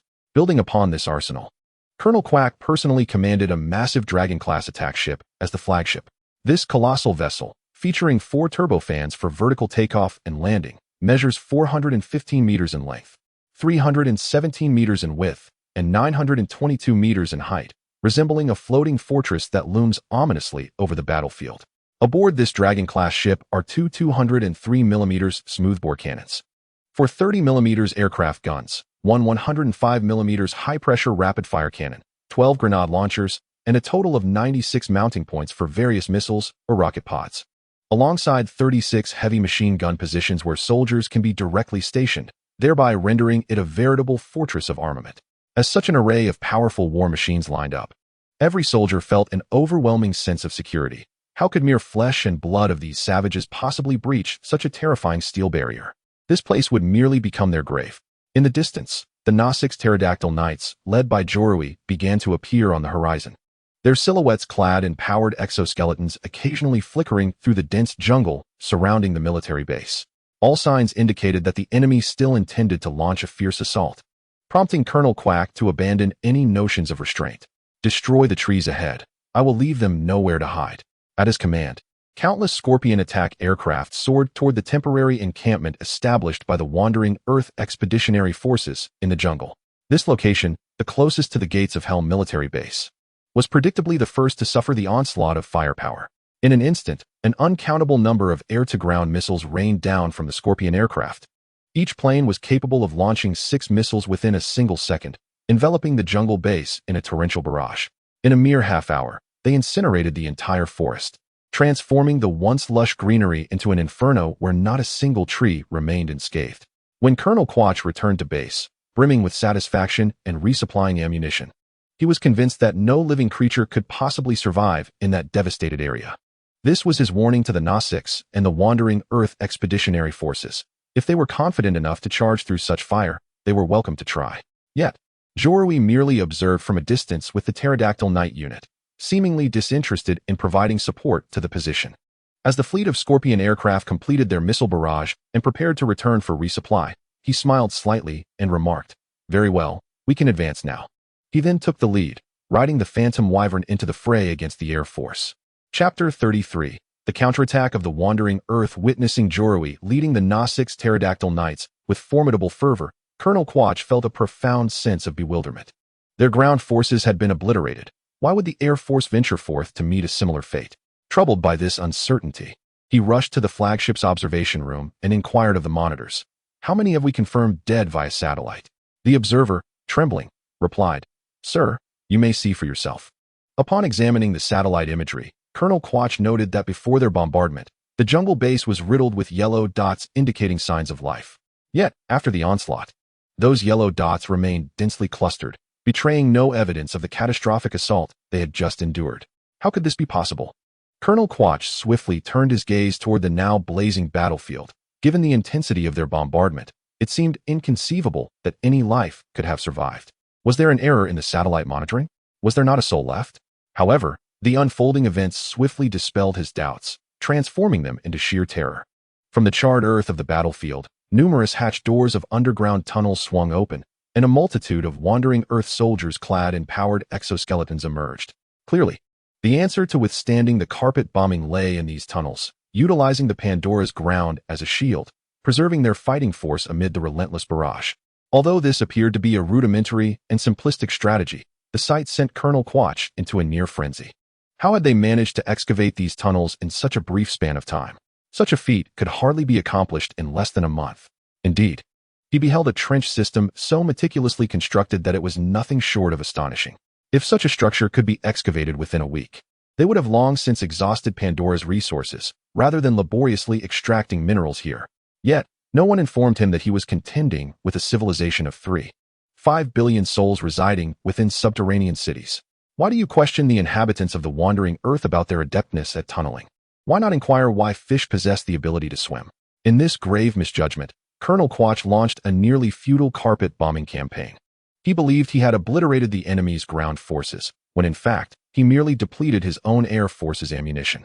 Upon witnessing the relentless emergence of troops from the tunnels of the wandering Earth, Colonel Quach realized he had been thoroughly deceived. He hastily commanded, "All units return, resupply, and prepare for continued bombardment." However, by this time, the Pterosaur Knights, led by Jolaw, had already engaged, entangling themselves with the Air Force, which had exhausted its air-to-ground missiles.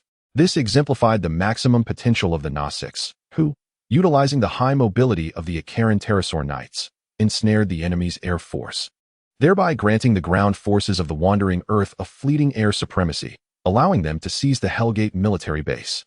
All of Jolaw's previous training had been in preparation for this moment.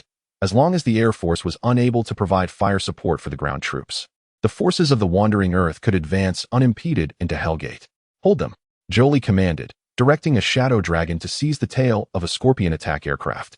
Using it like a hammer to strike another Scorpion, the two aircraft collided midair in a violent embrace, shattering like eggs upon impact. The other Gnostics, riding their Acheran pterosaurs, may not possess the sheer strength of the shadow dragons, yet they could leverage their superior agility to swarm and incapacitate a Scorpion attack aircraft collectively. Ultimately, their primary objective was not to destroy numerous Scorpions, but simply to entangle the enemy with their heightened maneuverability. Most of the time, they engaged in a relentless game of chase, where their adversaries pursued them only for them to turn back and harass them, withdraw when they advance, disturb them when they retreat. This was the crucial tactic Jolaw imparted to them. The only one truly equipped with effective means of destruction was Jolaw himself, not solely due to the Shadow Dragon's ability to toss helicopters like toys, but also because of the formidable ball lightning rifle he wielded. "You cannot withstand the forces of nature," he proclaimed, as he squeezed the trigger of the ball lightning rifle, a surge of immense electrical energy coalescing within the barrel, swiftly forming a sphere. With a deafening crack, a blue-hued lightning orb, accompanied by a tempestuous gust of death, hurtled towards a Scorpion attack aircraft. The moment the ball lightning made contact with the exterior of the Scorpion's cockpit, it erupted, enveloping the entire helicopter in a dazzling display of electric brilliance. A formidable current coursed over the fuselage, accompanied by faint crackling sounds, melting steel and charring flesh.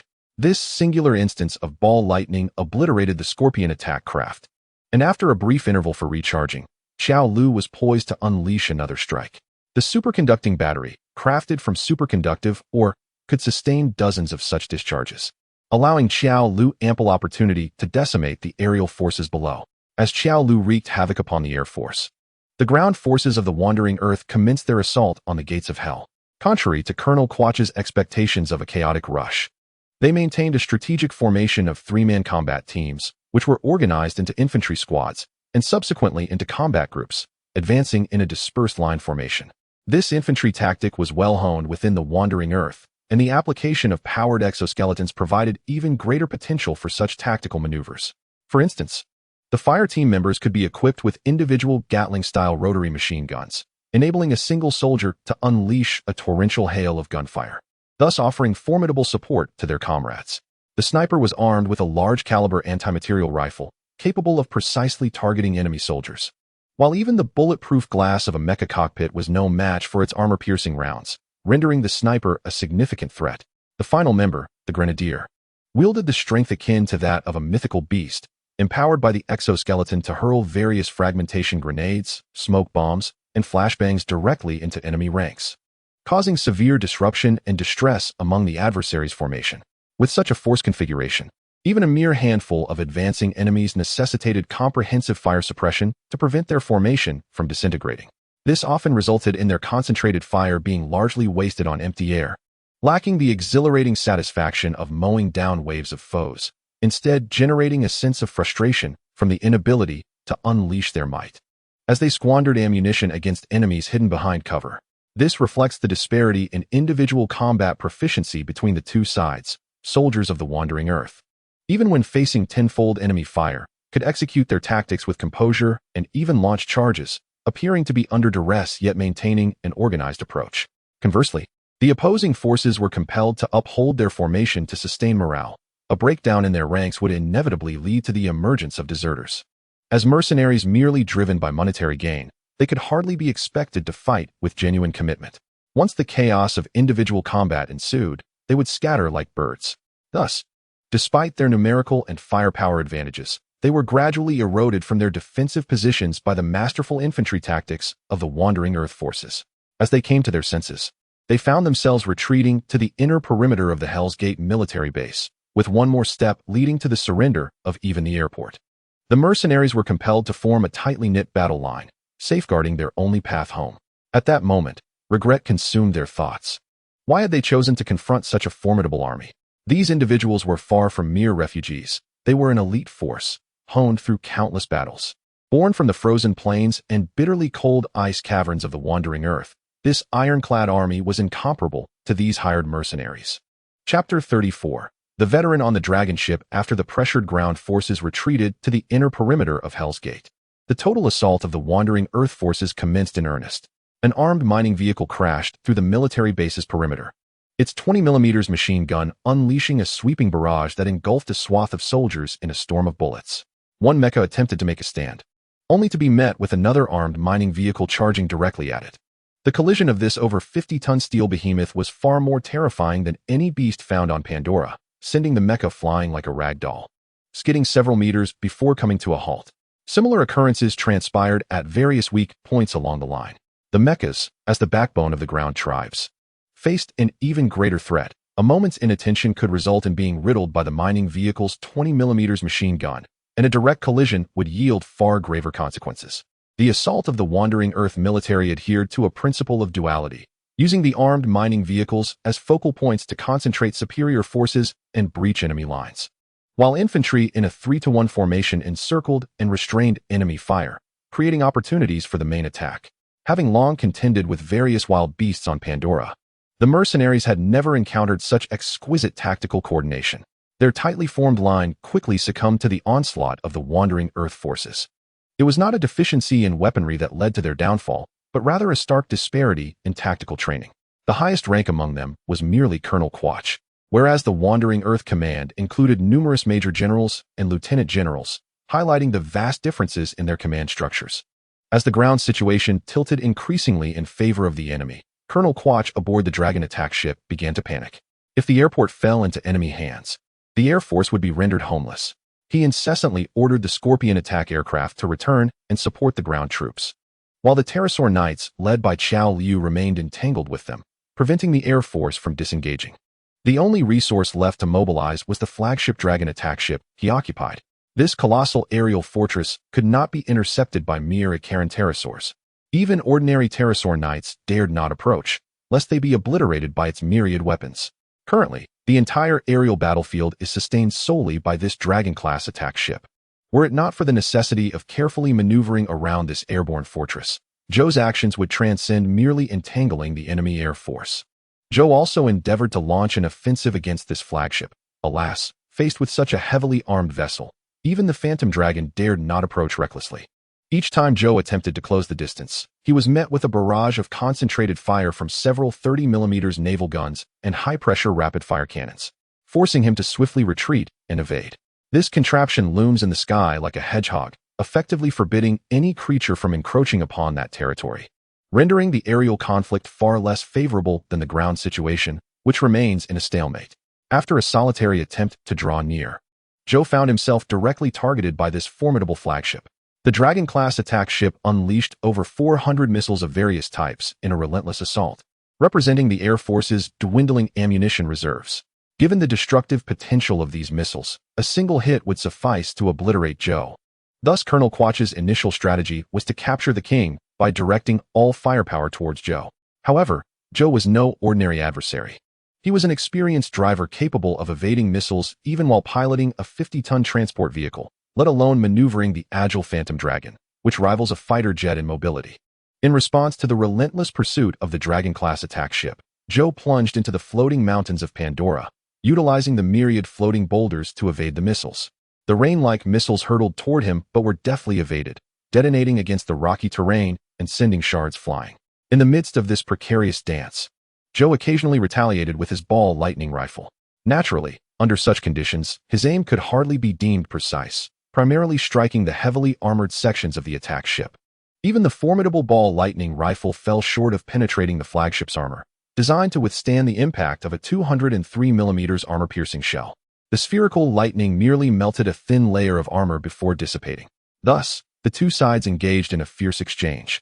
The Dragon-class attack ship expended all 448 of its missiles without landing a single hit on Joe, while Joe depleted his ball lightning rifle's superconducting battery without breaching the flagship's defenses.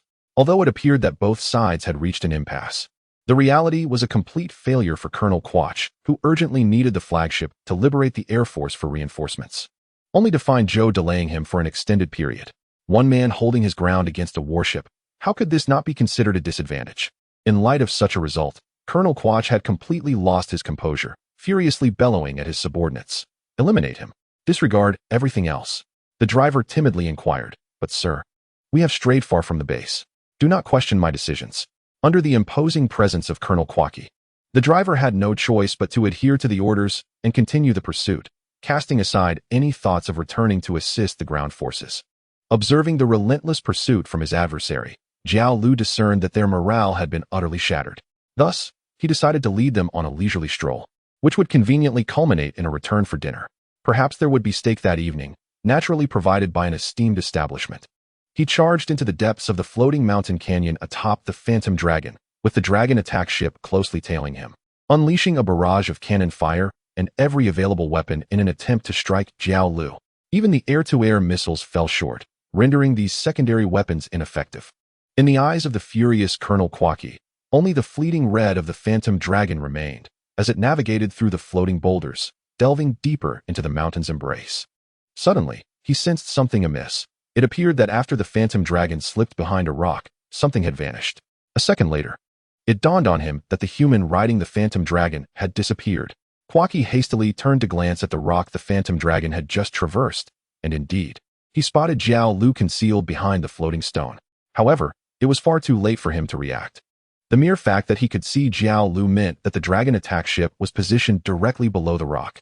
With a nimble leap, Jiao Lu sprang onto the back of the Dragon attack ship, utilizing his powered exoskeleton for a superhero-like landing. "Pardon me, but not only can I ride dragons, I can also board ships." The roles had reversed. It was now Jiao Lu's moment to shine.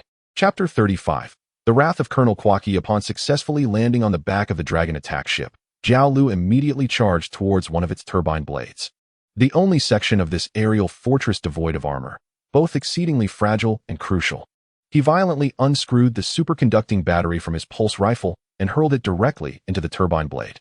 These miniature batteries, powered by heavy nuclear fusion technology, retained immense energy even when depleted, though this energy required a rather violent release. For instance, an explosion. The superconducting battery, ensnared within the turbine blade, swiftly reached the conditions for detonation, erupting in a cacophony of sound and transforming into a blazing fireball. The turbine blade of the Dragon attack ship shattered into fragments, causing the massive warship, which relied on its 4 turbine blades for levitation, to lose its balance in an instant.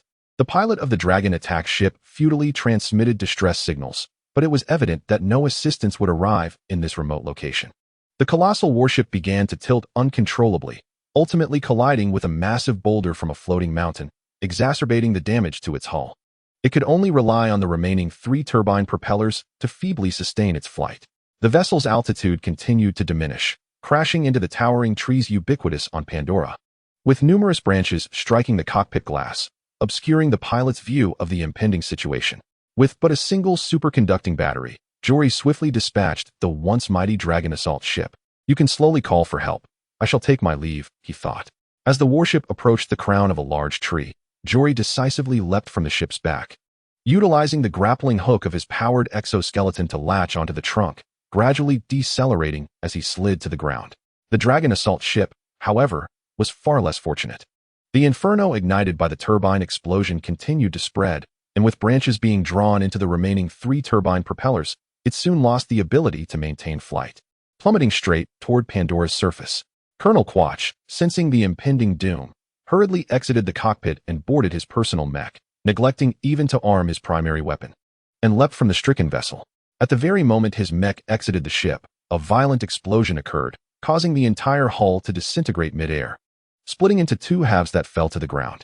Colonel Quach survived, thanks to the mech's descent buffering capabilities, but his flagship was reduced to 2 burning wreckages that thunderously crashed behind him. He turned to gaze mournfully at the flames engulfing his flagship, never imagining that in an instant, he had transformed from hunter to prey. A ship full of crew had been outmaneuvered and killed by a single individual, leaving him at a loss for words. Yet, with events having unfolded to this point, he found no path of retreat. The gates of hell had been breached. His air force was entangled by the Gnostics, unable to provide support, and now he had lost his flagship to Jory. All that remained was this single mech. His failure was inevitable. The only course left was to seek vengeance against Jory with this mech. This man, who had toyed with him repeatedly, must not escape unscathed. Shortly after Jory touched down, he heard the earth-shaking thundering of the bipedal mech racing toward him. Looking up, he indeed saw Colonel Quach, his face contorted with rage, piloting his mech directly towards him. Jory shrugged in resignation. It seemed the only thought occupying Quach's mind was to eliminate him, leaving no further discourse necessary. He unsheathed his Damascus steel blade, beckoning Quach, "Come forth." Even without Jory's provocation, Colonel Quach would have charged forward without hesitation. He drew the only combat knife of high-carbon steel alloy from his mech and fiercely swung it toward Jory's body. The combat knife, despite its size, is merely a dagger. However, its blade is thicker than Joryu's waist, rendering it akin to a colossal sword for a human. A single strike from such a dagger would undoubtedly result in a severed fate. Joryu hastily parried the blow, and with a resounding thud, a notch appeared on the already battered blade. It was evident that this slender Damascus knife could not withstand multiple strikes from such a massive dagger. Another block would surely result in its shattering. Colonel Quach, brimming with confidence, swung his dagger once more, believing this strike would cleave Joryu and his weapon in twain. Yet, at the very moment the blade descended, Joryu vanished from his sight. Where had he gone? As Colonel Quach anxiously scanned his surroundings for any sign of Joryu, the legs of his mech suddenly tilted, almost causing him to lose his balance and topple. It was then that he realized Joryu had slipped into the mech's undercarriage. Let me show you the meaning of humility. Due to the mech's design, which was intended for close combat against various large creatures on Pandora, it had not accounted for the blind spots in the cockpit when engaging in melee with a human. Who would dare to engage in close quarters with such a towering combat mech? It would be tantamount to inviting disaster. Alas, Joryu was precisely the sort to defy convention. He not only sought to engage in melee, but also relentlessly wormed his way beneath the mech. Colonel Quach frantically adjusted his footing, attempting to bring Joryu back into his line of sight. However, clad in powered exoskeleton, Joryu's movements were surprisingly agile, even more so than a person unencumbered. He clung tenaciously, refusing to be shaken off.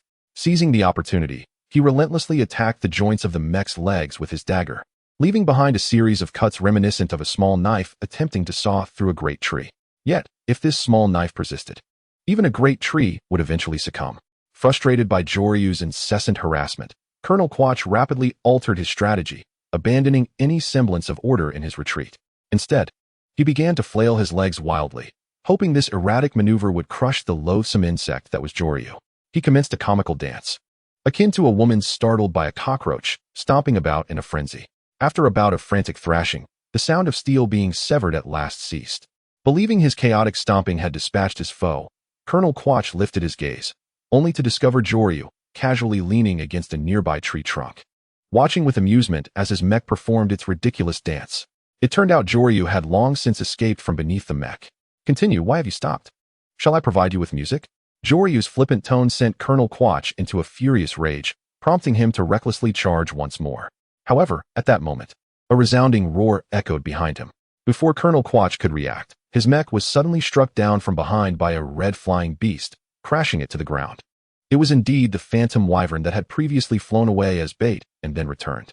Colonel Quach was so preoccupied with pursuing Jolaw that he forgot about this terrifying Pandora beast.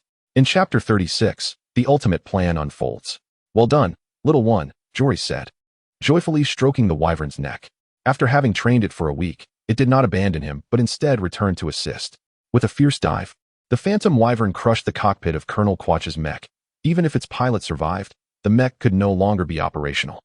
Just as Jolaw prepared to mount the wyvern and depart, the cockpit doors suddenly burst open, and a battered Colonel Quach limped out. His eyes still filled with boundless resentment as he fixed his gaze upon Jolaw. Who are you? He demanded angrily. Why did you destroy everything we have built over the years? Such inquiries were beneath Jolaw's notice. He shook his head in exasperation and retorted, at this point, do you really have more nonsense to say? At these words, Colonel Quach unexpectedly broke into a maniacal laugh, resembling a madman executing an evil scheme. With wide, deranged eyes, he sneered, you are correct. You are all doomed, and Pandora is doomed as well. I may have lost, but you have not won. Jolaw felt an unsettling premonition at the sight of Quach's madness. What exactly did this man intend to do? More precisely, what could he still do? Hastily, Jolaw mounted the phantom wyvern and returned to the Hellgate military base, leaving Colonel Quach alone in the desolate wilderness. The reason for not eliminating him was that a more fitting demise awaited him. After Jolaw departed, Colonel Quach heard a rustling sound surrounding him. Turning around, he saw countless emerald eyes glaring at him from the jungle. These were the viper wolves that Jolaw had encountered during his first landing on Pandora. They had long been lurking nearby, too intimidated by the phantom wyvern to approach. But now, with Jolaw gone, these ravenous wolves stirred with eagerness, their prey being the isolated Colonel Quach. Realizing the impending fate that awaited him, the smile vanished from Colonel Quach's face. While he could face death with composure, it did not mean he could accept any manner of demise. To be devoured by the viper wolves would surely be one of the most unbearable fates imaginable. Torn to pieces under their teeth, a torment akin to slow dismemberment. But regretting it now was far too late. After Jolaw's figure vanished, the pack of viper wolves surged toward him. Ultimately, the jungle echoed with Colonel Quach's piercing scream, and Jolaw knew that this commander, who had slaughtered countless creatures of Pandora, had met his end in the jaws of the very beasts he despised. When Jolaw returned to the gates of hell, the battle had already concluded.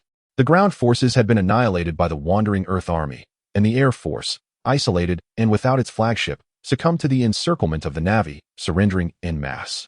The only source of concern was Jolaw, who single-handedly faced the enemy's entire flagship. No one anticipated that he could vanquish the heavily armed Dragon-class assault ship alone, at best merely buying some time.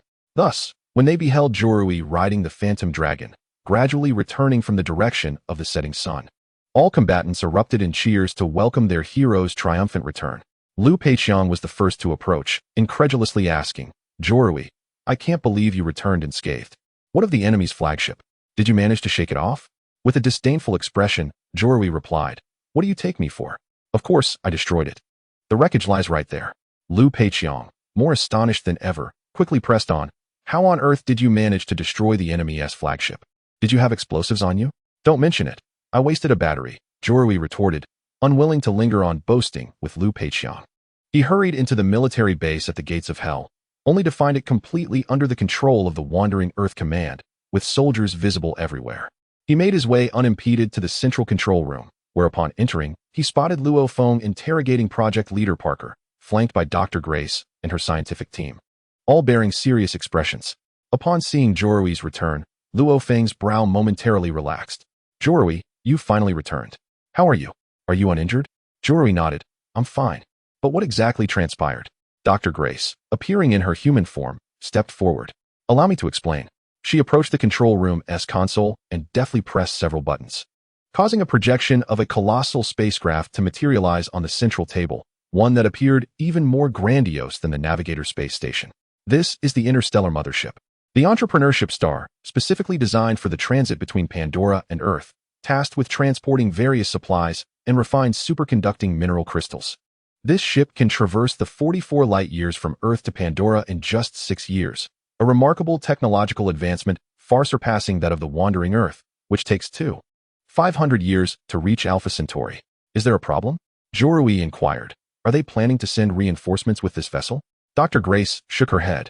If only that were the case. They are preparing to employ a more extreme measure by directly using the entrepreneurship star to bombard Pandora.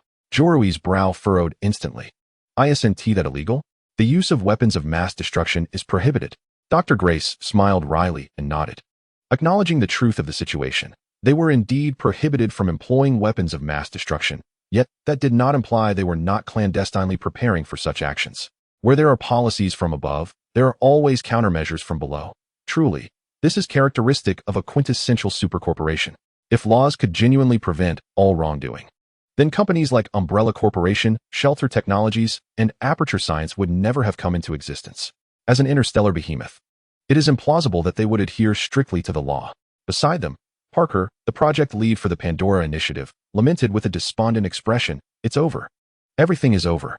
They have decided to eliminate all witnesses. None of us will leave Pandora alive." Even Parker, the project leader, had been forsaken, indicating the gravity of the situation.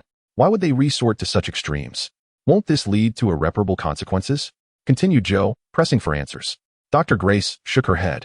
They have resolved to attribute all their crimes to environmental terrorists, thereby justifying a genocide on Pandora while ensuring that no one can hold them accountable. Once all knowledgeable parties are silenced, no one on Earth will ever learn what transpired 44 light-years away in the Alpha Centauri system. They have meticulously calculated their strategy, transforming Pandora into a desolate wasteland, which may facilitate their long-term exploitation of its resources. By that time, even the planetary will, Ava, will be powerless to stop them. Chapter 37. Is this cannon large enough? Given that this crisis involved space warfare, it was clear that the predicament could not be resolved solely by the ground forces on Pandora. After obtaining detailed data on the star entrepreneur from Dr. Grace, Joe and Luo Feng hastily returned to the wandering Earth to convene with the representatives of the United Government and discuss countermeasures. Currently, the only entity capable of intercepting the star entrepreneur was the wandering Earth. Luo Feng, as the representative, addressed the assembly, esteemed council members. We have successfully defeated the ground forces on Pandora, yet a new challenge has emerged. The space carrier, Star Entrepreneur, is en route back to Pandora and is scheduled to enter its orbit in 10 days, intending to bombard the planet with antimatter weaponry. Upon hearing the mention of antimatter weapons, the council members were taken aback, unable to fathom that such a terrifying technology was in their possession, and that they intended to wield it to obliterate a planet. One council member quickly inquired, "What is happening? Were they not restricted from utilizing weapons of mass destruction? How could they possibly possess antimatter weapons?" Dr. Grace, who had accompanied Joe, clarified, "The Star Entrepreneur operates on an antimatter annihilation reactor for its power, utilizing antihydrogen and hydrogen as its primary fuels, harnessing their mutual annihilation to generate immense energy. They can utilize these fuels for energy, and naturally, they can also be fashioned into weapons. Although such actions are evidently unlawful, they have not left others with any incriminating evidence. The prevailing notion is that as long as one evades capture, it cannot be deemed a crime. However, for the wandering Earth, this poses a colossal dilemma. Antimatter weaponry remains merely a concept, and the means to intercept it is utterly unknown. Thus, the only remaining option is to destroy the opposing force's antimatter weapon before it is launched. This is the singular choice at hand. The pressing question is, how can we obliterate the spacecraft, Star Pioneer? Would intercontinental missiles suffice? The American representative immediately inquired. We possess a substantial nuclear arsenal. Dr. Grace shook her head and replied. The Star Pioneer was designed with various missile attack scenarios in mind, equipped with an exceptionally advanced missile interception system. Any nuclear missile would be neutralized before it could approach the vessel. What about conducting a boarding operation? Proposed the Russian representative, proudly asserting, Russians are invincible in space. Luo Feng responded with a wry smile. I concur, but we lack experience in space boarding operations. Moreover, the opponent's point defense system can intercept missiles, making our landing crafts even more challenging to approach. What are the chances of successfully colliding the Navigator space station with the Star Pioneer? The British representative inquired, raising a hand. The artificial intelligence quickly processed the data and provided an answer. The probability of success is 0. The enemy's speed surpasses that of the Navigator space station, allowing them to easily evade our collision, and there is also the risk of the space station being destroyed by their antimatter weapons. Are we left with no choice but to surrender? When it was the French representative's turn to speak, this seemed to be the only suggestion he could muster. According to convention, he was the one responsible for negotiations. Xiao Liu decisively rejected the idea. We cannot capitulate. They will only seek every means to seize our planet. We must destroy the Star Pioneer. Otherwise, it remains a Damoclean sword hanging over us. Seeing Xiao Liu's resolute stance, Luo Feng could not help but ask, Xiao Liu, do you have any brilliant ideas? This was not the first time Xiao Liu had made astonishing remarks at the United Government meeting, prompting all representatives to turn their gazes toward him, eager to discover what ingenious solution he might propose to resolve this crisis. Standing before the three-dimensional projection of the Star Pioneer, Xiao Liu gestured towards the virtual image of the colossal spacecraft. The primary issue lies in its point defense system, which renders missiles nearly incapable of approaching. Furthermore, with the presence of such a devastating weapon as antimatter, even vessels like the Navigator space station are unable to draw near. However, we possess Earth. Xiao Liu suddenly shifted his argument, declaring, no matter how formidable the Star Pioneer's firepower, it cannot obliterate the entirety of Earth in a short span. Therefore, we do have a means to approach the enemy within a certain range. Luo Feng seemed to have penetrated Xiao L's thoughts, shaking his head as he remarked, are you considering using the wandering Earth to collide with the Entrepreneur Star? This is impossible. Their speed surpasses ours, and once they detect our intentions, they will undoubtedly commence evasive maneuvers long before we reach them. This is akin to using the Navigator space station to strike the Entrepreneur Star. Both plans are destined for failure with no chance of success. Yet, Xiao L chuckled and replied, who said I intend to collide with them? With so many cannons available on Earth, are we not going to utilize them? Cannons? A wave of confusion washed over the assembly. When had Earth constructed artillery capable of targeting spacecraft? As board members, they should be well informed about such advancements. Xiao L approached the window and drew back the curtains of the conference room, gesturing towards a blue beam of light outside. Is this cannon sufficiently large? What unfolded before their eyes was the awe-inspiring planet engine, projecting a blue-white plasma beam into the cosmos. The height of this beam had evidently surpassed the atmosphere, clearly visible even in the vastness of space. Moreover, this was merely a standard propulsion engine. The turning engines along the equator could emit even more colossal beams, towering like colossal pillars between heaven and earth. Li Yi, representing the scientists, swiftly grasped the implication. I can modify the engine's programming to increase its altitude. And if we utilize superconductive or as fuel, the power and range could escalate several magnitudes. This cannon was undoubtedly substantial enough. This leap in logic took the board members a few moments to comprehend Xiao L's intentions. If they were to consider the planet engine as a plasma cannon, then the wandering Earth would indeed transform into a fully armed super battleship. What significance did antimatter weapons hold in comparison? Could a mere spacecraft contend with an entire planet? Luo Feng rapidly recognized the potential of this proposition and promptly inquired, confirm the trajectory of the Entrepreneur Star. Is there still a possibility of intercepting it with Earth before it reaches Pandora? The calculations soon yielded results. If they altered course immediately, Earth would encounter the Entrepreneur Star in the Alpha Star system in 8 days, with the closest distance between the two being approximately 70,000 kilometers. 70,000 kilometers, the same distance that had once separated Earth from Jupiter. However, due to Xiao L's sudden intervention, the plan to ignite Jupiter had not been executed in time. This time, they would not be launching a mere matchstick. They would be deploying a cannon, an unparalleled Earth cannon. Chapter 38. The 12 Sounds of Spring Festival. The scientific community promptly conducted calculations based on Xiao L's proposal, ultimately determining, through the Israeli group, that the success rate was between 5 and 10. The primary issues identified were as follows. 1. The planet engine was not originally designed as a weapon and lacked any aiming apparatus. The accuracy of the shots relied solely on personal judgment. The speed of the wandering Earth is far inferior to that of the Star of Entrepreneurship. After a single miss, the opponent would promptly retreat. Even if the plasma beam were to strike true, it would not necessarily ensure the complete destruction of the Star of Entrepreneurship. In comparison to the massive hull of the Star of Entrepreneurship, the compressed plasma beam appears rather slender. Thus, the projected success rate of merely 5 to 10 is only due to the undeniable possibility that the planetary engine's beam could hit a vital point on the Star of Entrepreneurship. However, Achieving this feat demands an exceptionally high level of skill in operating the planetary engine. Accurately targeting the critical structure of the star of entrepreneurship from a distance of 70,000 kilometers is as challenging as a marksman eliminating an enemy from 800 miles away. The difficulty is indeed staggering. Initially, the members of the Joint Government Council believed they had discovered a viable solution, yet they found themselves enveloped in silence once more. Although the feasibility of the plan had been established, the probability of success seemed woefully inadequate. Could such a scheme truly be executed? In stark contrast, Jolaw exuded confidence. The scientists' calculations of the success rate were predicated on the assumption that an ordinary individual would pilot the wandering Earth, leading them to naturally conclude a dismally low chance of success. However, he was recognized by the system as the ultimate veteran driver, having effortlessly tamed the Phantom Dragon. His driving prowess was unparalleled. If Jolaw set his mind to it, he could make the Earth soar.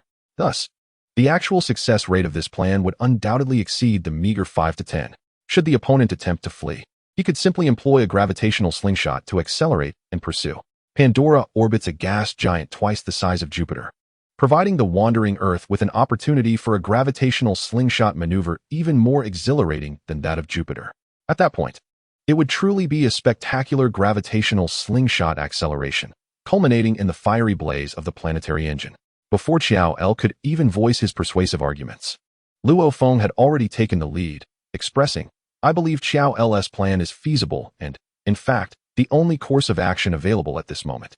Instantly, all eyes turned to Luo Feng, astonished that the typically composed individual would endorse such a daring scheme.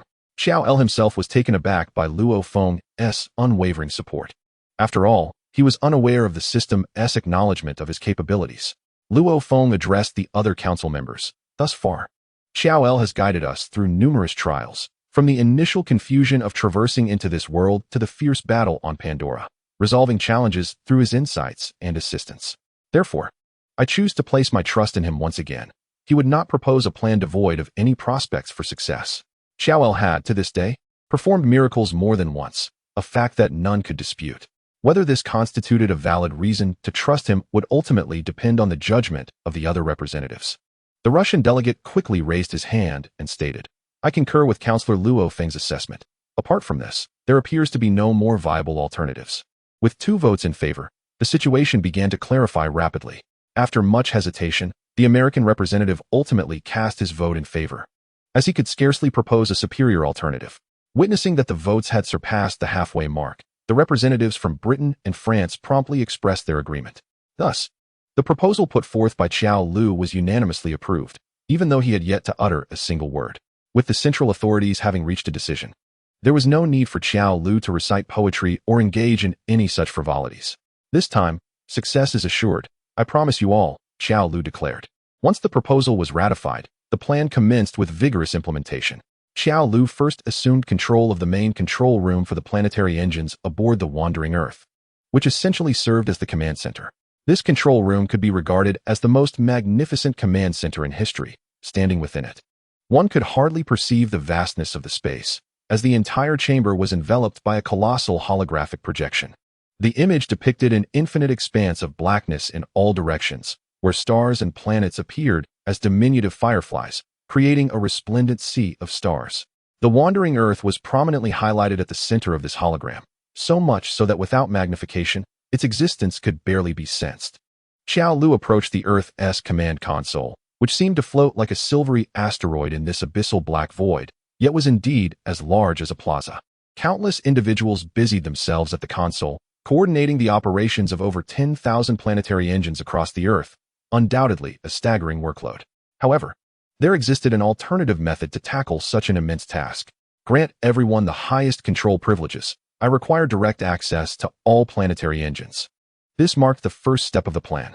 Jolaw could not independently maneuver the entire wandering Earth, but with the assistance of others, the situation transformed.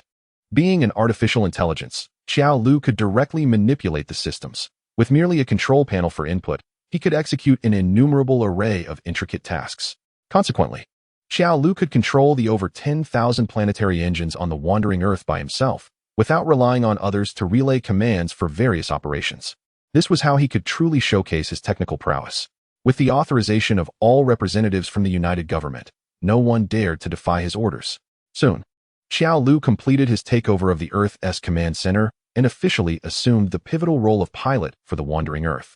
Meanwhile, the transport team from Pandora swiftly returned with the first batch of superconducting mineral fuel, designated for use as ammunition for the upcoming cannon firing. The engines honored with the responsibility of this monumental task were the Sulawesi 3 steering engine, the Singapore I engine, and the Jakarta 4 engine. The first to fire will be the Sulawesi 3 steering engine, while the other 2 engines will simultaneously strike the beams of the Sulawesi engine, intertwining to form a more potent plasma beam directed towards the cosmos. This ensures that the beam possesses the power to penetrate the armor of the Star of Entrepreneurship. The engines located elsewhere do not have such advantageous firing angles. Li Yi arrived early, modifying the engine's program to his Spring Festival 12 crack program. This alteration will enable the planetary engines to emit a finer, longer beam, ensuring a range exceeding 70,000 kilometers. As he adjusted the engine program, he murmured to himself, "Why have I been entangled in such significant matters lately? Have I offended someone by altering the engine program?" Although he was one of the key figures proposing this plan, he harbored uncertainties about its feasibility. He could only blame himself for crafting the Spring Festival 12 crack engine modification program. Chapter 39, Li Yi, Ignite. While preparations were swiftly underway on Earth, the Star of Entrepreneurship adhered to higher orders and gradually approached Pandora. How long have we been away? How could such a significant incident occur on Pandora? And they require antimatter weapons? Have the higher-ups gone mad? A crew member of the Star of Entrepreneurship grumbled while sipping his drink, seemingly indifferent to the gravity of the mission. Captain Falco cautioned him, "A mission is a mission. Do not question why. Otherwise, you may be the next to be silenced." Prompted by this reminder, the crew member promptly fell silent. As personnel aboard the Star of Entrepreneurship, they were acutely aware of their operational style. If they could obliterate an entire planet, a mere crew member's fate was inconsequential. As they continued their direct return to Pandora, the pilot detected an anomaly on the instruments. "Commander, there is a large flying object approaching us. It seems to be a planet?" Falco furrowed his brow. "Are there undiscovered planets in the Alpha system? Our star chart does not indicate such a celestial body. It feels peculiar." Indeed, it was strange.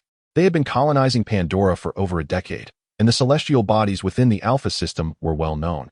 How could an unknown planet suddenly emerge? Falco pondered for a moment and said, "Let us approach a little closer, but remain vigilant. Activate the missile interception system and be prepared for an immediate retreat." "Yes, Commander." As they drew nearer to the planet, the crew aboard the Star of Entrepreneurship were rendered speechless by the sight before them. A frigid planet was gliding through space, propelled by 1,000 blue beams, trailing a long tail of flames behind it. Moreover, this celestial body does not advance blindly in a singular direction. On its equator lie countless colossal vents, capable of adjusting the planet's trajectory and orientation at any moment. This phenomenon renders it akin to an unprecedented super-colossal spaceship. Measuring 756 kilometers in diameter and weighing an astounding 600 trillion tons, as it slowly approaches the Star of Entrepreneurship. This spectacle can only be described as a miracle of the galaxy, evoking a sense of awe among the crew akin to witnessing the Dyson Sphere or the Ring World, cosmic wonders that epitomize the pinnacle of Mother Civilization's industrial prowess. It is needless to say, this is the Wandering Earth, piloted by Xiao Lu. "Good heavens, what on earth is that?" Falco exclaimed, unable to contain his astonishment. Even he, a seasoned captain of the Star of Entrepreneurship, had never encountered such a scene. "Attempt to establish communication with the inhabitants of the planet. I must ascertain their origin." Unfortunately, despite the Star of Entrepreneurship's earnest efforts to establish contact, no response emanated from the Wandering Earth. This only served to heighten Falco's curiosity, a sentiment shared by the other crew members. "Let us draw nearer and gather more detailed information," Falco commanded, while maintaining a vigilant stance. "Prepare the antimatter bombs. Should they initiate an attack, we shall retaliate with our antimatter weaponry." Thus, the distance between the Star of Entrepreneurship and the Wandering Earth gradually diminished to approximately 70,000 kilometers, a range sufficient to ensure that no missile could reach them and no collision risk existed. Everything appeared to be remarkably secure, prompting Falco to order the crew to commence scanning the planet. Within the control room of the Wandering Earth, Xiao Lu awaited the opportune moment, enticing the Star of Entrepreneurship to draw closer for observation. Simultaneously, the Wandering Earth began to subtly adjust its course, positioning a formidable weapon beneath the Star of Entrepreneurship. Upon successfully seizing control of the Earth's command center, Xiao Lu felt as if he had become one with the planet itself. Each planetary engine responded to his will as if they were his fingers, deftly maneuvering their direction. Therefore, as he aligned the Sulawesi 3's maneuvering engine towards the star of entrepreneurship, it felt as effortless as extending a finger towards someone, requiring no intricate calculations or precise predictions, merely relying on instinct to ascertain the star of entrepreneurship's position relative to Earth. While 70,000 kilometers may seem unfathomably distant to a human, Xiao Lu perceived this distance as readily attainable from Earth's perspective, devoid of any targeting difficulties. What remained was merely the act of reaching out. Li ignite. Xiao Lu shouted over the communication channel. At last receiving the command, Li decisively struck the engine's ignition button with a punch, marking the sole manual operation required after the initiation of the Spring Festival's 12 chimes. The planetary engine, now utilizing superconducting ore as fuel, emanated an even more resplendent radiance, ultimately transforming into a slender, searing pillar of fire that ascended towards the clouds. It was akin to piercing a small aperture in the earth and expelling the molten magma within, thereby creating a colossal terrestrial cannon that hurled a torrent of scorching plasma into the cosmos. Along the journey, 2 additional planetary engines erupted simultaneously, their flames converging with the column emitted by the Sulawesi engine, coalescing into an even grander conflagration that pierced the heavens. The formidable jet seemed poised to rend the sky asunder, and those on the ground experienced an overwhelming luminosity reminiscent of a nuclear explosion occurring before their eyes. Without protective gear, they would likely have been rendered to vapor. In the instant the fiery column breached the atmosphere, it transformed into a cerulean plasma beam, hurtling towards the star of entrepreneurship. Those aboard the star of entrepreneurship merely beheld a solar flare-like brilliance suddenly igniting on Earth, followed by the blue plasma beam traversing an astonishing distance of 70,000 kilometers in mere moments, hurtling directly toward their mothership. Any missile interception system became a farce in that moment.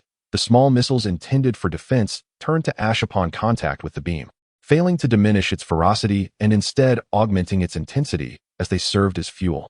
The star of entrepreneurship had no time to evade. Even before they could activate their engines to accelerate, the plasma beam had already pierced through their hull, melting the armor and creating a catastrophic breach that could not be repaired.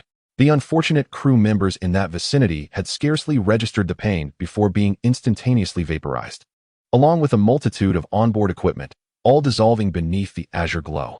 In the face of such an energetic onslaught, no armor or point defense system could offer any semblance of protection. The planetary engine's beams sliced through the hull of the star of entrepreneurship like a dagger, narrowly avoiding cleaving the spacecraft in twain.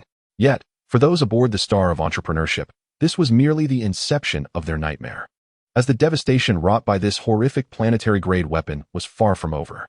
Chapter 40. The lethal beam of the planetary engine. The plasma beam unleashed by the planetary engine struck the rear of the star of entrepreneurship, instantaneously obliterating the vessel's vector nozzles and rendering them incapable of fleeing. However, other sections of the ship remained relatively intact. The antimatter reactor chamber at the center continued to operate normally, and the bridge command center at the prow was still functional. Captain Falco urgently commanded, "We must retaliate swiftly. Obliterate that planet." Yet, the pilot, with a tremor in their voice, revealed a more dire predicament. "Captain, the enemy's assault is not over. Something is approaching. What is coming?" Without waiting for the pilot's response, a series of violent explosions emanating from the rear of the ship alerted Falco to the unfolding calamity. The radiant beam of light did not simply vanish upon striking the hull. Instead, it relentlessly surged forth, pouring forth destructive energy that slowly traversed the vessel. This was not merely a cannonball. It was a blade of light. "Evade immediately," Falco shouted. However, it was far too late. The entrepreneurship star, stripped of its engine nozzles, lay immobile, akin to meat on a butcher's block, vulnerable to the onslaught. Inside the Earth's control room, Jory, after confirming that the beam had indeed struck its target, swiftly adjusted the angle of the planetary engine's nozzles. In conjunction with the rotation of the wandering Earth itself, he maneuvered the plasma beam with surgical precision, slicing through the hull of the entrepreneurship star. From the propulsion units at the rear, it cut through to the central reactor chamber, and then continued onward to the bridge at the bow, leaving no room for escape, cleaving the ship in twain with ruthless efficiency. In the face of such a devastating assault, concerns over critical vulnerabilities became moot. With the vessel severed in half, any survival was an impossibility. Indeed, as the blade reached the antimatter reactor chamber, The ship was engulfed in a cataclysmic explosion, disintegrating into countless fragments scattered across the void of space. The Annihilation's brilliant light flickered against the backdrop of the inky cosmos, harmonizing with the dazzling plasma beam to create a terrifying beauty. The pride of Avandar. A testament to human ingenuity, the entrepreneurship star met its demise beneath the relentless onslaught of the wandering Earth's planetary engines. The debris of the ship ultimately transformed into fiery meteors, cascading towards the planet, trailing long tails of flame as they pierced the sky. There was no need to fret over the waste of these remnants. The research teams would swiftly recover the debris for reverse engineering, ensuring that even a charred piece of metal would be meticulously preserved. This marked the final contribution of the entrepreneurship star to the world. On Earth, the populace witnessed this magnificent spectacle, watching as the massive spacecraft disintegrated into shooting stars against the darkened sky. They could not help but exclaim, "We have triumphed. Earth will survive." The elation of victory swiftly spread to every underground city on the wandering Earth, conjuring a festive atmosphere reminiscent of New Year's Eve. The scientists, who had calculated the plan's meager chances of success, embraced one another in tears. Such a delightful surprise was unparalleled. Representatives from the United Government's councils breathed a collective sigh of relief, once again affirming their faith in Jory, who proved to be a harbinger of miracles. Only Jory, alone in the Earth's control room, remained unfazed by the outcome. From the moment he took his place at the helm, the result had been an inevitability. Having resolved to pilot the Earth as if it were a Gundam, how could one possibly be impeded by a mere space mothership? Next time, I truly wish to strike something of greater magnitude. This is not mere jest. In comparison to the wandering Earth, the entrepreneur star is rather diminutive, lacking the substantiality one might desire. Indeed, targeting Jupiter would be far more exhilarating. Of course, at this juncture, the blade itself remains insufficiently formidable. Upon successfully subduing the entrepreneur star, Chow received a new notification from the system: Loot Settlement, Pandora Campaign. Recovered key facilities: Integrity Dragon Assault Craft, 23, Civilization Points 200. Entrepreneur Star, 1, Civilization Points 420, Avatar Device, 100, Civilization Points 1000. Hellsgate Military Base, 92, Civilization Points 1200. Mechas, Scorpion Attack Crafts, and various items, Civilization Points 250. A total of 3,070 Civilization Points acquired. It is evident that the quantity of Civilization Points obtained correlates directly with the research value of the recovered items. Thus, the higher the integrity of the recovered materials, the greater the yield of Civilization Points. The Hellsgate military base sustained no bombardment throughout the operation, resulting in a remarkable integrity of 92, with all industrial equipment preserved intact, thus possessing substantial research value. The Avatar device, recovered at a pristine 100 integrity, owes this success to the early allegiance of Dr. Grace and her team of biologists to the Wandering Earth cause. Consequently, each Avatar device was meticulously retained, ready for experimental research at any moment. These acquisitions will undoubtedly exert a profound influence on the civilizational progress of the Wandering Earth, rendering the substantial accumulation of civilization points entirely unsurprising. Simultaneously, Chow unlocked two exceptional research projects through the Avatar device and the wreckage of the Entrepreneur Star: mental transfer and antimatter propulsion. These initiatives may now be activated within the Wandering Earth. This has indeed been a bountiful campaign, and these research projects will undoubtedly elevate the technology of the Wandering Earth to unprecedented heights. However, the most pressing task at hand remains the urgent extraction of 10,000 tons of Pandora's superconductive ore within 3 months, more precisely, 2.5 months. This is the paramount objective. The concerted effort to preserve the industrial equipment on Pandora is fundamentally aimed at achieving this goal, without needing Chow's reminder. Following the elimination of the last armed forces in the Alpha Galaxy, the United Government mobilized a multitude of miners to land on Pandora and swiftly took over the abandoned mining sites to extract the superconductive ore. Let us not forget the racial trait of the Wandering Earth, homeland sentiment, which enhances energy output from land by 30. Therefore, their extraction efficiency is considerably higher. Coupled with years of experience mining stones to fuel planetary engines, the Wandering Earth has cultivated a wealth of skilled miners. They swiftly mastered the operation of industrial equipment, even enhancing it to extract superconductive ore with greater efficiency.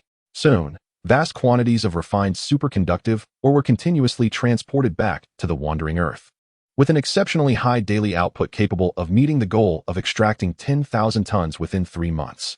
The quantum crisis faced by the Wandering Earth was finally resolved. allowing for a period of enjoyment in the fruits of victory. Chapter 41. The deal with the Gnostics with the normal extraction of superconductive ore on Pandora secured. The next objective of the United Government was to expand its achievements and seek greater benefits from Pandora. After all, the nature of the world to which the wandering Earth would next traverse remained uncertain, and the remaining 2.5 months could not merely be spent extracting sufficient superconductive ore. There were still numerous valuable resources on Pandora that warranted further exploration, and this opportunity must not be squandered. The first significant decision was to incorporate a team of biologists led by Dr. Grace into the ongoing research efforts on the wandering Earth. Dr. Grace, who had allied with Xiao Lu even before the commencement of the Pandora campaign, was a pivotal figure in the Avatar program, possessing crucial knowledge of consciousness transfer technology, a truly rare and exceptional talent in scientific research. To overlook such a remarkable individual would be a grave waste. For Dr. Grace, having offended others left her with nowhere to turn. Remaining on Pandora would yield no further support for her research. Thus, when Xiao Lu extended an olive branch on behalf of the United Government, she accepted without hesitation. Upon learning that the United Government was willing to continue supporting her biological research, she was overwhelmed with joy and deeply grateful to Xiao Lu. In contrast to those who were solely motivated by financial gain, the United Government proved to be a far-sighted and benevolent patron, allowing Dr. Grace the fortune of pursuing her research on the wandering Earth. After addressing the future of Dr. Grace and her team, the next agenda item focused on how to exploit the various resources of Pandora. The first proposal naturally pertained to the unique neurointerface technology found in Pandora's biota. A biologist spoke at the United Government meeting, stating that nearly all vertebrates on Pandora possess an exposed neurointerface, which the Gnostics can utilize to tame these creatures. This represents a highly advanced neural connection technology. If we could obtain the Gnostics' cooperation to collect sample data, it would greatly enhance our prosthetic manufacturing and powered exoskeleton technologies.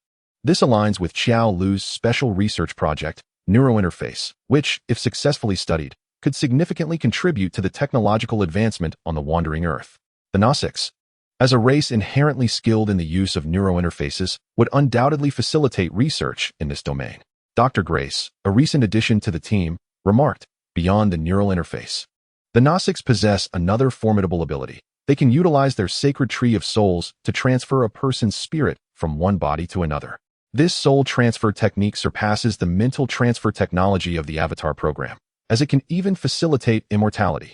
However, initiating this ritual requires the cooperation of hundreds of Gnostics and sampling from the Tree of Souls.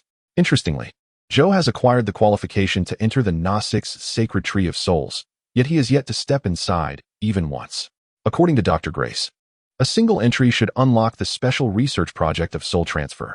This indeed represents a technology capable of achieving eternal life. After all, the avatar itself can be replicated indefinitely, thereby achieving immortality through the continuous creation of avatars. The only drawback is the substantial cost involved, though improvements are certainly within reach. The final speaker was an expert in aquaculture. He expressed a desire to introduce some of Pandora's creatures to Earth for farming purposes, as you may know, the only animals currently viable for large-scale farming on Earth are earthworms. The organisms from Pandora are known for their remarkable vitality, and it is conceivable that they could adapt to the present climate on Earth. To my knowledge, the Gnostics have cultivated several armored horses, and if we could exchange farming experiences with them, it would greatly aid our efforts in rearing these creatures. While each of their statements grew increasingly lengthy, the essence remained clear. They hoped for the Gnostics' collaboration in their endeavors. However, this task is not easily accomplished. The Gnostics' willingness to engage in military cooperation with the wandering Earth stems primarily from a shared adversary. With that threat now eliminated, both parties must establish a mutual exchange of interests to sustain their collaboration. A one-sided demand for cooperation is unlikely to endure and will not motivate the Gnostics to engage actively. Thus, the next challenge becomes identifying what might pique the Gnostics' interest. All eyes turned to Dr. Grace, who had interacted with the Gnostics for many years, hoping she could offer valuable insights. Yet, in response to their anticipation, Dr. Grace displayed a hint of rueful amusement. Despite numerous attempts, such as building hospitals, schools, and railroads for them, these efforts have proven futile. Even when we asked the Gnostics, their response was consistently, "We do not require anything from you." Frankly, I am at a loss as to how to proceed. If we could discover a means to win over the Gnostics, they would not need to resort to forceful measures. However, the costs associated with mercenary forces are far from trivial. It is a last resort. As Dr. Grace offered no promising suggestions, the others found themselves ensnared in contemplation. The Gnostics people undoubtedly exhibit a lack of interest in modern technology.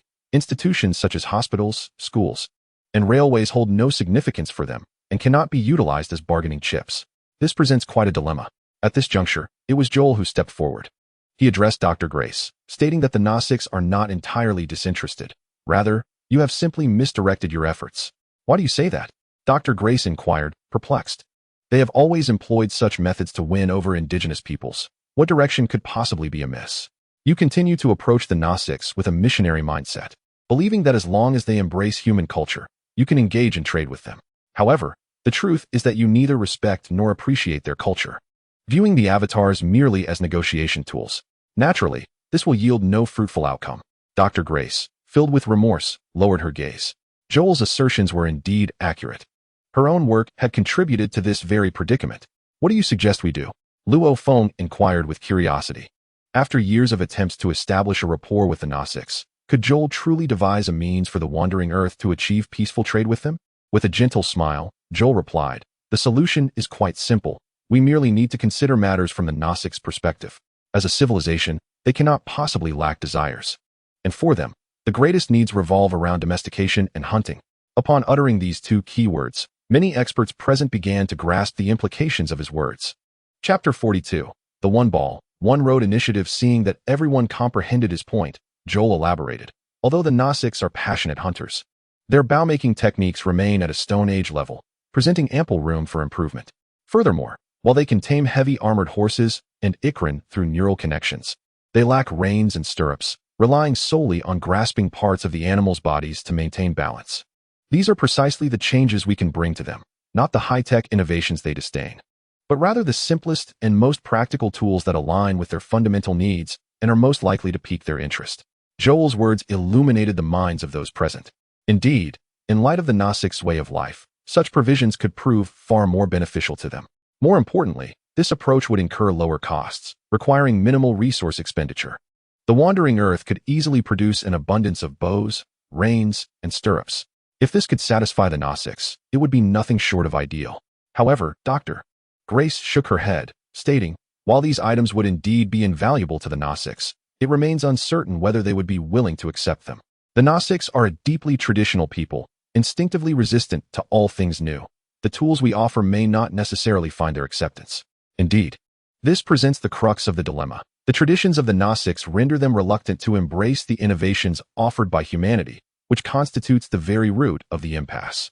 Should this conundrum remain insurmountable, fulfilling their basic needs would prove futile. Jorrit nodded with a smile, acknowledging, I have certainly considered this. Dr. Grace's eyes widened in disbelief. To her, such an issue seemed utterly insolvable. Could Jorrit truly find a resolution? While it is the Gnostics' customs that foster a rejection of novelty, conversely, we can leverage their traditions to facilitate their acceptance of new ideas. As he spoke, Jorrit produced a bundle of reins from behind him and displayed it upon the table for all to see. Most attendees were perplexed by its significance, save for Dr. Grace, who recognized the unique implications of the reins at a glance. Indeed, these are the reins I used to tame the banshees. The Gnostics who fought alongside me must have seen them. Upon hearing Jorrit's explanation, it dawned on everyone what he intended to do. Lee clapped his hands and exclaimed, reins akin to those of the banshee riders. Surely, they would not refuse. Though his words were somewhat crass, the sentiment was irrefutable.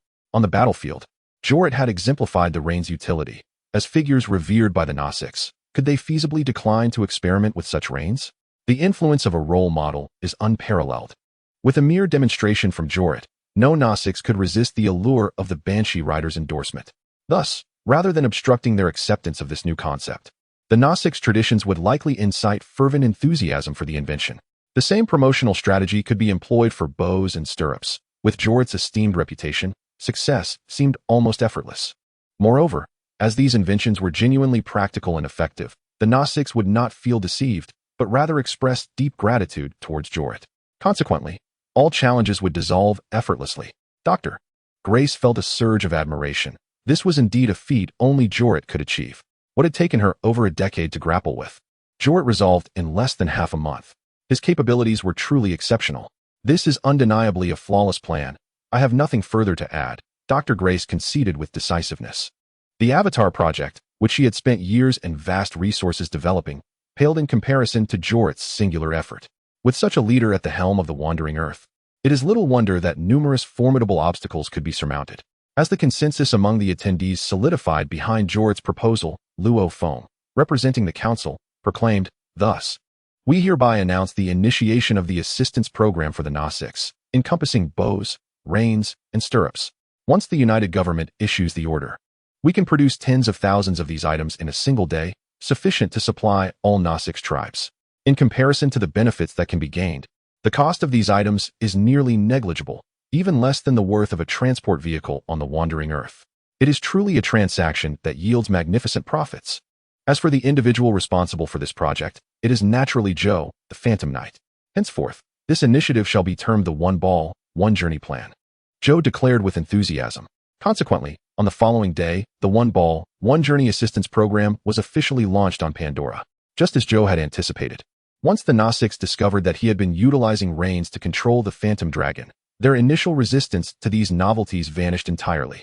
They joyfully adorned their Ikran with reins, emulating Joe's technique to maintain balance while soaring through the skies. This trial utterly captivated the Gnostics. The reins proved far more effective than they had envisioned, allowing them to forego tugging at the Ikran's ears, enhancing comfort for both rider and dragon.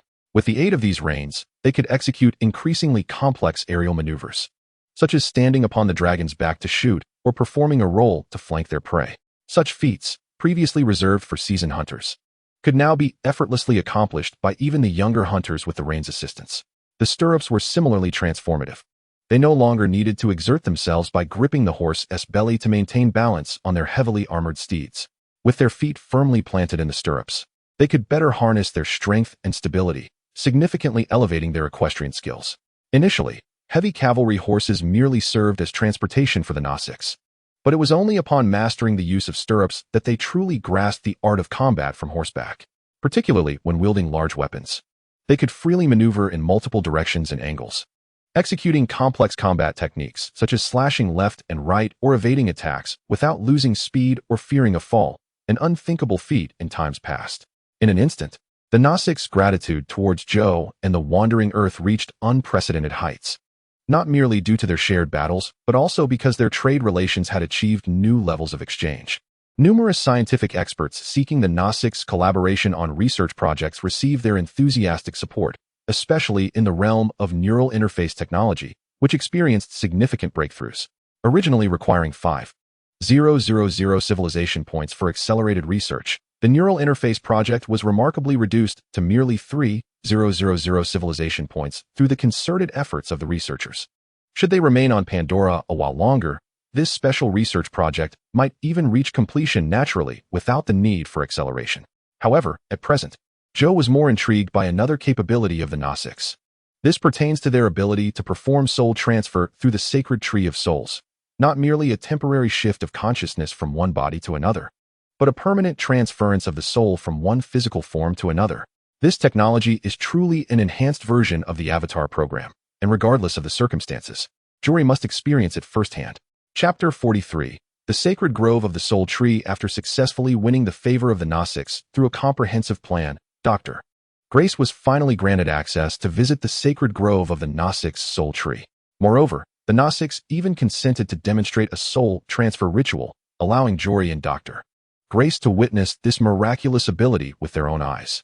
This was indeed a rare opportunity that Jory was eager not to miss. Volunteering for this ritual was a disabled soldier under Dr. Grace's command, named Jake Sully. Indeed, he is the original protagonist from the film Avatar. In this timeline, he did not have the chance to become the savior of the Gnostics, yet he fell in love with the Gnostics girl Neytiri while living as an avatar.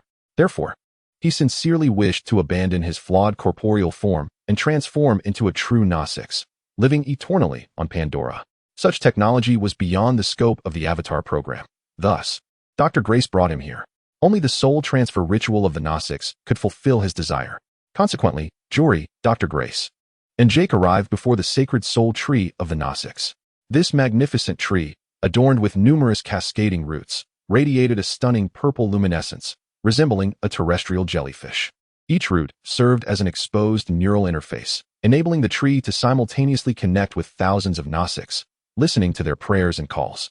Additionally, This tree functioned as the neural hub of the planetary consciousness, Iwa, controlling all life on Pandora from this central point. Thus, from any perspective, this was indeed a wondrous sanctuary. It would be a tremendous waste not to collect samples for research. Dr. Grace promptly gathered a small fragment of the soul tree. Although this act was unwelcome among the Gnostics, they refrained from intervening out of respect for Jory. Dr. Grace was fully aware that this was contrary to the Gnostics' traditions, and after acquiring a small sample, she ceased her actions to avoid further offense. The moment she obtained the sample, Jory received a notification from the system, acquired fragment of the soul tree, unlocking special research project, soul transfer, reducing the cost of accelerating research project, Awakening Earth, by 10. Indeed, the research project, soul transfer, was unlocked from this very place. Furthermore, with a deeper understanding of the planetary consciousness Iwa, the acceleration costs for Awakening Earth were also reduced by 10. Although this may seem minimal, it equates to a direct saving of 10,000 civilization points from the foundational cost of 100,000 civilization points for Awakening Earth. As of now, Jory only possessed 4,920 civilization points. Such a monumental endeavor, seemingly boundless in time, is best set aside for the moment. Let us first concentrate on the imminent soul transfer technology that may be realized on the wandering Earth. The ritual of soul transfer is about to commence. Jack approaches the roots of the sacred tree of souls, lying down beside his avatar form. The delicate tendrils of the tree swiftly entwine around him, enveloping his entire being, mirroring the state of his avatar body on the opposite side.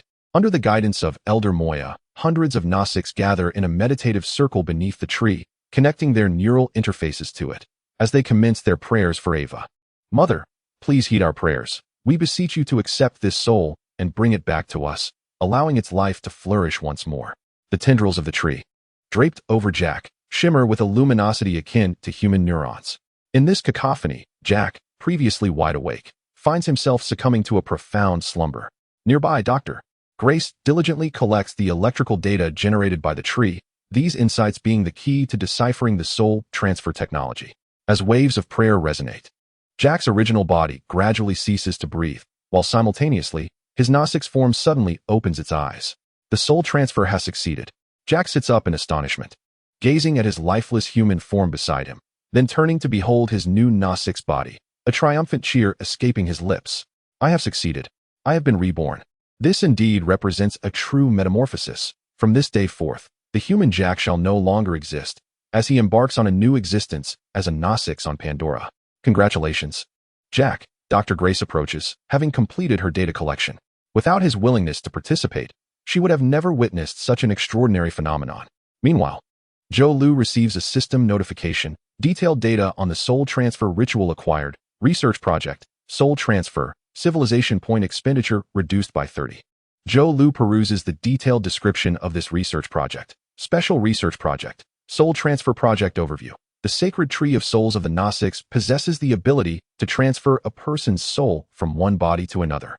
If we can gather information in this domain, we may indeed achieve the transference of souls between different corporeal forms. Furthermore, we could transfer souls into mechanical bodies, or conversely, bestow artificial intelligence with a human form.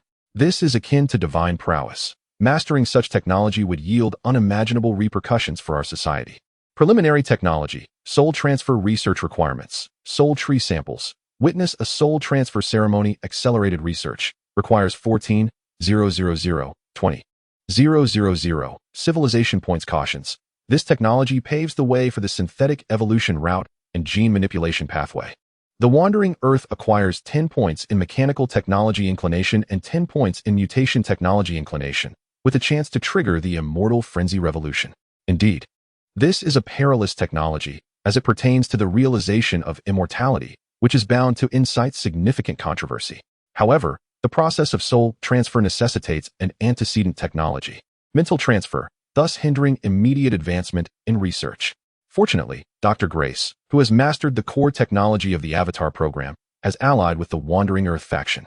Consequently, even without expediting civilization points, the scientists of the Wandering Earth will soon grasp the intricacies of mental transfer. Meeting the prerequisites for this soul transfer project is merely a matter of time. At this juncture, all the special technological projects obtainable from the Gnostics have been acquired by Qiao Lu. including neural interface and soul transfer, which are indeed formidable capabilities. Next, all that remains is to extract 10,000 tons of superconducting ore from Pandora, after which the wandering Earth will embark on its journey to the next world. Chapter 44. Changes in the wandering Earth following the conclusion of technological exchanges and collaborations with the Gnostics. Xiao Lu's remaining task is to ensure the smooth extraction of superconducting ore, guaranteeing that the wandering Earth can traverse again in 2.5 months. In truth, this matter requires little of his concern. The miners from the wandering Earth are all filled with fervor, and the industrial equipment remains in excellent condition, encountering minimal obstacles. A multitude of transport vehicles traverses the roads previously constructed, while towering excavation machinery persistently extracts superconducting ore from beneath the surface. These ores will be sent back to the Hell's Gate base for refinement, then transported back to the wandering Earth via spacecraft. Everything proceeds in an orderly fashion, allowing Xiao Lu to enjoy a well-deserved respite at the base. As for the most immediate pleasure of remaining on Pandora, it is the vastly superior cuisine compared to that of the wandering Earth. Juices, coffee, steak, mashed potatoes. Are these people here to fight or to vacation? How can they indulge so extravagantly? Xiao Lu remarked while savoring the delectable feast in the dining hall. Sitting across from him, Lu Peiqiang responded, "After all, they are mercenaries. Who would be willing to serve without exceptional logistical support?" This reasoning holds true. Soldiers come to Pandora in pursuit of a better standard of living. Should they be inadequately compensated, no one would be inclined to risk their lives. Thus, they spare no expense in transporting these provisions from far-off Earth, ensuring that the soldiers here can enjoy a high standard of living. Certainly, all of this now belongs to the wandering Earth, allowing Xiao Lu to leisurely savor his lunch in the restaurant. For the inhabitants of the wandering Earth, who have long subsisted primarily on a diet of earthworms, such a meal is indeed a luxury. However, unlike Xiao Lu, who is indulging in his meal with carefree delight, Lu Peiqiang, sharing the same culinary experience, appears burdened with deep concerns. It would be wonderful if Lu Qi could also partake in this feast. Xiao Lu reassured him, saying, "You need not worry about such matters. The wandering Earth has commenced attempts at breeding animals from Pandora. If all goes well, after a few generations, we could develop a new livestock industry. Soon, everyone will be able to enjoy meat without the incessant dread of relying solely on dried earthworms." During their sojourn in the Alpha Star system, the environment on the wandering Earth has been undergoing continuous transformation. The most apparent change is the rise in temperature. The once solidified atmosphere is gradually reverting to gaseous form. Although the surface remains inhospitable for human habitation, certain resilient organisms from Pandora have begun to adapt to the emerging conditions. Concurrently, vegetation is slowly re-establishing itself on the ground. Initially, only moss and lichen appeared, but in areas with ample sunlight, delicate blades of grass have begun to sprout. These changes signify the gradual revival of the ecological system on the wandering Earth. Once the climate becomes more suitable, the long-stored seeds of essential crops from Earth and the space station can be retrieved, allowing humanity to return to the soil for cultivation. Coupled with the introduction of livestock from Pandora, the days of relying on dried earthworms for sustenance should soon be behind the people of the wandering Earth. Prosperous days are on the horizon. Xiao Lu's encouraging words prompted Lu Peiqiang to nod in agreement. In this era, hope is the most precious commodity. Having successfully secured a new hope for the wandering Earth, a slight relaxation of their mindset seems entirely appropriate. Just as the two were sharing laughter and conversation over their meal, a sudden cacophony of collisions erupted outside, causing a stir. As military personnel, Xiao Lu and Lu Peiqiang promptly stepped out to investigate. Upon exiting, they witnessed two transport vehicles that had collided. Both drivers had disembarked to assess the situation, one of whom appeared to be a rather brash young man. Upon recognizing the young man's face, Lu Peiqiang was taken aback. "Lu Qi, what brings you here?" Indeed, the driver of the rear-ended transport vehicle was none other than his son, Lu Qi, whom he had been longing to see. Upon seeing Lu Peiqiang arrive, Lu Qi displayed clear displeasure and responded defiantly, "I am now a junior driver for transport vehicles, here on a mission. Do you have any objections?" It is true that Lu Qi is capable of driving a transport vehicle, and obtaining a junior driver's license is certainly within his reach. However, the fact that he has been assigned to work on Pandora is rather intriguing. Lu Peiqiang quickly pressed him, "Why didn't you inform me? Do you have any idea how dangerous Pandora is?" To be precise, it should be noted that the former Pandora was fraught with peril. However, now, not only is there a military presence from the wandering Earth stationed here, but the Gnostics also frequently assist the transport teams in driving away ferocious beasts. The environment has become significantly safer, ensuring the personal safety of the staff. Yet, the overly protective Lu Peiqiang is unwilling to heed such reassurances. In response to Lu Peiqiang's concern, Lu Qi vehemently protested, "Do not treat me as a child any longer. You have been gone for 17 years. Do you have any idea how I have spent those years?" This statement struck Lu Peiqiang at his vulnerable core, rendering him speechless. He had been away for far too long, missing nearly the entirety of Lu Qi's formative years. Yet, this situation was unavoidable, as his sense of duty prioritized him as a soldier first, an astronaut second, and only then as an ordinary father. "I have grown up. I am now an adult capable of shouldering responsibilities just like you," Lu Qi asserted resolutely. "Coming here was my own choice. Duo is under the care of teacher Xiaoxing, so you need not worry." With that, Lu Qi boarded the transport vehicle and departed. The driver he had tailgate stood dumbfounded, bewildered by the audacity of such a departure. Naturally, Lu Peiqiang later rectified the situation, sincerely apologizing to the front driver, who subsequently agreed not to pursue the matter further. Nevertheless, Lu Qi's appearance did indeed evoke a subtle shift in Lu Peiqiang's mindset. Xiao LV, meanwhile, was merely curious as to why such an inexperienced driver had been dispatched to Pandora. Clearly, his qualifications were insufficient. This fellow must have taken a shortcut. Shortly after parting ways with Lu Peiqiang, another individual boarded Lu Qi's transport vehicle. This individual was none other than Captain Wang Lei, who had once fought side by side with Xiao LV and Lu Peiqiang. Wang Lei settled into the passenger seat and inquired of the driving Lu Qi, "So, are you satisfied now?" "I do not know," Lu Qi pondered. "I initially believed that by standing in the same position as him, I would be able to understand him better. I do comprehend some aspects now, yet I still feel immense anger upon seeing him." Wang Lei patted him on the shoulder, saying, "Do not rush. In time, you will come to understand." Chapter 45, Farewell, Pandora. 2 months passed in the blink of an eye. With the assistance of the Wandering Earth's military and the Gnostics, the extraction of superconductive ore on Pandora concluded smoothly. The remaining half-month would be dedicated to evacuating personnel from Pandora. After all, this planet is not conducive to human habitation. Without a steady supply of resources, it would be impossible for humanity to sustain life on Pandora in the long term. Aside from Jack, who had completely transformed into a Gnostic, no one would wish to remain behind to await death. Thus, today marked the commencement of the phased withdrawal of workers. Once they were safely returned to the Wandering Earth, it would be the military's turn to evacuate. As each group of workers departed, the military organized a farewell soiree in their honor. "We extend our gratitude for your diligent efforts over the past 2 months. Tomorrow, you shall return home," declared Xiao El, the military representative, during the farewell gathering. It was only last night, upon receiving the speech draft from Lu Peiqiang, that Xiao El realized he had attained the rank of general. This unprecedented authority to assume command of the Wandering Earth's control room in emergencies was likely reserved for a marshal, yet considering Xiao El's age and status, he had been temporarily bestowed the title of a standard general. Naturally, Xiao El bore no concern for this honor. He would not flaunt the insignia of a general, treating it merely as a keepsake. However, when the highest-ranking military officer was required to address the assembly, Xiao El became the prime candidate. Thus, it was Xiao El who spoke as the military representative at the farewell event.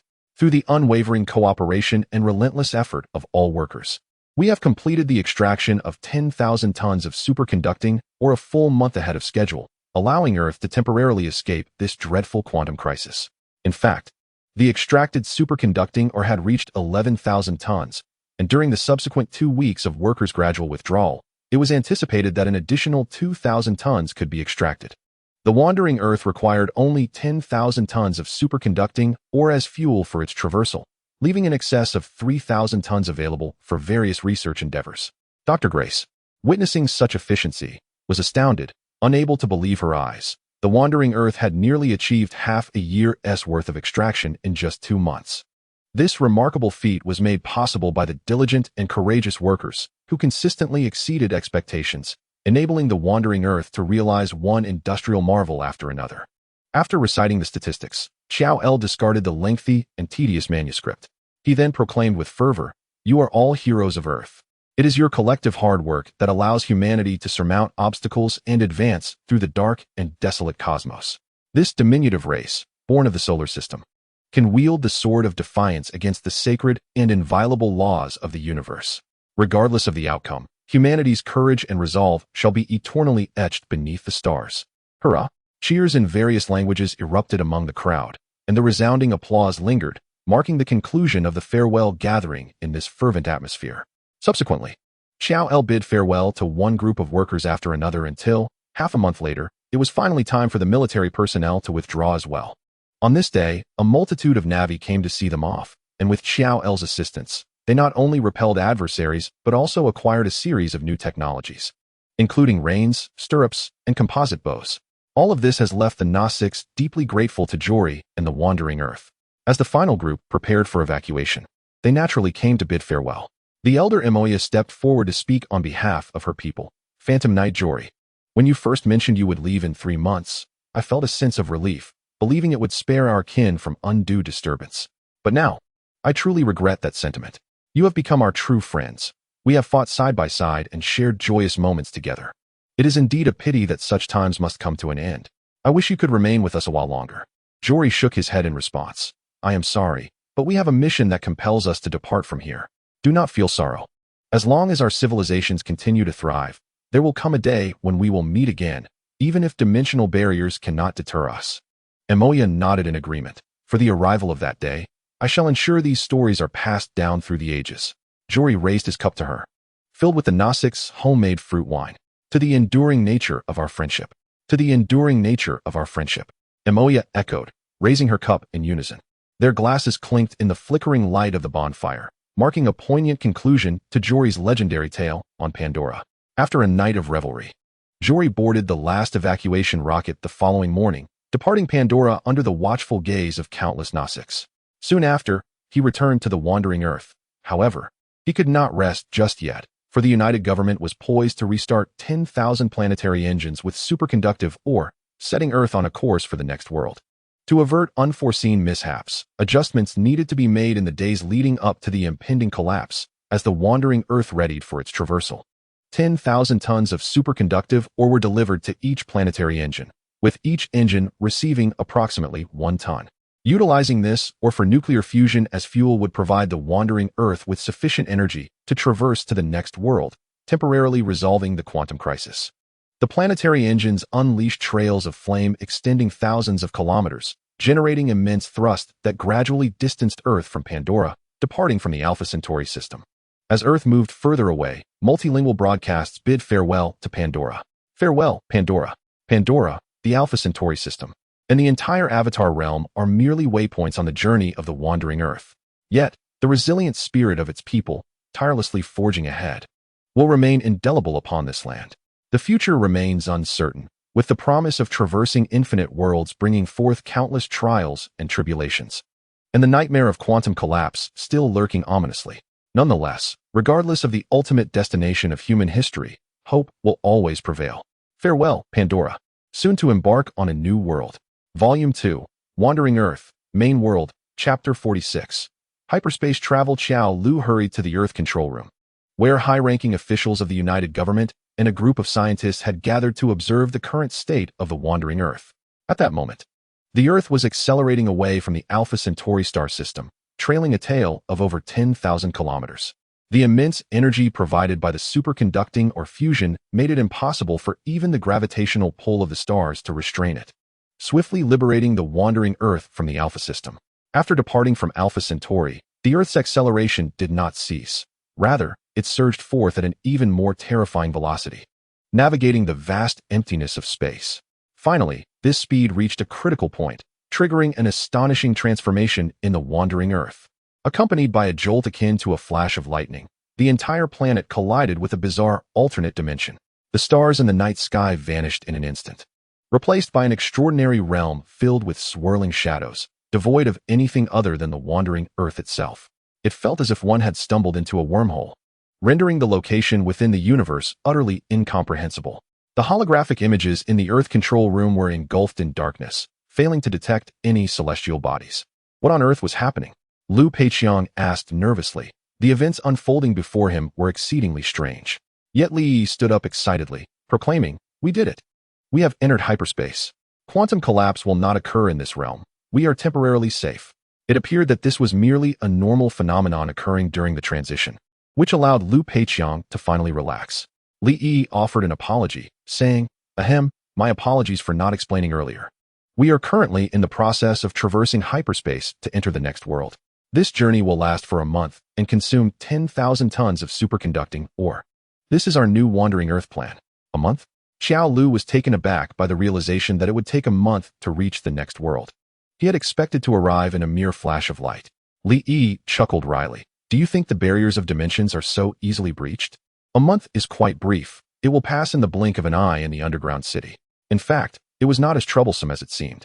Although the sun had disappeared upon entering hyperspace, the beams emitted by the planetary engines illuminated the entire northern hemisphere, maintaining a comfortable ground temperature due to the high heat of the light columns and greenhouse gases, sparing them from the original bitter cold of over 80 degrees.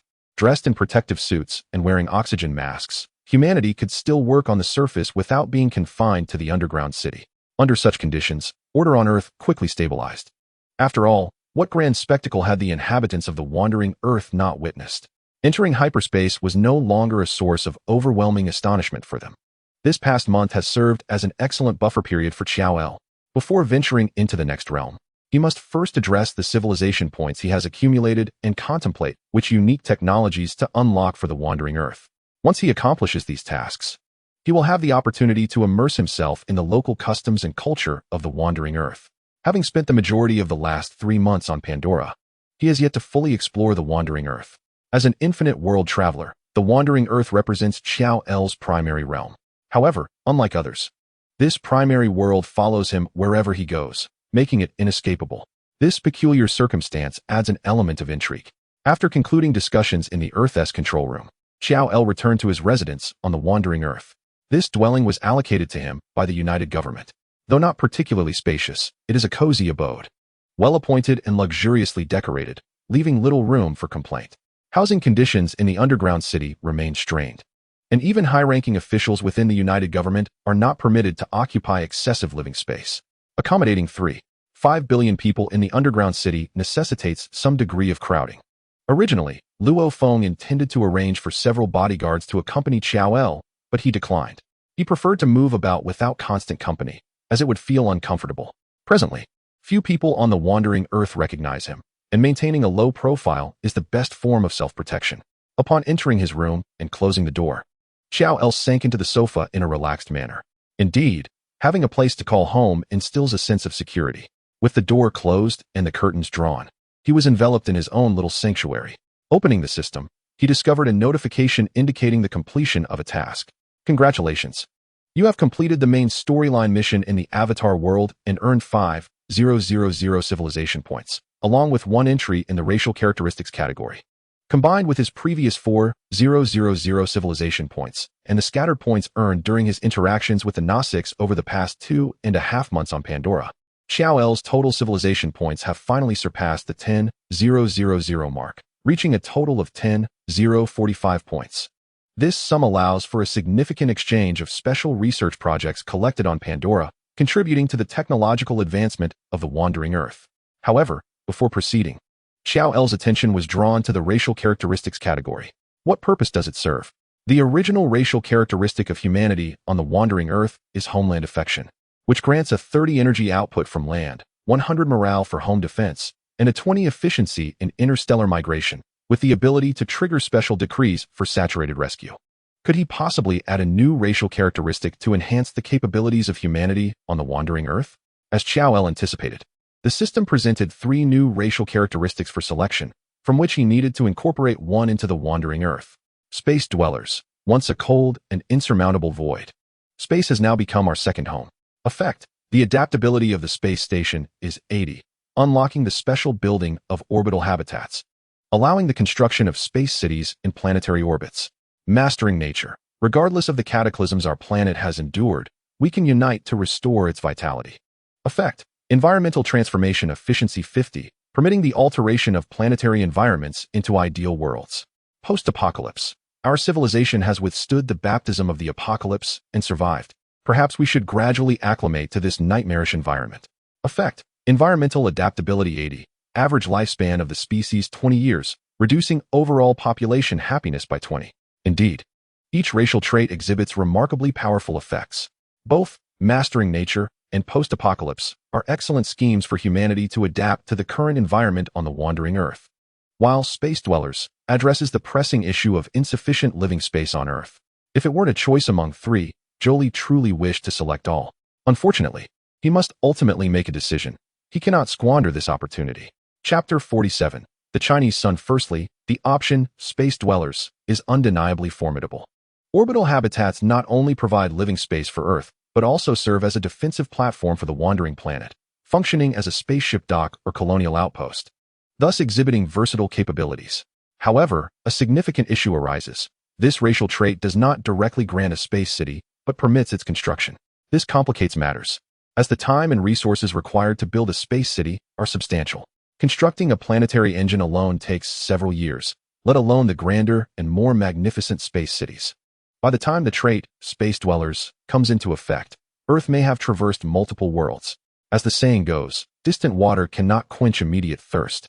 It would be wiser to select this trait when Earth's resources are more abundant and construction can proceed at a swifter pace. The third option, post-apocalypse, boasts immediate and remarkable efficacy, directly enhancing the environmental adaptability of all humanity. Thus, nearly every planet with existing life forms could become a potential new home for humans, albeit with a degree of discomfort. Should the aim be to establish a colonial empire spanning infinite worlds, this option is undoubtedly the most favorable choice.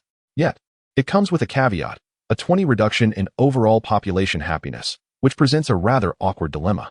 The happiness level among the population on the wandering Earth is already not particularly high, sustained solely by an optimistic spirit in pursuit of hope. A further 20 decrease in happiness might incite rebellion among the populace.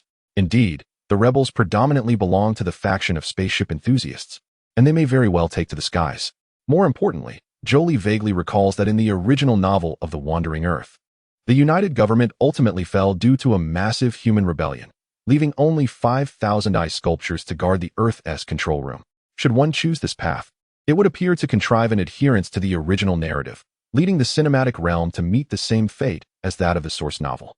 Therefore, the option of a post-apocalypse must be dismissed, at least until the happiness quotient of the populace in the wandering Earth is elevated. Such a demise must be avoided. Consequently, the remaining option, Mastery of Nature, has become the sole choice for Chiao at present. Although the environmental transformation efficiency of 50 may not be immediately impactful, unlike the space city which requires completion to take effect, the gradual restoration of the Earth's environment promises continual benefits for humanity. This includes an abundance of food sources and a more comfortable working environment, and once the surface is restored to a habitable state, the housing pressures in the underground cities will be significantly alleviated. While it may lack the overarching benefits of space citizens and post-apocalypse, it is the most suitable racial attribute for the inhabitants of the wandering Earth at this juncture.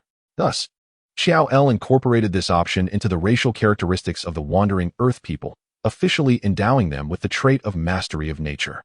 Shortly after making this choice, Chiao received a call from Luo Feng, requesting his presence on the surface for an important revelation. Although he found the timing of this notification curious, he promptly deactivated the system and made his way to the surface. At this moment, the frigid conditions above had transformed into sweltering heat. Thanks to the planetary engine fueled by superconductive ore, the blue and white beams of plasma light scattered across the sky, morphing into a kaleidoscope of vibrant colors, as if the entire firmament were cloaked in molten volcanic rock. This scorching atmosphere would persist until the superconductive ore was expended, a process that would continue until the wandering Earth reached its new destination in a month's time. In such heat, the melting ice and snow of the wandering Earth became all the more pronounced, revealing cities that had long been ensconced beneath glaciers. Luo Feng's invitation to Chiao was to a once frozen research base, now bustling with personnel. Central to this base was a massive silver hexagonal mirror, equipped with living and working spaces behind its reflective surface, resembling a segment of a large space station. Curious, Chiao inquired about this object. Noting that he had not encountered anything like it in the film, Luo Feng elucidated. This is part of an environmental transformation initiative predating the establishment of the United Governments, known as the Chinese Sun Environmental Transformation Project. Upon hearing this term, Chiao was taken aback. Could this be an event triggered by the Mastery of Nature trait he had just selected? Li Yi, one of the researchers, explained. The Chinese Sun Project aimed to utilize a space station as a reflector, directing sunlight back to Earth from space. From the ground, It appeared as though another sun had emerged in the sky, hence the name Chinese Sunday. The artificial sun can influence the weather in various ways, such as altering the thermal equilibrium of the atmosphere to affect atmospheric circulation, increasing ocean evaporation, and shifting frontal systems. In summary, its presence can significantly enhance our capacity for environmental transformation, allowing for a more rapid restoration of Earth's ecological balance. Upon hearing this, Xiao Ly was nearly certain that his earlier choice had led to this predicament. It was too fortuitous to stumble upon such a Chinese sun otherwise. Luo Feng chimed in, stating that the main construction of this project was nearing completion, but unfortunately, it coincided with the signs of a solar helium flash, prompting the initiation of the Wandering Earth project, which consequently resulted in the permanent suspension of this endeavor. Surprisingly, it had not been dismantled. Perhaps the person in charge at the time still held hope for its future revival. Such a monumental undertaking represented the pinnacle of contemporary scientific achievement, and dismantling it would be a lamentable waste. However, the massive framework of the space station could not be laboriously transported to the underground city, leaving it to remain on the surface, ensnared by the frigid conditions of the wandering Earth. Thus, it became a serendipitous opportunity for humanity on the wandering Earth to master nature, which is indeed a remarkable turn of events. Now, we can revive this initiative to restore the Earth's environment, Xiao Ly remarked with feigned ignorance. If that were not the case, there would be no need to summon so many personnel. Luo Feng nodded in agreement, stating that this was a valuable legacy left by our predecessors, and allowing it to languish in dust would be a grave misfortune. We shall enable it to rise again, but this time, it will illuminate the entire world. As more components of the Chinese sun were extracted from the experimental base, Xiao Ly felt reassured that his decision was indeed the right one. This endeavor not only promised to enhance environmental restoration efficiency by 50, but it also heralded a new hope rising in the skies of the wandering Earth. As Luo Feng had articulated, this time it was not merely the Chinese sun, but the dawn of all humanity. Chapter 48. Luo Feng's invitation. The Chinese sun is set to be reassembled within the month, ready for launch upon arrival in the new world, utilizing the star of that world to regulate Earth's climate. Fortunately, the main structure of the project was nearly complete. Only a few outdated components required refurbishment, alongside the replacement of damaged parts and the addition of some details, enabling the project to be revived. Naturally, determining how to supplement those details would fall to the scientists. Xiao Ly took a leisurely stroll around the base, casually observing the efforts to restart the project. At that moment, the oxygen supply in the base had returned to normal, prompting individuals to shed their heavy protective suits and oxygen helmets, engaging in the research of the Chinese sun with renewed vigor. It was during this time that a white figure captured Xiao Ly's attention. She was a girl clad in a white shirt and lab coat, with long, flowing hair and an elegant appearance. She donned a pair of short denim shorts, her slender legs adorned with black thigh-high stockings, leaving almost no skin exposed, yet radiating an undeniable allure.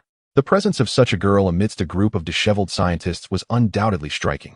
From the manner in which others addressed her, it seemed her name was Luo Yun. Xiao Lu immediately recalled that Luo Feng had mentioned, during the presentation of the ball flash gun, that this weapon was developed by his daughter, Luo Yun. It appeared that this young lady was indeed the one in question. Thus, Xiao Lu approached her and greeted. "Hello, are you Luo Feng's daughter, Luo Yun?" Luo Yun nodded in confusion. "Yes, that's me. Thank you for providing the ball flash gun. It was immensely helpful on Pandora." Xiao Lu delved straight into the matter, as he felt it was essential to express his gratitude to this young scientist. Upon hearing Xiao Lu's words, Luo Yun quickly deduced his identity, realizing, "You are the United Government's special envoy, Xiao Lu. My father often speaks of you." It was a relief for Xiao Lu not to have to introduce himself, as there were many things he could not disclose. He scratched the back of his head, saying, "I hope he doesn't mention that I spend all my time slacking off." Luo Yun laughed charmingly. How could he? You are the hero who single-handedly challenged the enemy flagship during the Pandora campaign, and you serve as a bridge fostering peaceful relations between humanity and the Na'vi. You also took command during the critical moment to destroy the star of entrepreneurship. My father holds you in the highest regard. Although he felt a swell of pride, he found himself at a loss for a rebuttal. Indeed, that is me. Luo Yun seemed to perceive Xiao Lu's thoughts and playfully covered her mouth with a giggle, adding, however, he did mention that you are rather lazy and prefer not to involve yourself in matters. This was somewhat unavoidable. Xiao Lu had never engaged in the administrative affairs of the wandering Earth, which naturally led to the impression that he was indifferent. After all, He had traversed from another realm and was still unfamiliar with the environment of the Wandering Earth, lacking even a basic understanding of the Wandering Earth law. Thus, he had relegated these trivial matters, only emerging to intervene during critical moments. For the Wandering Earth, that sufficed. Xiao Lu shifted the topic. When I first heard your father speak of you, I envisioned a rather stern female doctor. I did not expect you to be so youthful. Luo Yun astutely articulated Xiao Lu's thoughts, seemingly unperturbed by his previous assumptions. Xiao Lu nodded. Indeed, you appear as though you have just graduated from high school. Much younger than I had imagined. Luo Yun turned to him with a captivating smile. I did not just graduate from high school. I obtained my doctorate this year. But you are only in your early 20s, aren't you? Xiao Lu asserted confidently, convinced that she could not possibly be older than he. Such is the reward for attending classes even on New Year's Eve, she replied. Luo Yun playfully remarked that, indeed, she was still just a young girl both in appearance and in spirit, albeit with a far more profound grasp of scientific knowledge than her peers. Xiao LV shook his head in resignation, expressing his admiration for these academic prodigies. However, Luo Yun sighed softly, acknowledging that it should be her who admired him. While she was still engrossed in the knowledge within her textbooks, he had already successfully conquered an extraterrestrial planet. Our pursuits simply differ, Xiao LV said with a meaningful glance. The two continued their delightful conversation, unaware that more than an hour had slipped by. It was only as they spoke that Luo Yun realized she had responsibilities to attend to. Her visit had not been intended for idle chatter. She hurriedly apologized to Xiao LV. I can't believe we talked for so long. I'm sorry, but I have work to do. Let us chat again next time. Xiao LV nodded. Yes, I apologize for taking up so much of your time. Luo Yun swiftly gathered her tools and rejoined her team, vanishing from Xiao LV's sight like a wisp of fog. Just as Xiao LV was preparing to leave, Luo Feng suddenly called out to him, but this time, it was not for official matters.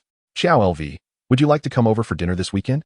The invitation took Xiao LV by surprise, as Luo Feng rarely broached such personal topics. However, unable to conjure a valid reason to decline, he accepted the offer. Luo Feng and Luo Yun truly made for an extraordinary father-daughter duo.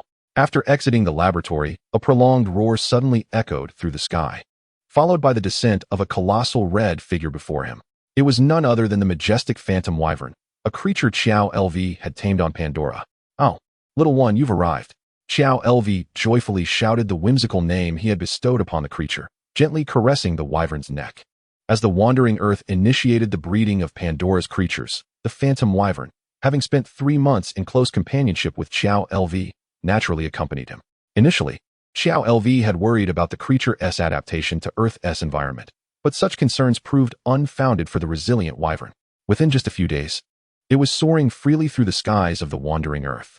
As long as it did not directly encounter the beams emitted by the planet's engines, almost nothing posed a threat to it. As the sovereign of the skies on Pandora, the wyvern retained its formidable prowess even on Earth. There were dedicated personnel to care for and nurture it, with the only costs being periodic health checkups and blood sampling. With Xiao LV as its master, these matters were undoubtedly well managed. Elated, Xiao LV mounted the phantom wyvern once more, soaring high into the atmosphere of the Wandering Earth. Despite the intense heat generated by the planet's engines, it hardly affected the bond between man and dragon. Harnessing the wyvern's speed, Xiao LV swiftly returned to the entrance of the underground city. He still had over 10,000 civilization points to expend, and he needed to address those matters before he could indulge in delightful escapades on the Wandering Earth.